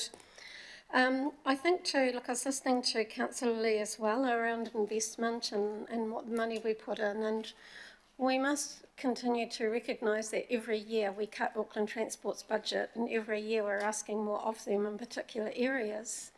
And while it's very easy to throw the rocks, and we do get pretty good at that at times, we've got to invest. If we're going to set the strategies and the plans and the direction, and then we're not going to fund them, then we leave them with what?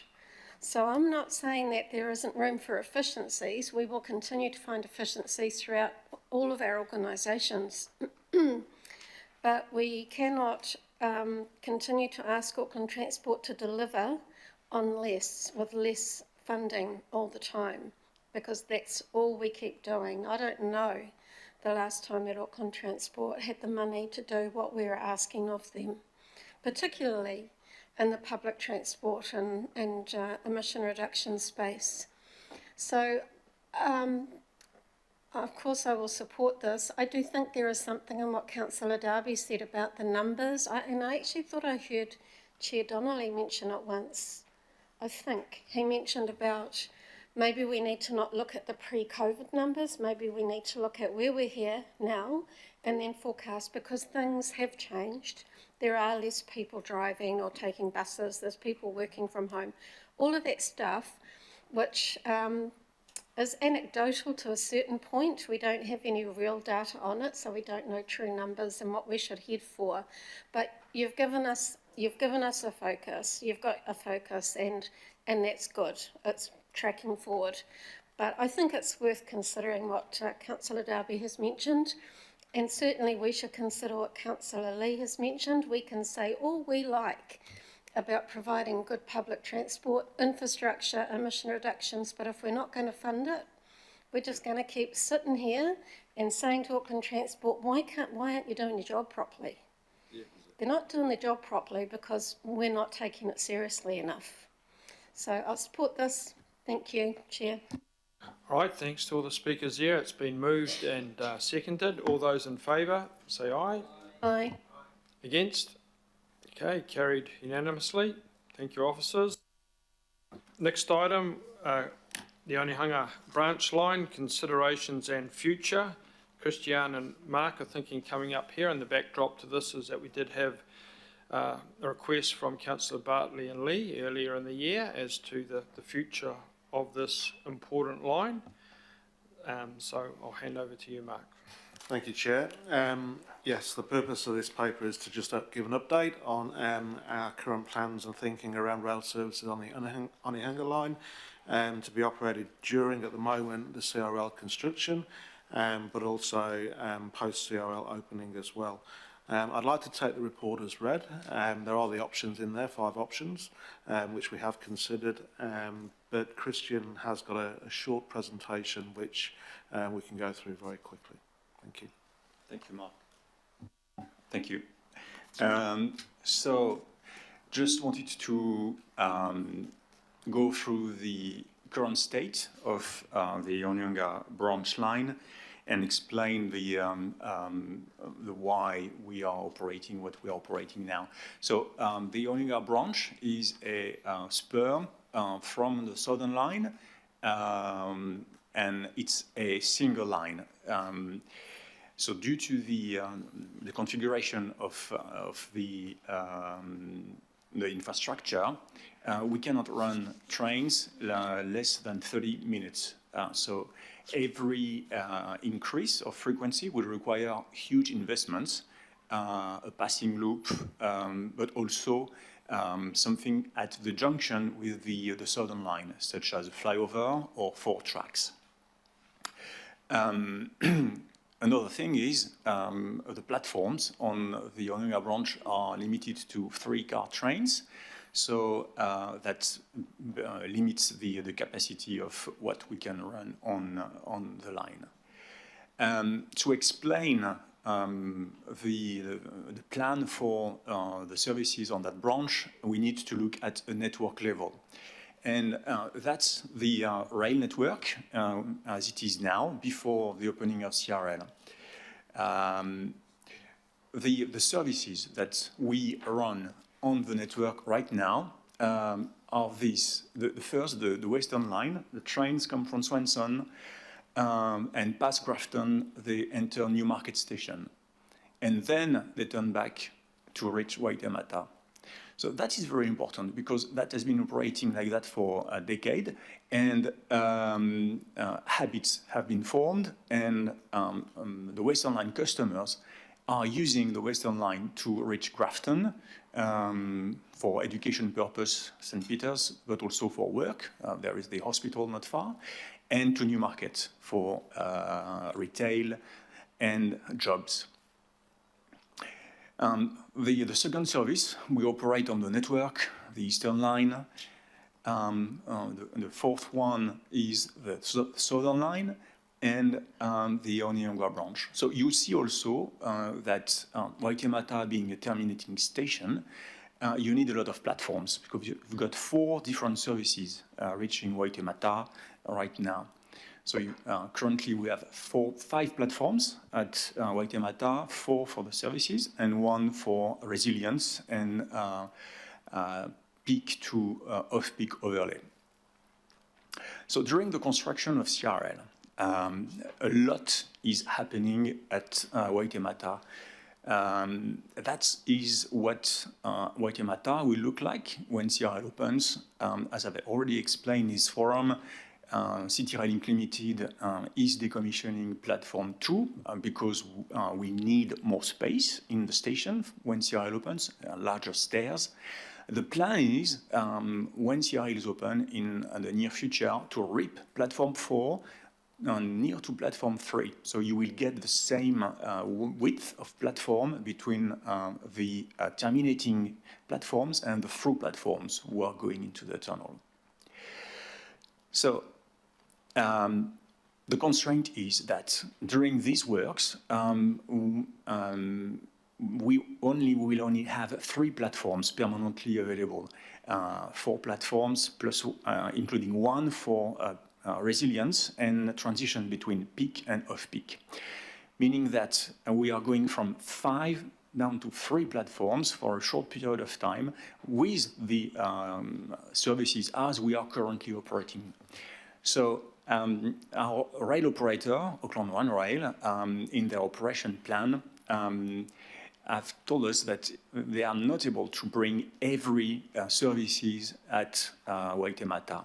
So there is a trade-off that needs to be made, and the current situation is that most of the time the services from Onionga will have to terminate either at Newmarket and Penrose, and customers will have to take the next train coming on the Southern Line. So that's during the construction. When CRL open, what happens? So we've got 3 new stations and a totally different network. That will enable us to operate a totally different pattern on the network. The first thing is that we will connect the Western Line and the Eastern Line. 1 train every 7 minutes and 30 seconds in the peak, and every 15 minutes off peak. So that will enable the customers on the Western Line to gain 17 minutes each way in their commute to the city centre.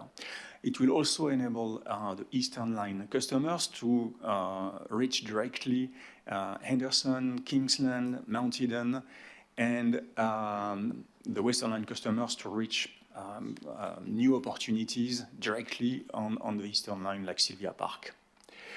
The second thing, the Southern Line will operate as a loop in the CRL.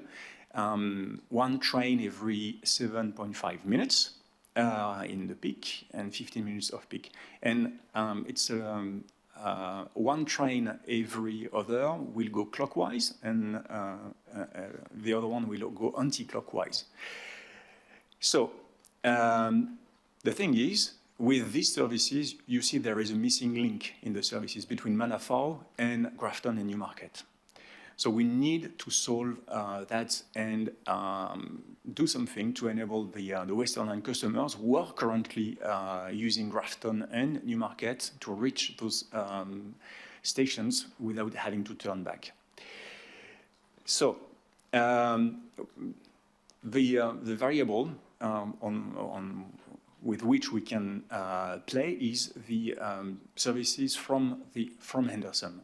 And there are 5 options that we have explored, 3 which are feasible before CRL opens, but comes with trade-off, and 2, and I will explain later why, are not feasible under the current funding and in the current timeline. So the option 1, which is the preferred for the time being, is that the Onehunga services will run every 30 minutes from Henderson to Onehunga. The trade-off is that the Onehunga customers will have to change train on the same platform between Newmarket and Ellerslie, so either at Newmarket, Ellerslie or Green Lane. But they will only have to wait for the next Southern train, so they will have to wait in average 3 minutes and 45 seconds. On the other side, they will gain direct access to Grafton and to Mount Eden, Kingsland, and up to Henderson. And also that's why we need a third platform at Henderson, to enable the turn back. We need to note that there will still be an improvement from the current situation for the Onehunga customers when they want to travel to the Uptown or Midtown, to Waioratu, Karangahape. The next option would be to bring the Onehunga services to Waitemata, as it is now. The backdrop is that on the Western Line, if you want to go to Grafton or Newmarket, you need to go to Karangahape, wait 7.5 minutes in average for the next train, and turn back. That will also create some congestion on the Southern Line in the tunnel. And last but not least, there are 10 times more people living in the catchment of the Western Line stations than in the catchment of the Onehunga stations. The second option, the third option, is to operate the Onehunga services through the tunnel to Henderson. Still, it doesn't solve the issue of the missing link. And it will also be more costly because we need more trains, and that will cost more to operate. The fourth option that will be explored, and unfortunately that is not feasible because we will need some additional infrastructure at Penrose, and this one doesn't solve the issue of the missing link. And the fifth option, which would be the best outcome from a customer service perspective, additional services from Henderson to Newmarket, in addition to direct services to Waitemata, currently are not feasible because of the congestion at Newmarket. So, in conclusion, for the time being, with the current funding, the current state of the infrastructure, option 1 is the option that we are working on to develop a timetable with our rail operator. Thank you very much, Christian, for that, and Mark, for that presentation. Do we have questions now on what we've just heard, or anything associated? Councillor Bartley? Thank you. So you're going to go out to consult on option 1, not the other options. So how does the Onehunga community get to have a say on these options if they're only going to see option 1 and the local board?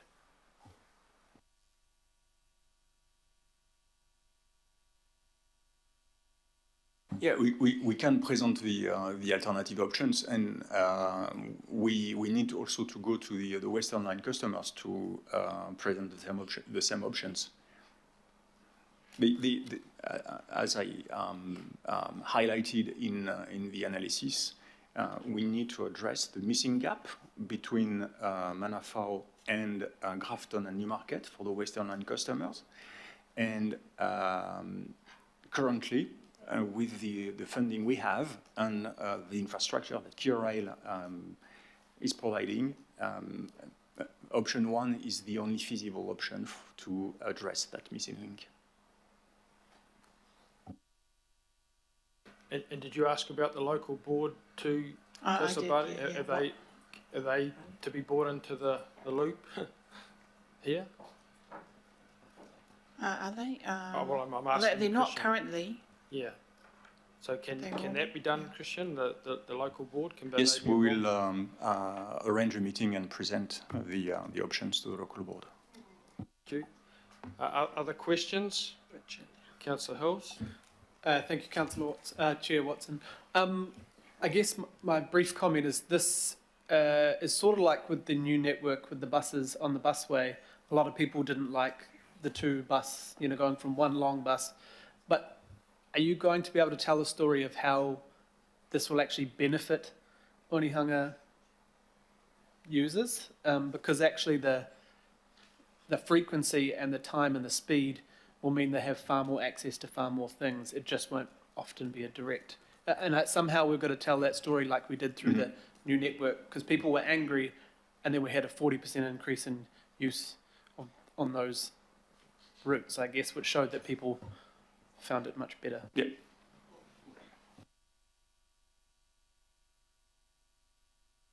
Councillor Hills. IMSB member Renata. Can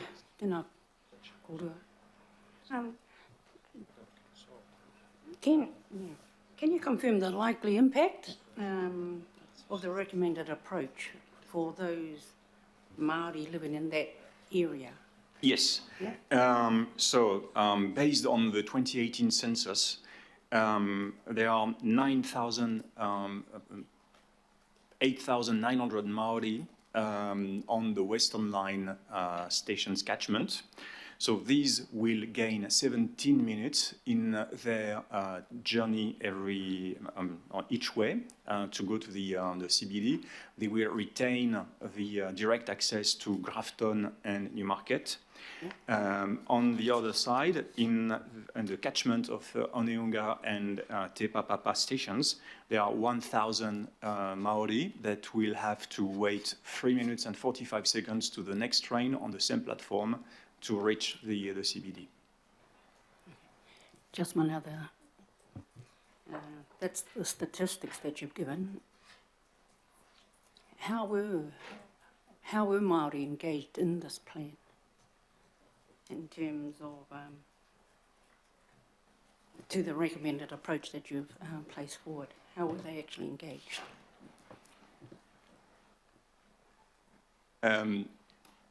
So two things. The first thing is that the plan is consistent with the 2018 regional public transport plan, and at that time there has been consultation with everyone. I haven't had time to find the exact input that we have received back in 2017 and 2018 on this, but we will come back to you on that. Specifically on this one, we haven't engaged with the local boards, the general public, the Māori yet. Yeah. It's just, it's how to actually, for Māori patronage, on the line, it's quite difficult to see what that would look like. We can come back with a written response just to clarify the statistics we provided. Yeah. Thank you. Okay, thank you, Member Renata. So I think we're just about at the end of the questions here. If we put the recommendations up, Councillor Lee and Bartley, you had a suggestion. Okay, but I think that Is it up there or? It's not up there. I think part of it has been answered in terms of the consultation, hasn't it? They will be going out to consult with the community over the next couple of years. Is that correct, Christian? As soon as we have the confirmation from our rail operator that we have a timetable in addition to the plan, yes. Yeah, okay.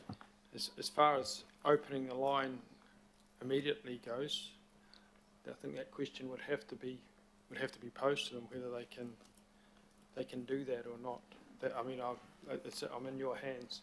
Councillor Lee, do you want to just speak to the existing recommendations, or is there anything else you want to add there? I'm just. I understand there's another recommendation in the pipeline. Yeah. Well, I'll speak to. Well, we need to I'll speak to what we have up here. I just.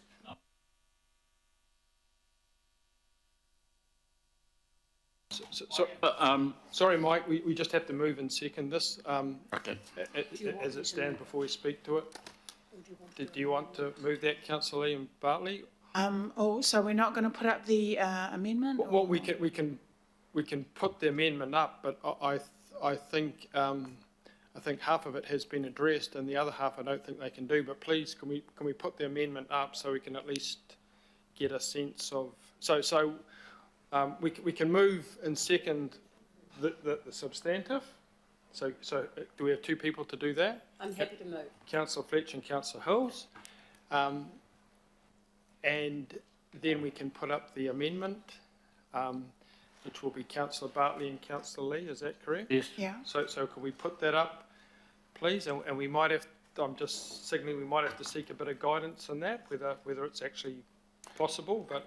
I could provide a brief comment on that. I think we did cover it in the report, Chair.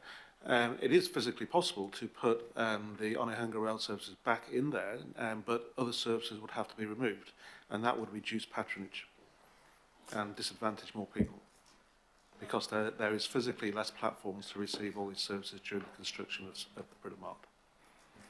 Okay, so we've got the amendment there, Councillor Bartley and Lee. We've heard what Mark Lambert has said in respect of what that would mean. So I guess that we'll have to take that into account, but it's up there. It's theoretically possible, but it does have consequences for the rest of the network. So with that said, Councillor Bartley or Lee, do you want to speak to your amendment? Yes, thank you. Really, I know that it's about the regional benefit in terms of patronage and rail services, but at the same time, I represent Onehunga. I'm the councillor for that area. So what they've told me very, very loudly is that they want their services reinstated from the Onehunga line to Britomart. So I have to, I have to put voice to what my community has asked for. There are so many reasons why we need efficient, effective public transport options for Onehunga. We've had to lose some of our bus services for the regional benefit in terms of the bus network route changes. And now with the rail service, I mean, it was only every 30 minutes, but if there was a way that it could be improved, then you would get much more uptake from the local community there who are already loyal to that service anyway. We've got so much intensification, and this is just private intensification in the Onehunga and surrounding area with Fabric, Onehunga Mall, Manaki, Onehunga Bay Terraces. The schools are expecting an 8,000 increase in their population by 2030. Overall, Onehunga One Tree Hill is going to increase by up to 34,000 from the current 24,000 population. So there is a great need there for our rail service and our bus services. And in terms of our rail line, there are other options that I see community have been putting up, for instance, like a shuttle from Onehunga to Penrose, and there are concerns about the transfers, and there's no cover on the stations, and there's safety concerns when the service is cancelled. They've got to walk through an industrial area at night to get back to Onehunga. So all these concerns, residents that have bought into the area on the basis of there being efficient public transport in the area, and now losing that direct line into Britomart, losing the direct line into the Civic Centre with their 312 flyer bus service. So, you know, it's taking a few hits for regional benefit, and so that's why I do appreciate Councillor Lee bringing up this amendment, which I, of course, have to support as the councillor for the area, and acknowledging his work in reopening the Onehunga line in 2010, from when it originally started in stopped in 1973, and how this is actually the first rail line for the city. So, yeah, thank you. That's what I've got to say. Councillor Lee. Mr. Chair, Councillor Bartley is quite right. It was the earliest line for the city, and it was closed down in 1973, and it was after quite a long public campaign that the Auckland Regional Council and ARTA and Kiwi Rail recommissioned and reopened the line in 2010. And it would be fair to say, Mark, that while the public was really keen on it, officialdom wasn't that keen. It seems to me, sadly, that situation hasn't changed when it comes to the Onehunga branch line. We are dealing with two aspects here: the present service, or what was the present service, and then post CRL. And the City Rail Link obviously is going to have a big impact on the Onehunga branch services, and as set out in this report, not probably as people had hoped. Now, the CRL itself was quite controversial in its beginnings. The mayor of the time, Len Brown, supported it. The government of the day did not. The board of ARTA, of Auckland Transport, was brand new, and the board of Auckland Transport would have been guided by the council. The predecessor to this committee was also divided on the CRL, but a majority of it supported it, and so the board of AT was able to adopt it and push it, supported by the Mayor of Auckland, and eventually the government changed its mind in light of public opinion. However, as in the original business case of the CRL, there were funds included in that, in the costs, for upgrading.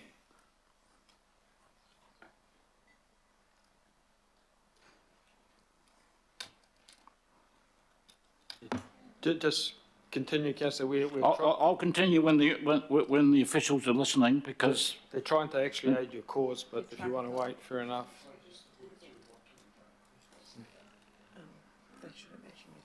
Yeah, I know, but this is an unusual. Yeah.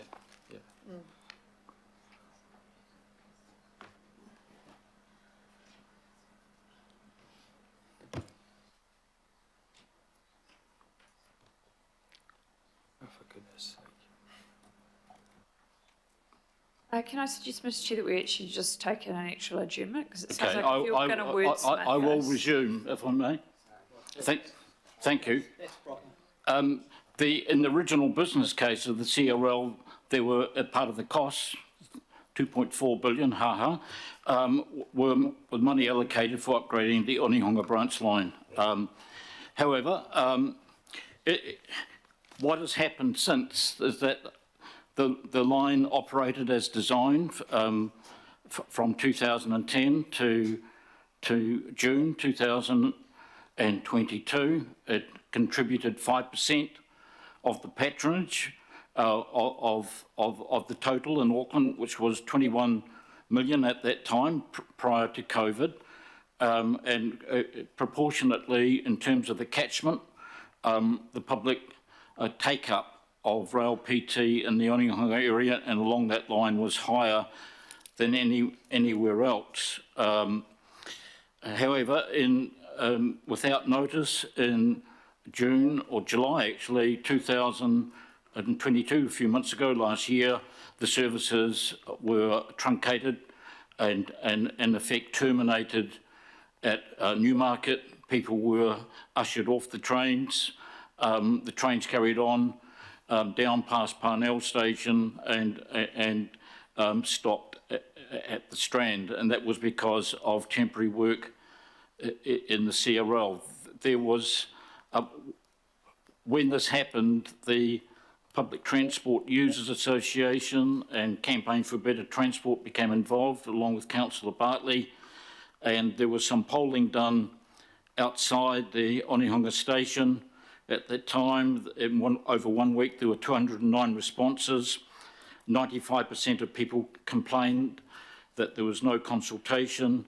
86% of the patrons opposed the terminations of services at Newmarket, and there was consequently about a 20% loss of patronage as a result of that decision. The report says here on Executive Summary Point 2, before the construction of the City Rail Link, CRL, services were operated to the Waimata station, that was formerly Britomart, every 30 minutes. Well, that's misleading. Construction of the CRL started in June 2016. And so these services at Onehunga operated for years and years after that. A decision was taken by AT and CRL Limited, presumably to chop those services years after the CRL was being constructed. So it doesn't necessarily work with the beginning of the construction of the CRL. I'm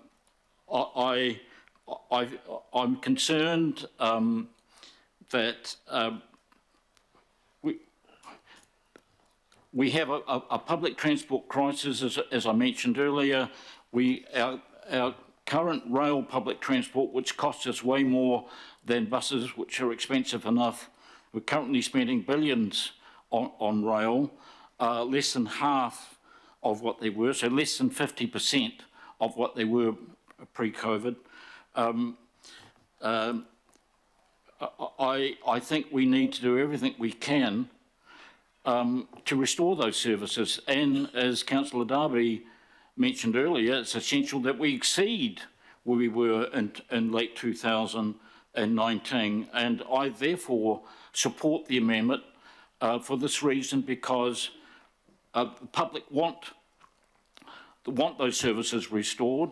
In terms of climate action, electric trains are probably the best way, or a single way of dealing with transport-generated carbon emissions, and we should be doing something about it. What is physically possible should be politically possible, and this is physically possible if there is a will.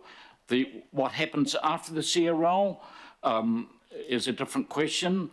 It seems to me that there is a bunch of options there, and what hasn't really been explained that well is that one of the penalties, the negatives of the CRL, will be that the service from Newmarket west and vice versa will be cut in effect by the CRL.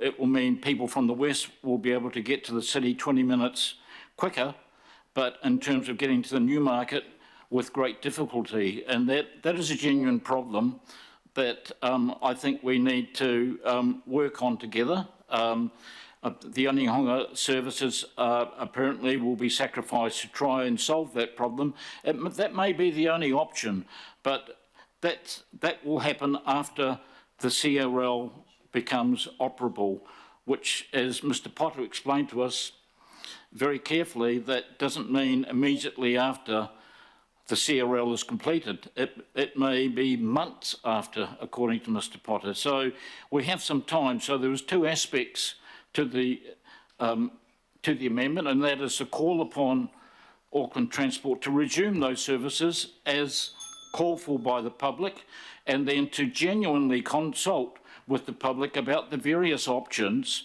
and we have some years to do it, how we solve the problem of Onehunga and Western services, and come up with a win-win if we possibly can.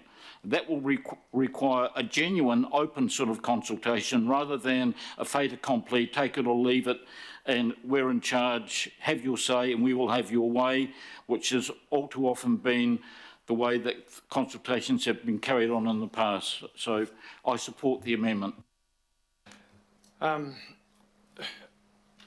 With the permission of the meeting and the mover and the seconder, I think and this is unusual, so I'm asking for a departure from procedure here. Otherwise, we just have our debate and vote on it in a bit of an information void. I've heard the request. I think that the second part has been answered to an extent, but I guess what hasn't become made clear to us is what is the ability to impose immediate restoration of the Onehunga rail services. I mean, that's important. We really need to know that, don't we? So Councillor Lee and Bartley, is it okay with you if we allow the officers to speak to that? I'm really in your hands as far as that goes. Yeah, I'm happy for that, yeah. Councillor Lee? Fine.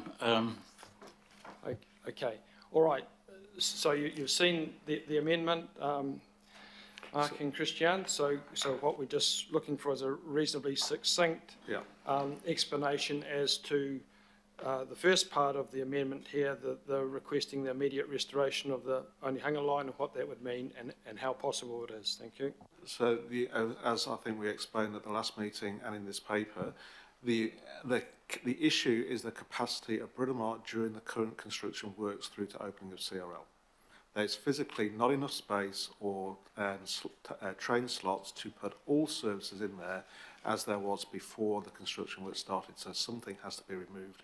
We've made the call to terminate Onehunga services at Newmarket as opposed to Britomart, and so therefore Onehunga customers have to transfer at Newmarket to complete their journey at Britomart. That's currently in place at the moment. If we were to put those services 2 per hour back into Britomart from Newmarket all the way, then we would have to cancel 1 or 2 other services to allow that space. That's the simple physics facts that we would have to do. And if we were going to do that, we would, I would assume, would be expected to consult with the Western and Southern Line customers as to whether we should do that.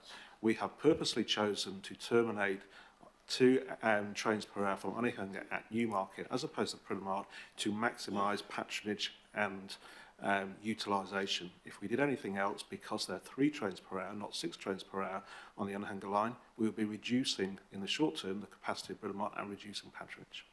Okay, thank you for that, for making that clear. If you wouldn't mind stepping back now, and thank you. That's not true. Okay. Mr. Chair, before they step back, I had a question of officers. Just hold it, Christian please. knows the truth.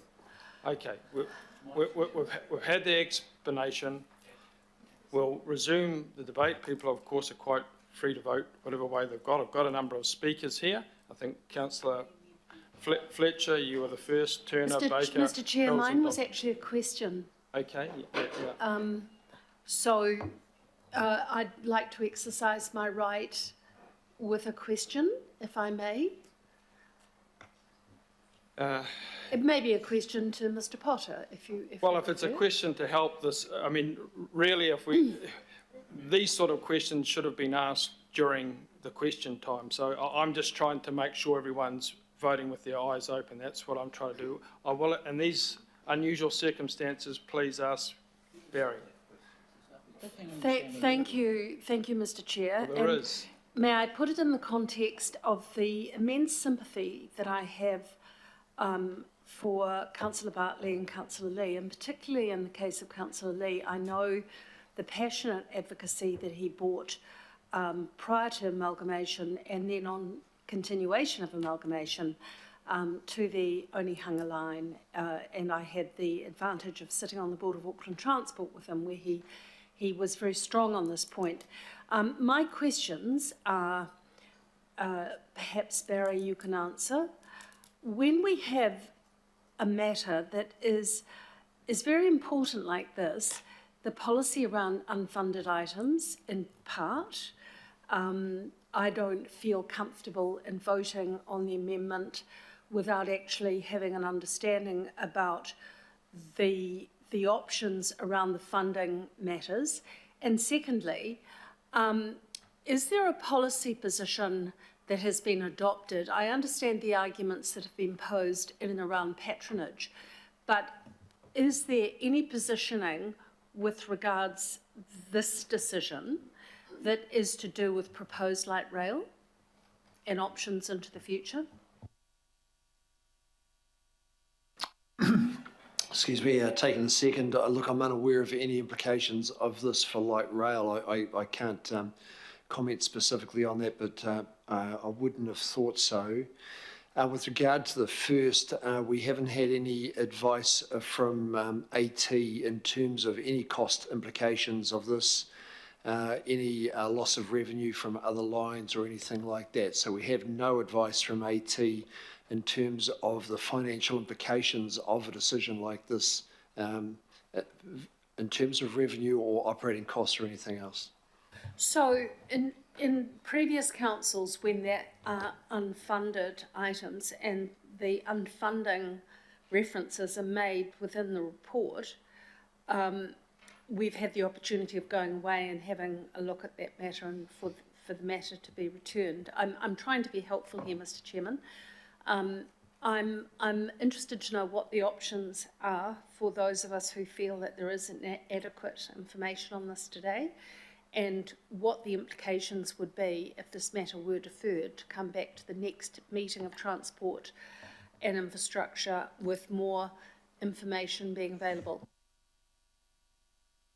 Through the chair, this is mostly at this point an advisory paper. There's no hard decision required, and we could ask AT to come back with further guidance on that, understanding of the costs and revenues and operational implications before that motion is considered. Okay, thanks for those questions. Do the mover and seconder want to take up that offer of bringing this back with more detail, or do you want to proceed as is? This is only a request to restore the services that we've had since 2010. That's all it is. In terms of funding, the Auckland Council spends a lot of money with Auckland Transport to maintain rail services. So there's no reason, it's not that it's a question of not being funded, it's a question whether it's physically possible.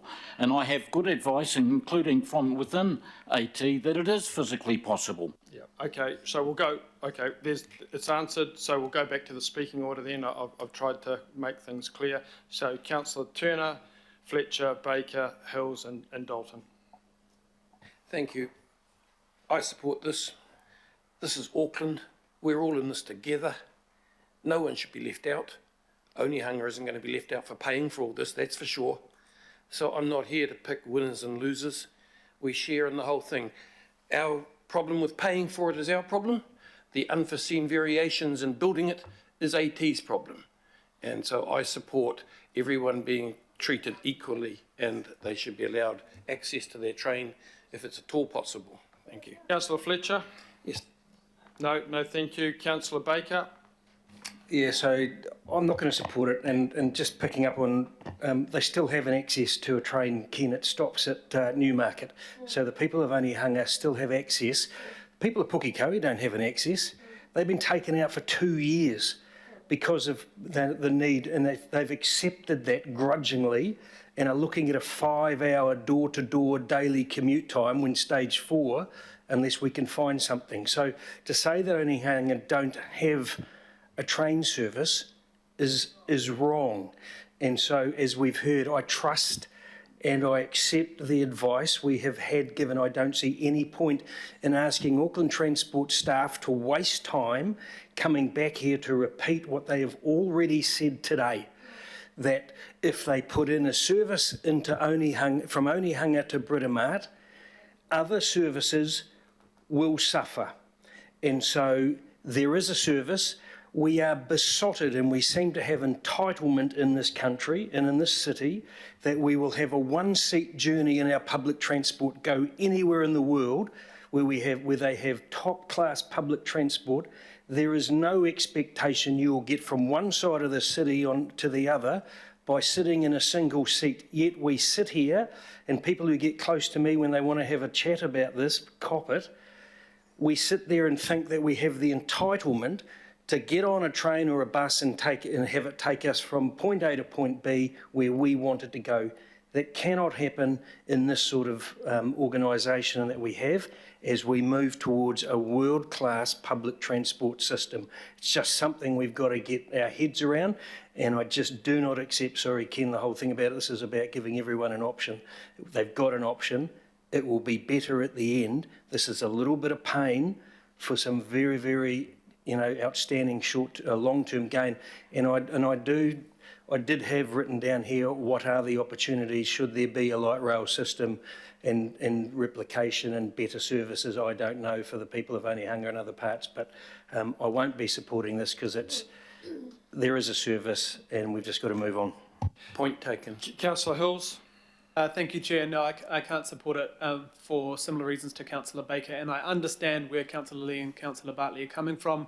It is just, and I've asked this last year when it happened, the graph sort of looks like this: the people affected on the Onehunga line, or if it switches, the people affected like this. So there's 3 lines versus 1, and it will make it more effective at the end because that whole connection in will be far more frequent, 50% or 100% increase in access to different parts of the network. It does bring up the fact of other lines that we're going to need in the future, like the light rail lines, because we can't keep pumping more rapid rail can't keep pouring more hoses into the same bucket, essentially. So it just doesn't work like that. So I feel for the people who are going to be affected, who are being affected by this, but just like I was speaking to the officers when the new network happened on the shore, a lot of people complained about having to connect, and then at the end, a lot of people found it more convenient because there was more frequent buses going to the busway, getting on and off,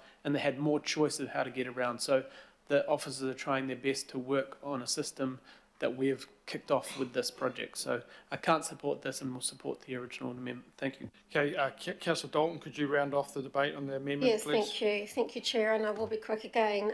Everything that Andy said, and just another thing in addition, every time we do something like this, we're creating a cost. Now, there were a whole lot of votes, a majority, for no more reports, no more new projects, nothing new. And the Mayor's been really, really clear about that. Every time we put something up like this as a cost, we're already short funding. So I can't support it for that reason as well. It's a principle I'm going to try and be consistent with, is not supporting more and more work to be done when we've said no to discretionary spend this financial year.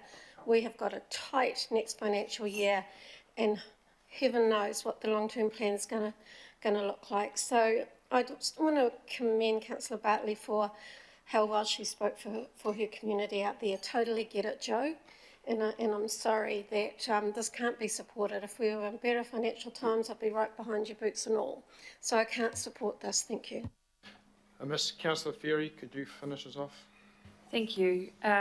I wish the opportunity for an adjournment for some wordsmithing had been taken, because I think we probably could have found something that spoke to the intent but didn't actually put us in the situation of requesting something that AT have already said no to, including in this meeting.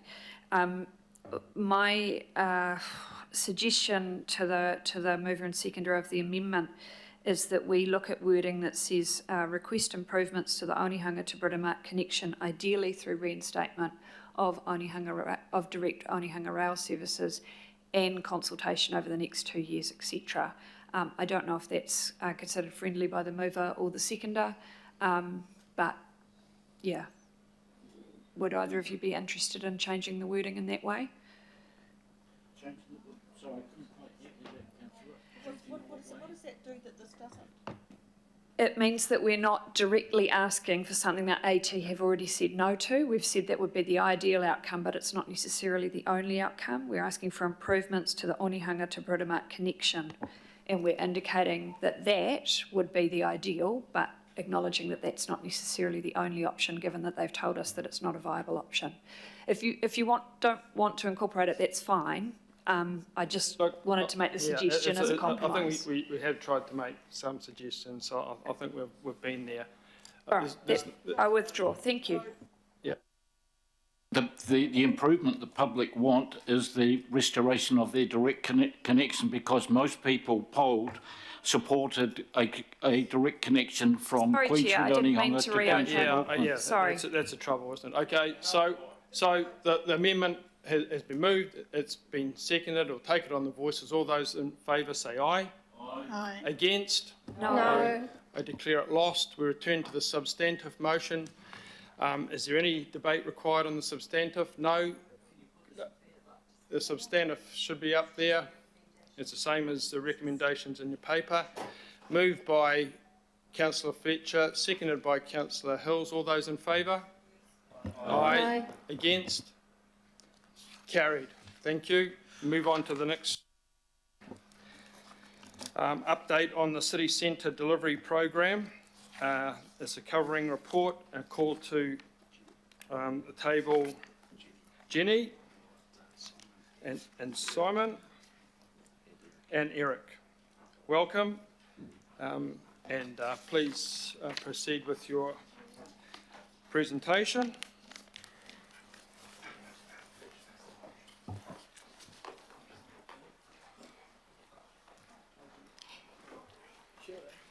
Kia ora, Chair and Councillors. Thank you. You'll recall at the governing body's March meeting, the governing body gave approval to increase the funding for the Te Hanoa Victoria Street project, as well as to award the construction contract. At this meeting, I'll be providing an update on the broader City Centre Target Rate program, as well as an overview of what delivery will look like in the City Centre over the next few years. In addition, I'll also give an update on some of the significant private developments that's happening in the city centre. At the March meeting, the governing body requested that staff report back on how efficient movement for people and goods are maintained in the city centre, and we'll be coming back in the June meeting to report on that item separately. Later on this year, Iki Panuku will also be reporting on the city centre action plan, and that will basically help guide the council family to deliver on the city centre master plan in an integrated manner over the next few years.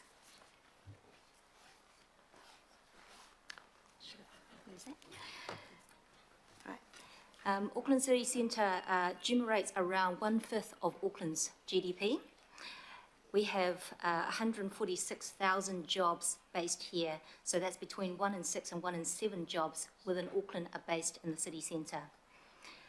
There are 2 of Auckland's largest university with a combined student roll of 50,000 students. It's also home to 36 residents.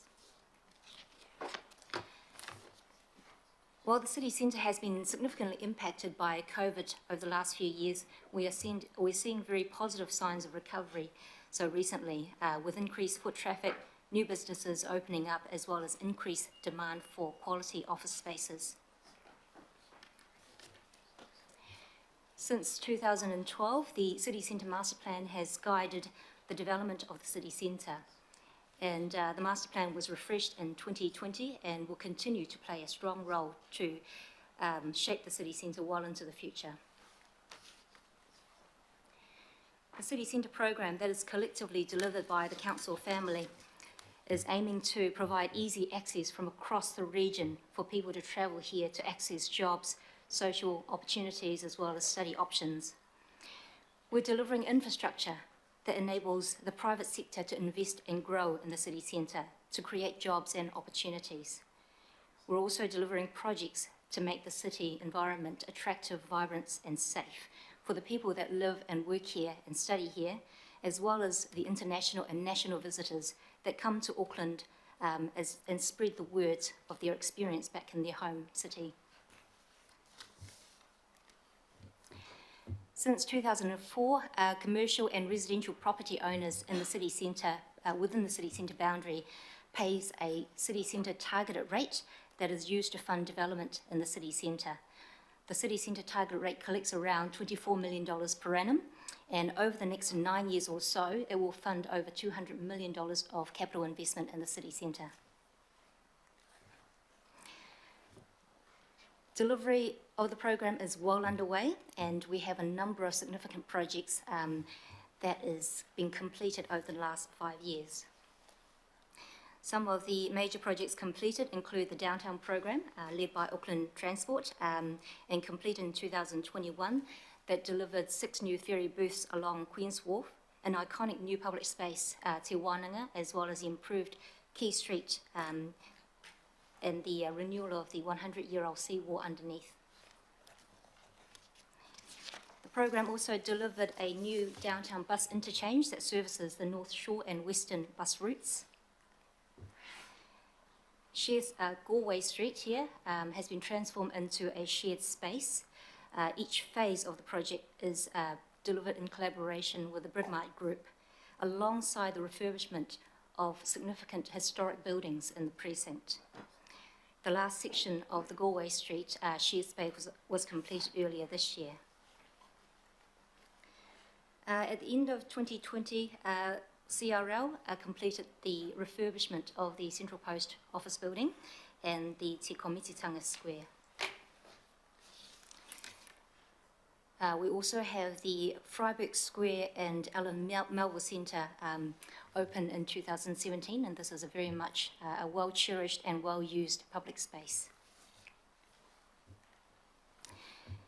At the end of last year, Auckland Council delivered part of the Waihoritu Queen Street project to change Queen Street into a people-focused premier shopping street. Later on this year, we'll be going back to deliver the section between Customs Street and Shortland Street to make sure that it's consistent with the rest of the street. We've also completed the shared space between Mule Drive and Wellesley Street, linking up to the section previously completed alongside Sky City. The council worked closely with Auckland City Mission to coordinate our design and planning and construction with the home ground development.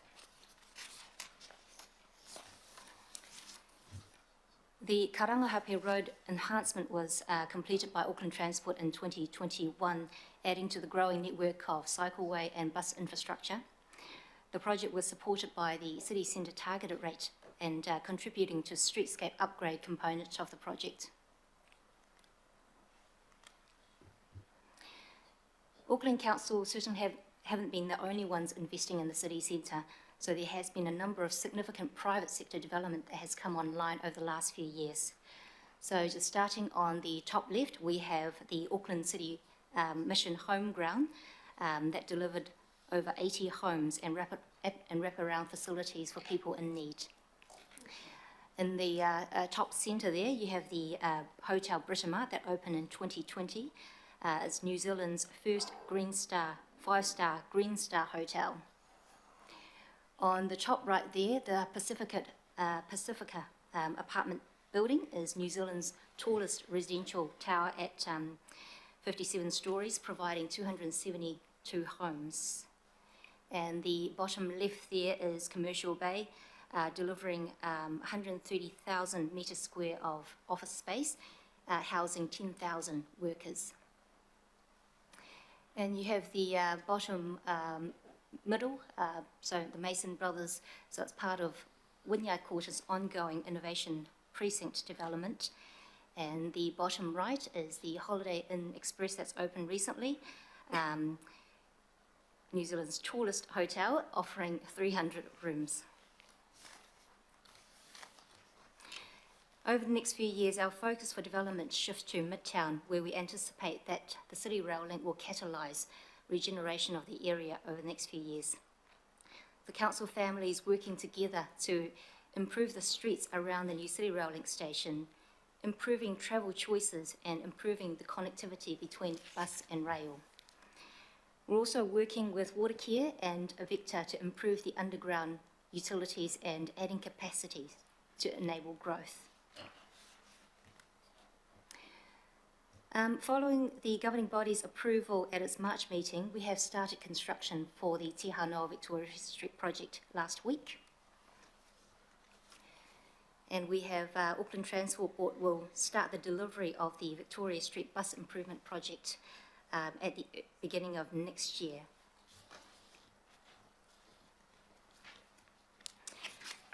Watercare will be delivering new underground wastewater infrastructure to provide additional capacity for growth. So that will be, as well as to reduce the risk of water quality issues into the Waitemata Harbour.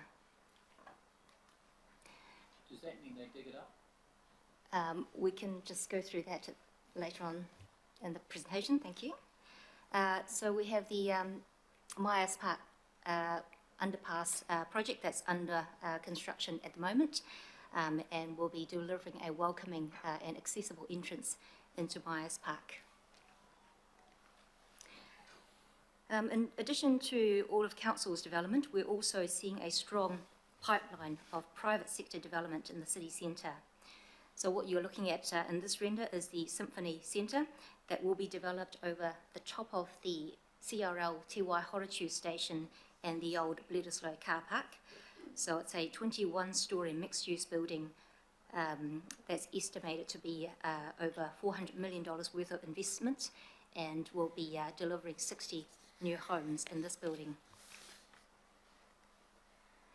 We also are working closely with the New Zealand International Convention Centre, anticipated to be completed in 2025.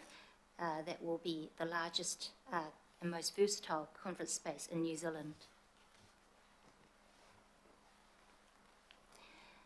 Another exciting development is the building to the right of the Sky Tower. That is the St James Theatre and Apartment building that will be looking to deliver over 400 new homes, as well as the restoration of the historic St James Theatre. Also, Kāinga Ora's developments on Grays Ave, currently under construction, will deliver 276 new homes. A new hotel is currently under construction on Wellesley Street, the Hotel Grand Chancellor, that will add 200 new hotel rooms to the city. And another one is the 280 Queen Street development that will be a 15-storey mixed-use commercial building. 50 Albert Street is currently under construction. It will be delivering 30,000 square metres of new office space, scheduled for completion in mid-2024, and represents $650 million of investment. And just also the Seascape apartments that's under construction at the moment. Once it's completed, will surpass the Pacifica building as the tallest apartment building in New Zealand, and the building will deliver over 200 new homes. And these are just some of the examples that are more significant examples shown here, but there are many more examples of private sector developments underway. So all of this represents billions of dollars of private sector investment in the city centre, and that's really telling us that there is a high level of confidence from the city centre, from the private sector in the city centre and Auckland. As I mentioned before, the city centre target rate will fund over $200 million of capital investment in the city centre. So the rates that are raised are ring-fenced in reserve and are programmed to be spent over the next 9 years. The targeted rate currently finishes in financial year 2031. I might just, apologies, ask Emma to pass. No? Okay, sorry. Just wanting to take you through in terms of what you will likely see, what you will see happening on the ground from a construction perspective over the next few years. So starting, what you're seeing here is what the staging plan looks like towards the end of this year. And just to explain, the light, the pink colour or light red colour is showing work that's being planned. The darker pink is showing work that's under construction. And then the hatched pattern is showing work that is completed. The yellow squares that you see are showing the resource consents granted for major projects in the city centre. So on the top of the, so the second half of this year, what we're looking at is delivering of works. Apologies, we're just passing out some hard copies so you can take a look at the staging plan a little bit closely.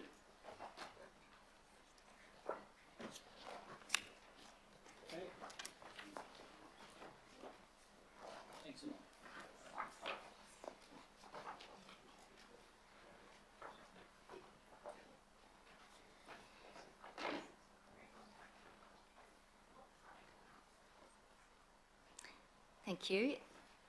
So in the second half of 2023, we will be completing the final stages of the Queen Street project. So we'll be looking to undertake that work between Custom Street and Shortland Street, starting around mid this year. A lot of our focus is also around Midtown, so the work will be undertaken by City Rail Link as well as Auckland Council on Victoria Street during the second half of this year, and as well as on Albert Street and part of Kingston Street between Wyndham Street and Victoria Street. You'll see the area at the entrance of Myers Park where we are delivering the Myers Park Underpass project. And there is a small section next to on Hobson Street that represents the streetscape around the NZICC. And towards the first half of 2024, we would be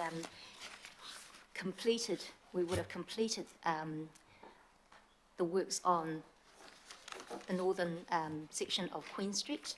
We would have completed or mostly completed the works on Victoria Street and reopened to the west of Queen Street and reopen the Victoria Street intersection between the Albert and Victoria Street intersection. The works will be starting on Wellesley Street by the CRL, and the CRL streetscape on Albert Street will be moving to between Victoria Street and Wellesley Street. I think Councillor Walker asked about the water care works before.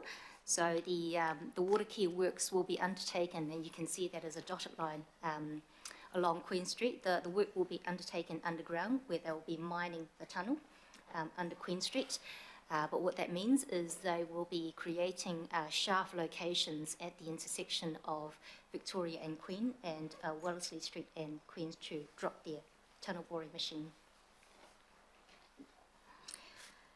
You'll also see on the south of the picture, so the works undertaken by Auckland Transport in the Karangahape Road precinct.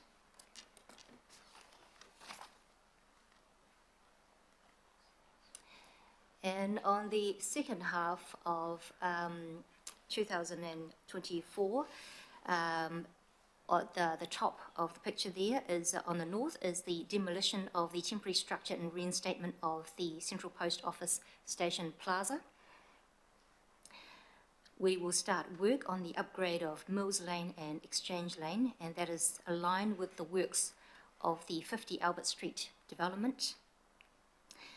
The Victoria Street work will be completed from High Street to Kitchener Street and moving down towards the section between Queen Street and High Street, following behind the closure of the water care shafts on that intersection. And CRL's Albert Street streetscape works will be completed and focusing on a small part of work just along Mayoral Drive. We have the works continuing on Wellesley Street, and the development for the physical works for the Symphony Centre and Overstation work will be starting during that time.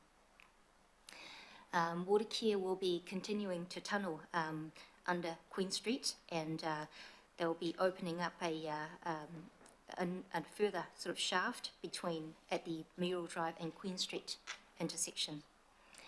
And the works on the Karangahape Road precinct will continue during that time. And the first half of 2025, we will continue to deliver the works for the Central Post Office Station Plaza. We will continue to do the works on Mills Lane and Exchange Lane. And we will also be starting the upgrade of Emily Place. And we'll also be continuing the work on High Street. At this stage, we are expecting that the work on Victoria Street from both CRL and the Te Hanoa project will be fully complete. And we'll be at the final stages of the Wellesley Street works. Okay. And the water care work along Queen Street will be largely complete at that stage, and they'll be moving towards the construction of the line underneath Mayoral Drive during this period.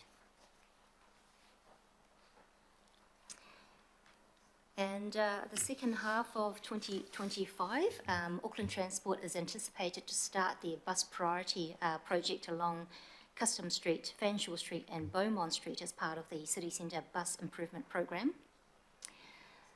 We will continue to be delivering the Emily Place, High Street and Mills Lane and Exchange Lane project.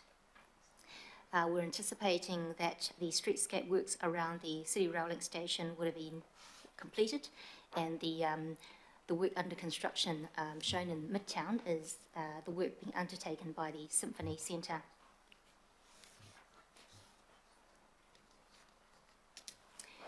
And looking into the out years of 26 and 27, we're expecting the bus priority works to continue.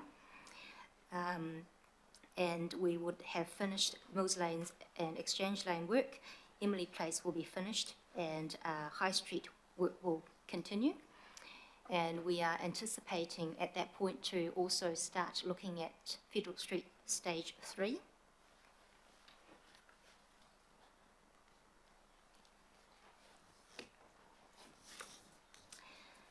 Okay, just to also, in addition to capital works development, the city centre target rate. Sorry, Jenny, we just have to do a quick extension of time. We've got to move Councillor Walker second, Councillor Fletcher, and members. We are going to try and get through in the last half hour because we have people that have got other commitments. So thank you, Jenny. If you could just expedite things, thank you. Thank you. I won't be long. So I just wanted to also talk through, in addition to capital works development, the city centre target rate also funds the activation program delivered with a wide variety of partners from iwi, Business Association, residents and community groups, etc. So this program is designed to create a sense of vibrancy and excitement for the city centre, showcase our culture and diversity. It helps people to attract people to visit and improve the perception of safety by building up positive experiences and promoting the reputation of Auckland. A recent program that was delivered is the Christmas in the City Centre program that we have delivered in partnership with Heart of the City and Tātaki Auckland Unlimited. The objective of the program is to improve vibrancy and support the key retail and hospitality period as we come out from the COVID lockdowns. This program contributed to increase in pedestrian count and retail spend that's almost reaching the record high of December 2019 prior to COVID. We also delivered the Matariki Ki Te Manawa program in partnership with Ngāti Whātua Ōrākei, Eke Panuku, Tātaki Auckland Unlimited, Heart of the City and Cairo Business Association, as well as our commercial partners, to celebrate Matariki on the first New Zealand public holiday. And recently we delivered the Korean Festival in partnership with the World of Cultural Festival, supported by community leaders and the Embassy of the Republic of Korea.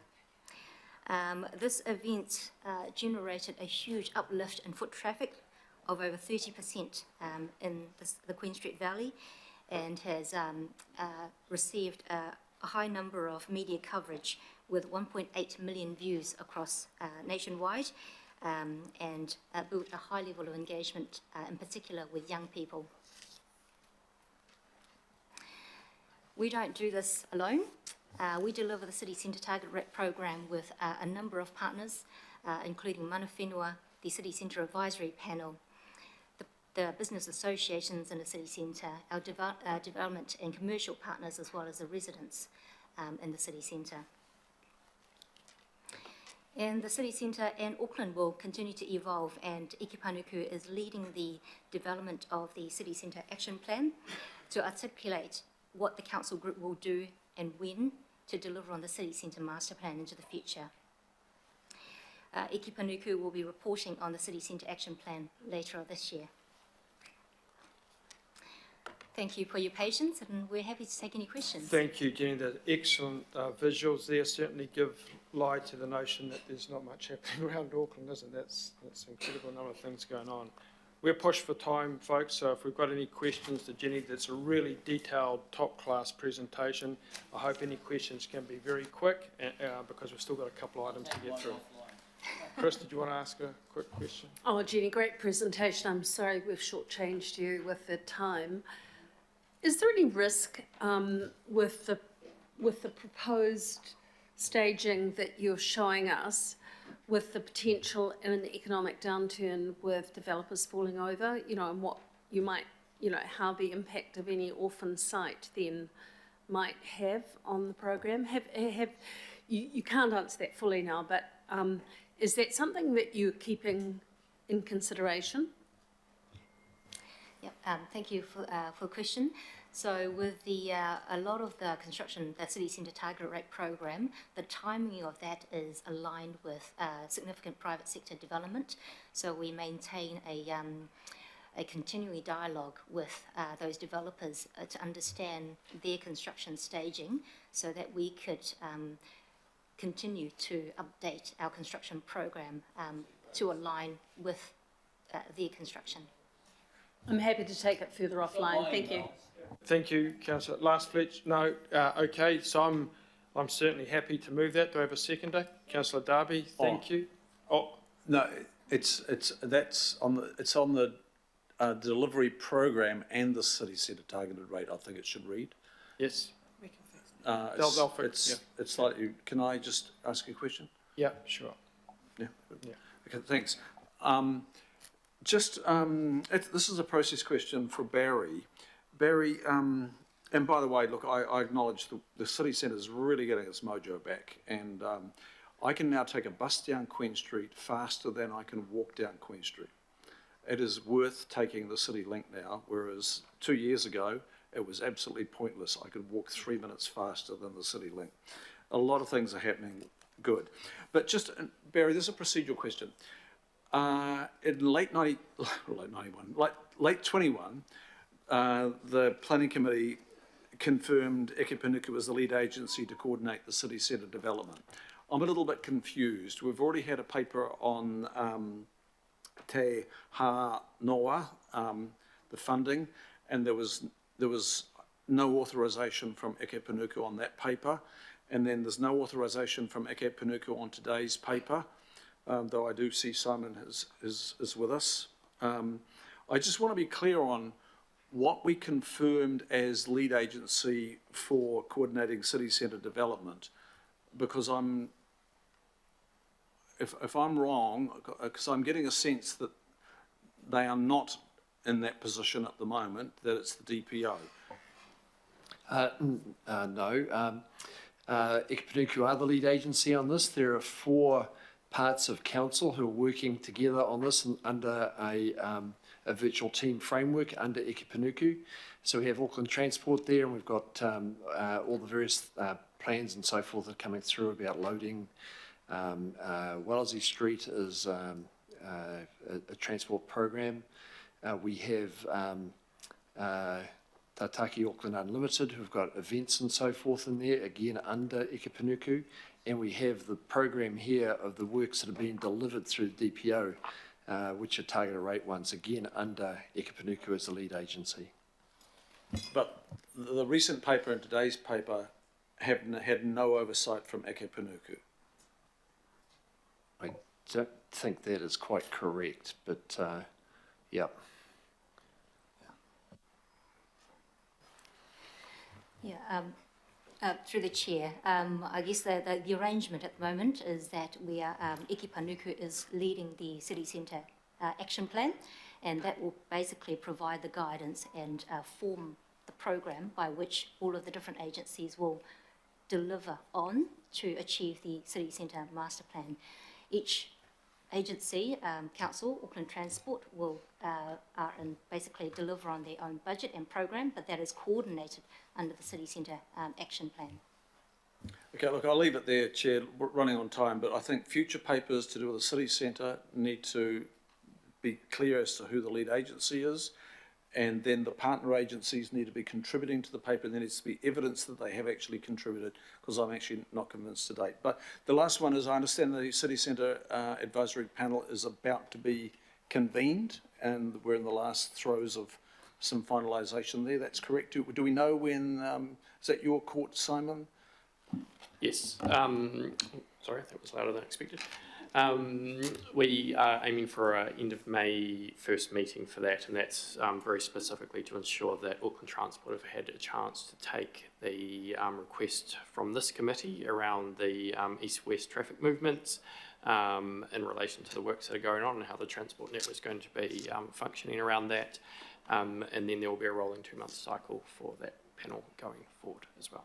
Thanks, Simon. Thanks, Councillor Darby. I think that concludes the questions. It's the update on the delivery program and the city centre targeted rate program. And it's not delivery of the city centre targeted rate. Okay. Sorry.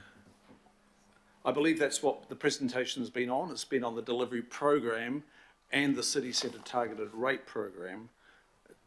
Yeah. Just clarification. That's correct, Jenny? Yes, okay, all right, we'll make that change. Yeah. Member Renata? Yeah, definitely apology, shortcutting your whole delivery with the times contract. The question is, because it's based on targeted rate, how are you implementing Māori design throughout around there? Thank you for the question, and through the chair, at the start, while we have at the start of every single project that's in the City Centre Target Rate program, we present to the Infrastructure and Environmental Services Hui and invite participation from mana whenua to partner with the project team to develop the project going throughout the project. So mana whenua has the opportunity to work with the project team to develop the business case, the conceptual design, as well as the planning of the project going forward. So many of our city centre projects have mana whenua and Māori design embedded into the project. A good example is the downtown program, where there is a collaborative design partnership with mana whenua. Maybe I'll ask Eric to actually talk. So some of the features being implemented, including the mussel ecological trial, the mussel trials that's in Te Wānanga, the mat, the kupinga net that's been implemented as part of Te Wānanga, and many more feature that's being It's developed. good to hear. Thank you. It's been moved and seconded. Councillor Baker, do you want to make a brief comment? No. Okay. Wonderful presentation again, and good to see a lot happening. All right, all those in favour? Aye. Against? Carried unanimously. Thank you for your presentation. We now call up item 14, submission on the Land Transport Management Amendment Bill. I hope we can deal with this reasonably expeditiously, folks. We're now into farewell time of some people. Yeah, twilight zone. Okay, so welcome, gentlemen.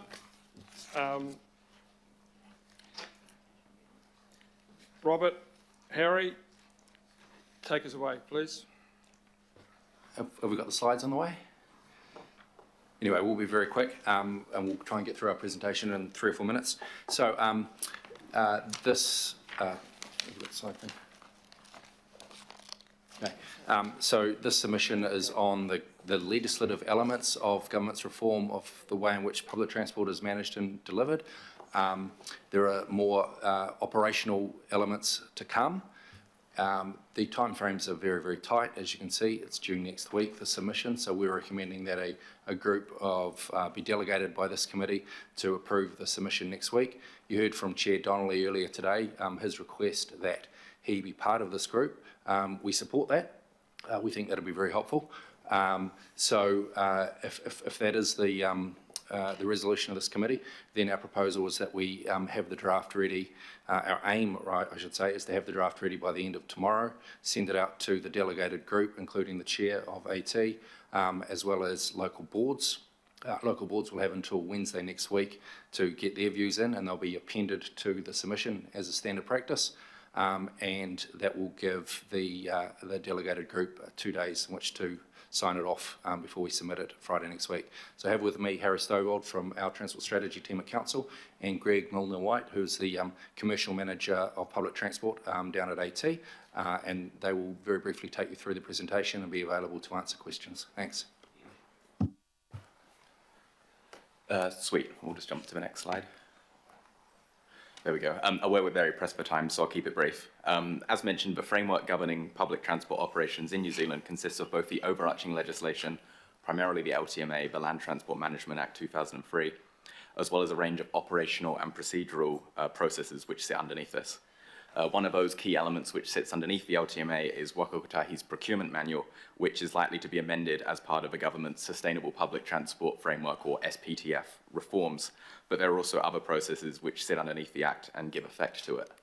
Now, today, this submission is specifically addressing the provisions within the proposed bill itself, so just the legislative framework which sits over the top. Input into the other changes associated with the Sustainable Public Transport Framework reforms, such as the amendments to the procurement manual, is being provided by the Auckland Council Group, primarily through Auckland Transport, through the relevant non-legislative channels. So noting the scope, we'll just quickly move on to the content of the bill and some of the specific areas we'll be proposing to address in Auckland Council's submission. So if we just look here at the 7 key areas of change which are outlined in the bill's general policy statement, the Council's submission will be structured around these 7 areas. If we look at the first one, which is that there will be new objectives for planning, procurement and delivery of services. The new principles proposed here increase alignment between Section 115 of the LTMA and Auckland Council's existing policies and strategies, such as the Auckland Plan, Transport Emissions Reduction Pathway, and the most recent Regional Public Transport Plan. So we think this is something that the Council can support. If we look at the second and third ones, enabling regional councils to operate public transport services and enabling different asset ownership arrangements. These are fairly self-explanatory and serve to simplify and streamline existing arrangements, providing greater options and flexibility for local authorities, including here in Auckland. It should be noted that they don't compel Auckland to change its current approach to public transport operations. They just provide the options which could be utilised if the Council makes separate decisions in the future to do so.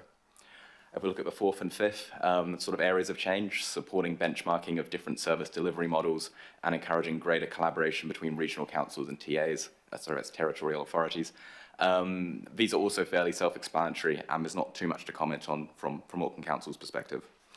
Now, if we look at the last two, which are probably the most substantive, Number 6 is improving the framework for exempt services.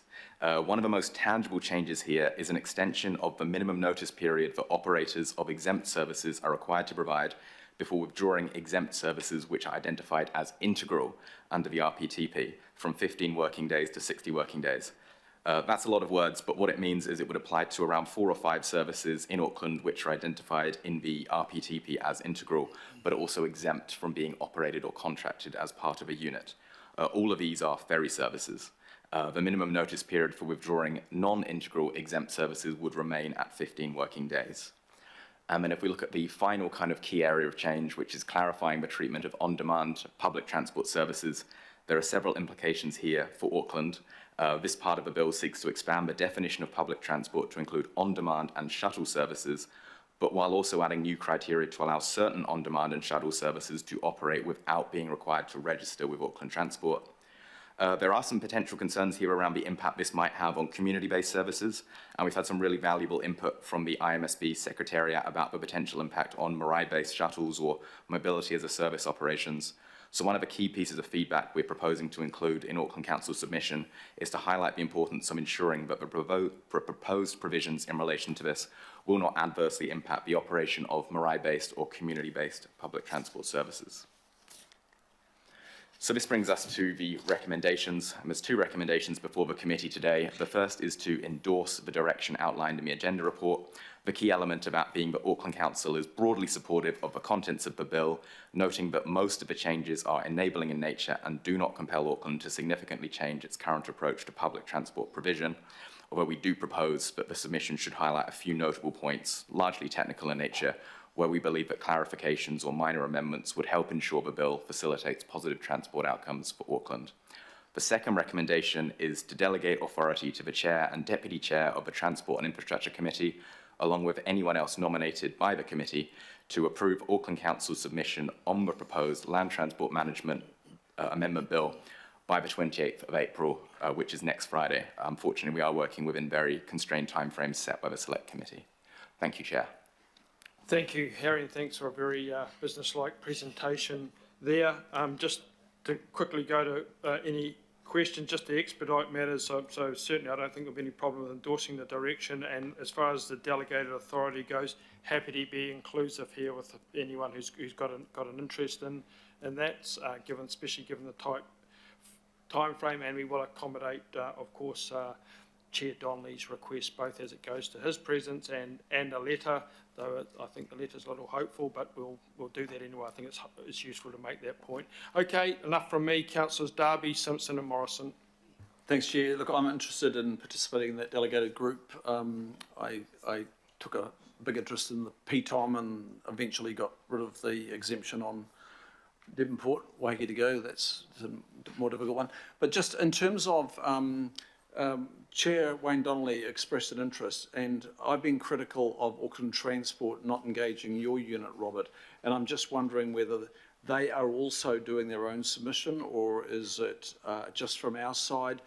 And if we can lead on collaboration and encourage them to do the same in the future, is there the chance that we could actually not just be working with Chair Wayne, but actually with their strategy unit, your unit, to make a joint submission? So this is a joint submission, yes, and we've been working with relevant staff from AT on this, and we'll continue to do so over the next few days. Okay, that's good to hear. Okay, thank you. Just quickly, I wonder if you could do me a favour, because I had a conversation with Wayne at the break. What this looks as if is the government has asked all councils, right up and down New Zealand, without acknowledging that the governance for Auckland Transport mainly rests with our CCO, right? And so can you just remind the government that we have a different governance structure in Auckland? Maybe if we say it often enough, they might remember. Yes, we can certainly make that point, and it's kind of inherent to our feedback on quite a few of the provisions, and that they don't apply to Auckland because of our new unique governance arrangements. Thank you. Councillor Williamson. Thank you, Mr. Chairman. I had a quick browse through to try and see, because I didn't understand what was going on at all. Am I right in my understanding that it actually removes some of the requirements for value for money from the PTOM? Is that part of what's in the bill, or have I misunderstood that? I might be able to assist with that. The central sort of PTOM requirement of value for money and ensuring, competitive access, etc., to markets has been, I would say, sort of refocused, if you like, as a kind of now a broader set of objectives that are in the bill. I think there's still a value for money. There's still a value for money principle that it's been very weakened, right? It has been weakened. That's correct, and I think it's partly because the prohibition currently on outsourcing of local government, in-house provision of PT services is now permitted under this bill. So it was previously that all PT services needed to be outsourced and contracted out. That prohibition is now being removed, and one of the reasons that, one of the aspects of that is that, the access to competitive markets, therefore that sort of mandatory consideration has been sort of de-emphasised in the legislation. Yeah. And the second thing was that it just seemed to me that what we'd be desperately looking to have happen would be sort of a greater emphasis on sort of efficiency and reliability, and this looks to be almost a shift towards, mode shifts and other things that are not what I would have thought was a higher priority. Can you just make a comment on that? Am I misreading that, or? Yes, so the proposed bill does completely replace section 115 of the LTMA, which is the kind of principles which need to be followed when delivering public transport. It definitely expands the number of principles. It does add and sort of highlight reliability. I believe efficiency is still in there, but has sort of been potentially de-emphasised through the addition of other principles. Very much de-emphasised, though. But reliability is definitely one of the factors that's explicitly highlighted. Okay, thank you, Councillor Williamson. Member Renata? Just really quickly, in your view, I know the bill is really technical in nature, but in your view, what would be the impact when it implements? Would there be any Māori impact when it's implemented? I noted a reference around the marae delivery in your kōrero early, but... Thank you, Member. This is definitely something we have considered, and we have been in conversation with the IMSB Secretariat to make sure we're not overlooking anything here. Probably one of the key factors to note is that the amendments proposed in the bill are primarily operational and procedural and focused on the processes through which local authorities plan, procure and deliver public transport. So the bill itself will not directly alter Auckland's current public transport system, and it is anticipated that usual engagement processes, including with Māori, would be undertaken if any tangible changes were made to the public transport network in the future. In terms of the operation side of things, IMSB Secretariat staff did raise that concern around marae-based shuttles or other kind of Māori-led transport solutions, which is something which relates to a sort of broader topic we'd noted about concerns around community-based transport options and potentially the unanticipated impacts that the bill might have on those. So that's something that we're definitely going to highlight in the submission and seek clarification around there to make sure that there won't be any adverse impacts. Thank you. Yeah, Councillor Hills? It was just a comment, We'll come back for a brief. Councillor Walker, you had a quick question? Last one. Yeah, my issue is just around whether this is future-proofed going forward for things like full electrification, energy implications, which will increasingly form part of transport, full self-drives, stuff like that. I can engage with you on that, but that's my concern, and that will mean increasingly interactions with other parties that may not be parties we're dealing with now.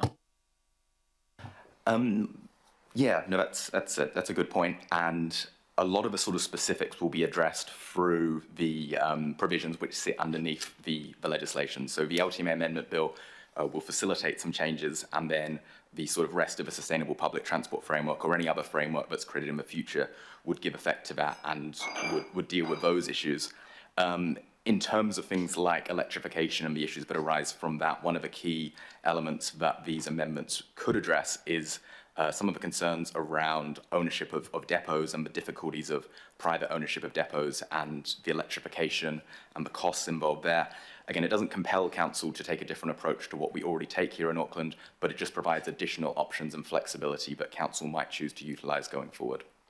Thank you, and that's the questions. I think we've got a very brief comment from Councillor Hills. Oh, sorry, there's recommendations up there are incorporated. You, Councillor Darby. So moved by Councillor Fletcher, seconded by Councillor Baker. Quick comment by Councillor Hills. Thank you, Chair. And just want to acknowledge you putting Councillor Darby in there because him and I, have been lobbying ministers for a long time on this, and I know that many of the others around the table have too. I think this is a very good move, this change. It doesn't change anything, as the officer said, but it gives us flexibility. It doesn't drive down to the lowest common denominator. Technically, under PTOM right now, we're breaking the law because we've got slightly higher subsidies than the 50% that we're supposed to have, and we're paying, working with the companies to pay drivers more than what the legislation used to kind of nail us down to when it was all about the bottom line, and it didn't look broader. And we should be looking at efficiencies and mode shift and all those sorts of policy changes, which I think PTOM was far too narrow in the outcomes that we want from a public transport system, especially in a city like ours. So I think it doesn't change anything overnight, but it does give us far more options, and I think long-term contracts and potentially having to bring things in-house if we need to, like we are with the boats and the ferries and things like that, I think does enable that. So thank you.